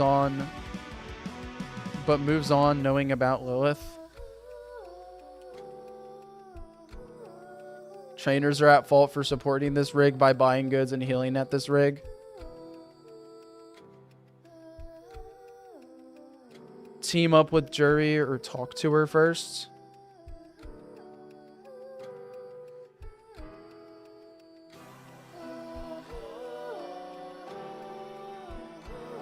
I think that makes a lot of sense. Actually. Like, we walk in to see what Jury Ann's doing. And then we get to see Jury Ann and the activists basically shutting down the place. At least for the day.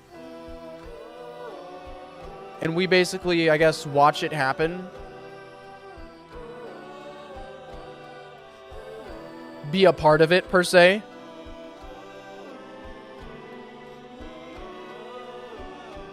Okay, so what if it's like... Alright, so... Walk in. Talk to Lilith. That's one thing. Walk in, talk to Lilith, and then activists run in.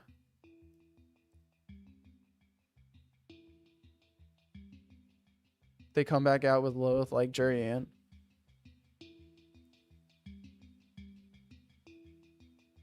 Okay, but is Lilith participating in the activism too?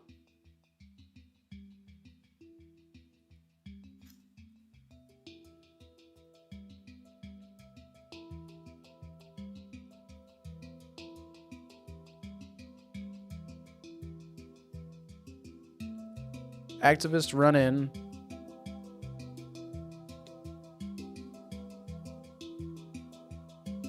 Jurian spots Lilith, but doesn't say anything.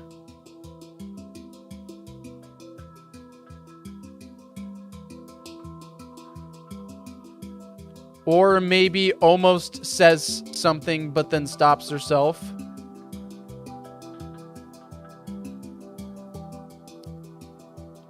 Pushed out of the way while being handicapped. But doesn't say anything, or maybe almost said something, then stops herself. Then the player can walk into office. And then Jurian and the activists speak on the dangers or on the harmful effects of the oil drilling.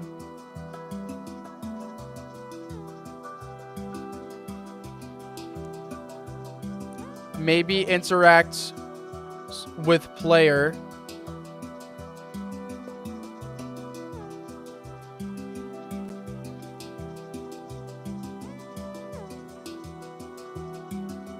Girl in a wheelchair over here. You're gonna raid the place, at least ignore the civilians. Yeah, that's fair. That's fair. That makes a lot of sense. Maybe it interacts with the player.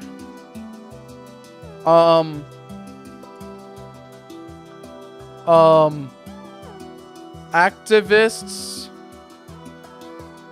stick around while player goes to talk to Lilith, or goes back to talk to Lilith again.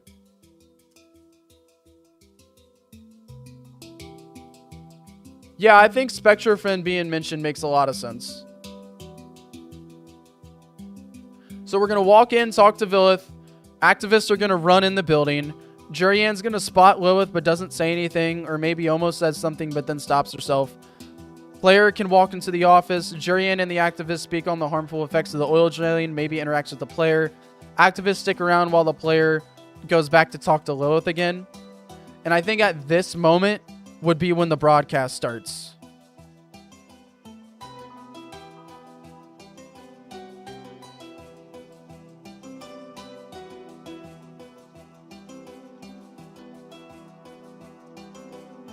So, broadcast would start now.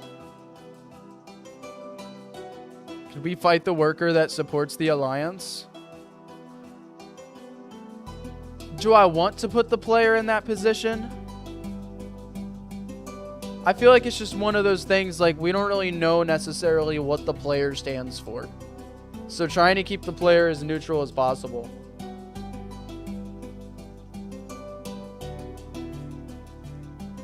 It's just a thought. It's just a thought.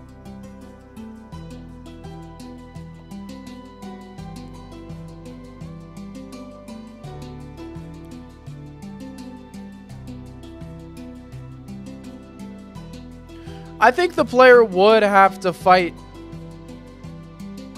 for him to be okay with it, though. Or, like, for Jurian to, like, understand the player a little more.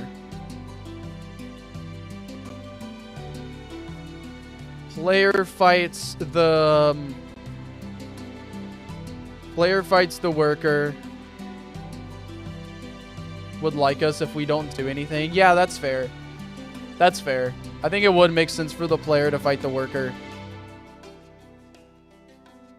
Or maybe the worker at least targets the player so they feel forced into it.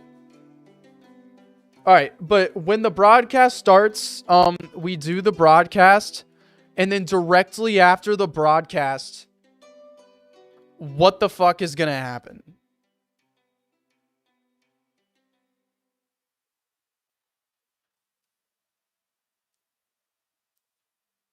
I feel like so President G Golden has to go missing. So what if like Jurian or Lilith gets some sort of notification that he's went missing? It'd probably be Lilith from Zenix. Lilith gets P-mail from Zenix that GGG went missing.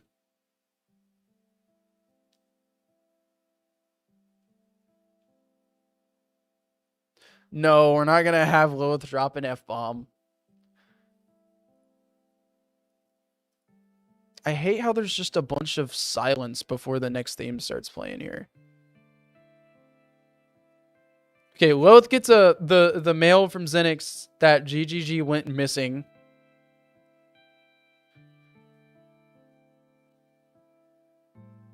Jurian should say something to Lilith on her way out. It just makes sense. Something to build that tension. And hints at Lilith's backstory. Just something.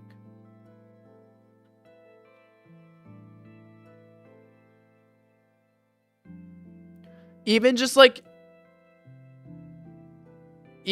a nickname. Like, what if Jurian just like throws out a nickname? Like, good to see you, Mother Lilith.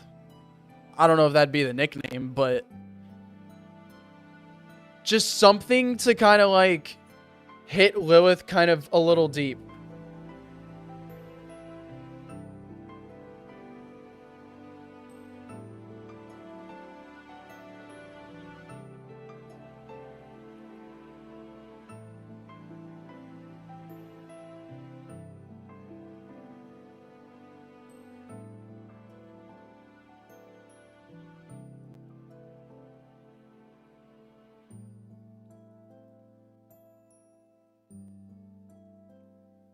So Jurian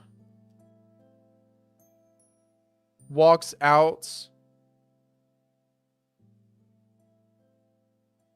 Jurian walks out. How old is Jurian? 20-something? Lilith was a past villain? Yes. Kind of. Not really. Team White isn't really villains, honestly.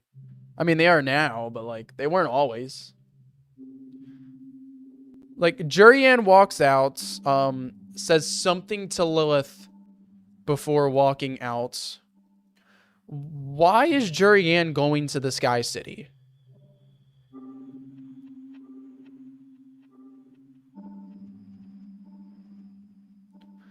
Like, why is Jurian going to go to the Sky City? Probably something to do with the gambling disaster. Says something to Lilith before walking out. Also says something about having business to do with selling Pokemon at the casino. As in, like, she's against selling Pokemon at the casino.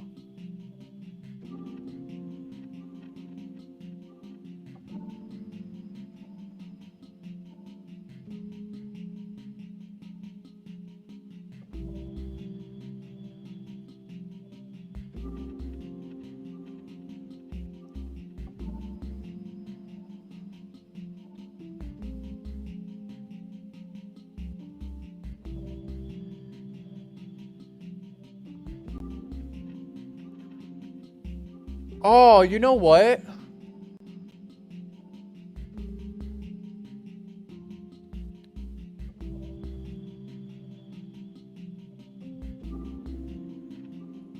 Lilith and Jurian and the player all group up.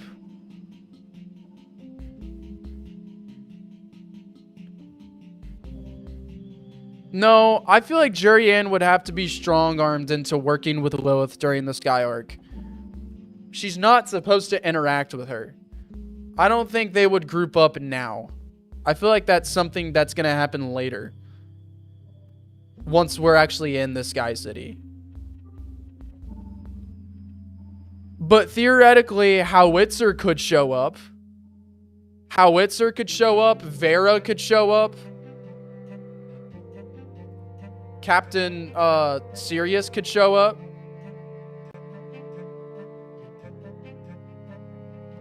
Jurian misses Lilith. Yeah, I could agree with that too. I feel like Jurian would miss Lilith.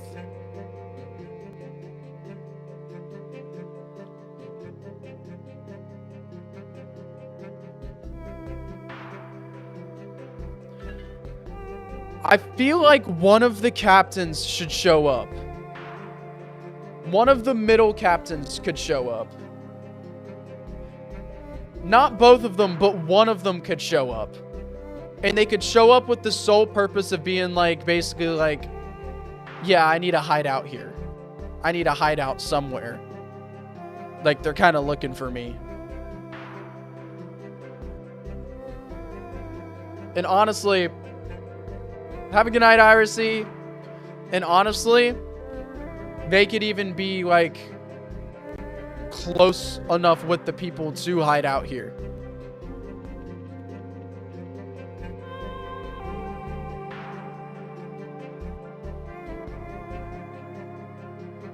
I think they would hide out on an island. All right. So after Jurian walks out, we're going to talk with Lilith for a second, and then Captain Sirius will show up. Talk about having to hide out at, to hide somewhere after the events that took place.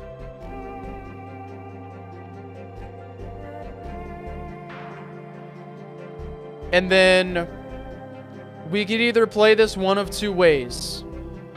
We could watch Sirius get arrested right then and there. Or we could have it be heard that Sirius did end up getting arrested here later on.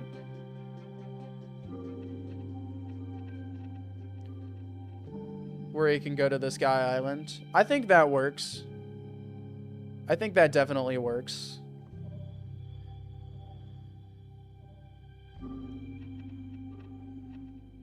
Also, we do have the option of making it to where Vera, because we've already spoken with Vera a little bit. The only issue is that Vera is definitely more important than Sirius now. And Sirius hasn't had enough screen time to just randomly be important. So we could, so like at least Sirius would have something if she was here, but Sirius would also not make sense at all in the Sky City itself. Like none at all. There's just nothing Sirius could do in the Sky City.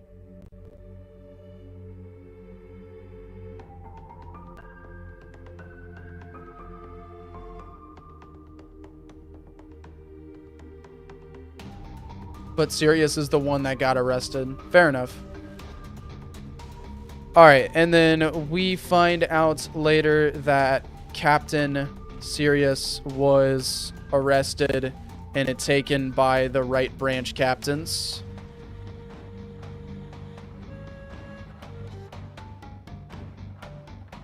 The military get to her and we escape with Vera.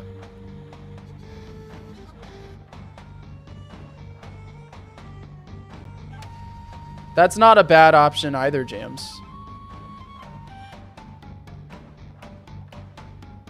I actually kind of like that. We watch the arrest happen as we leave to the sky. That's not bad. That's not bad at all. So Captain Sirius will show up, talk about having to hide somewhere after the events that took place. Once we get to the island, that leads to the Sky City.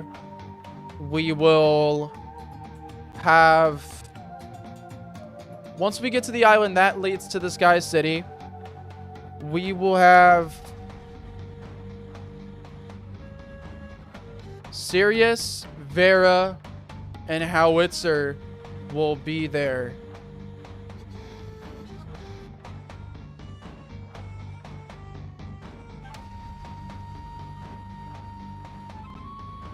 Sirius, Vera, and Howitzer will be there. Vera will take us. Everybody will scatter, but Sirius gets caught. Everybody will scatter, but Sirius gets caught.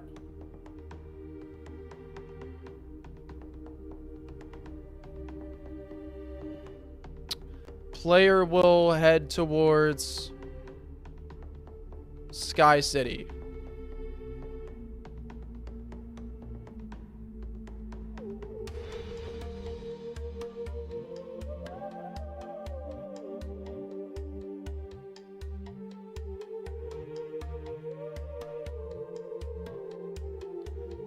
Go with Howitzer, Miles, fly to the sky to different areas. We go with Vera at the start of the route, basically. Oh, okay, I see what you're saying. Everybody will scatter, but Sirius gets caught. Vera grabs player and flies them into the sky. At the start of the route, Vera will teach the player how to fly back down if they want to.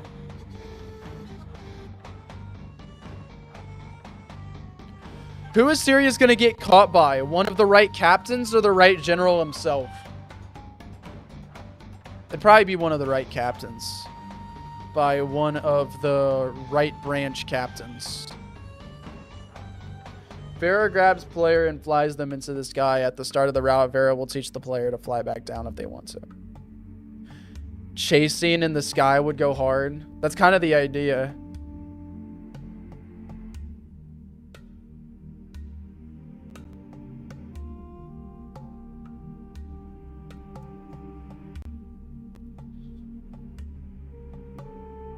All right, I think we have something. Is there anything that anybody sees in this that they would change or that they don't like? Do we meet Harrison? We'll probably meet him once we get there.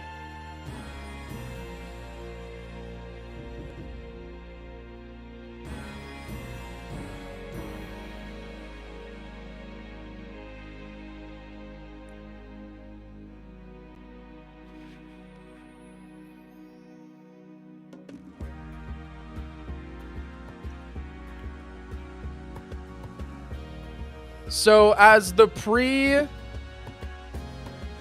who captured Vera or Sirius, and why did they do it? I got you. So, when the prison break happened, one of the Team Light admins got broken out of prison, right?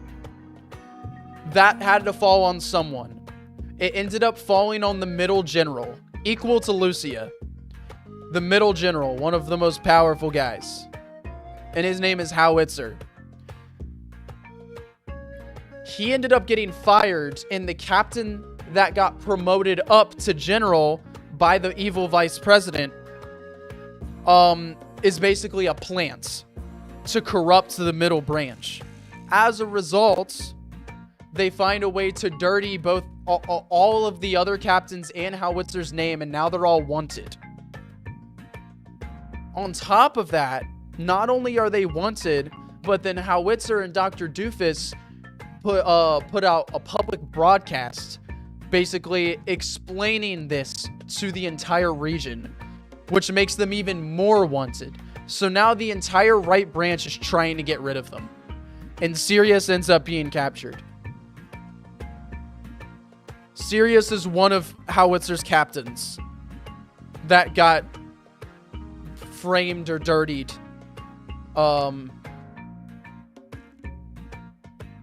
The idea is that Howitzer runs a prison, but he's a man of freedom. So they use Sirius as blackmail. More like they just get Sirius out of the way.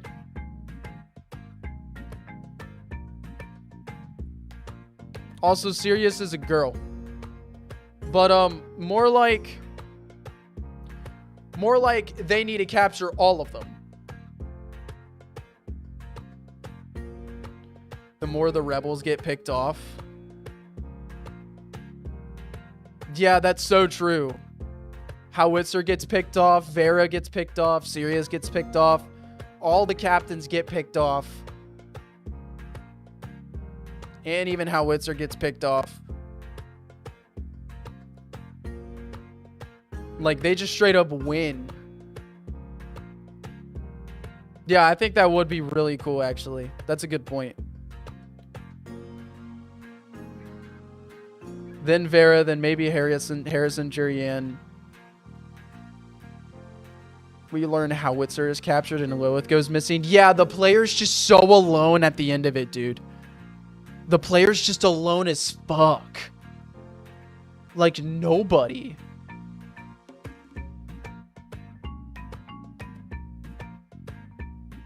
Yeah, it's literally just us and Miles. Like, we are losing big time. That's a really cool idea. That's a really, really cool idea. Alright, I think we have a good base going. I will run this by the story team. And we will make all of this with the story team. Is there Elite Four in this? No. It is tournament styled like Sword and Shield.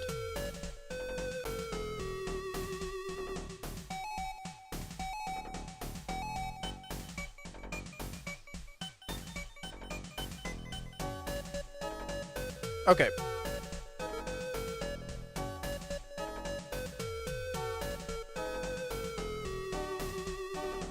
Been streaming almost 5 hours.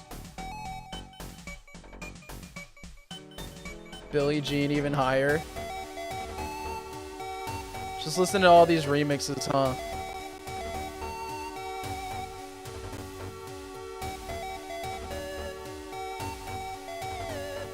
Five hours is crazy, though. We got a lot of stuff done today.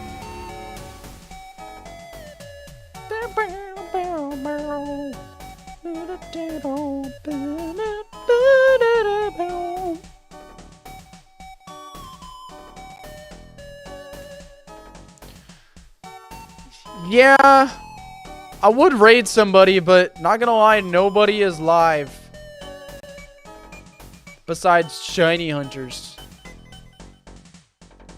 So I guess we're not gonna raid anybody today. Anyways, y'all. I hope you had a good time. It was a very long stream. We got a lot of stuff done. A lot of stuff done. But that's all good. That's all good. We had fun, right? Anyways, guys. Hope you have a wonderful night. Go ahead and say bye so I can say bye to everybody. Bye, Jams. Bye, Jules Fool. Bye, Safia Balls. Safia Balla. I don't know why I always say that. Bye, Off Sync. Thanks for hanging out, Off Sync. I really like the story plan. I'm a big fan of the story plan, too. I think we're doing a good job. To be fair, it was really just me and you working on it, Jams, but it's fine. Good cooking, folks. I'm glad you think so.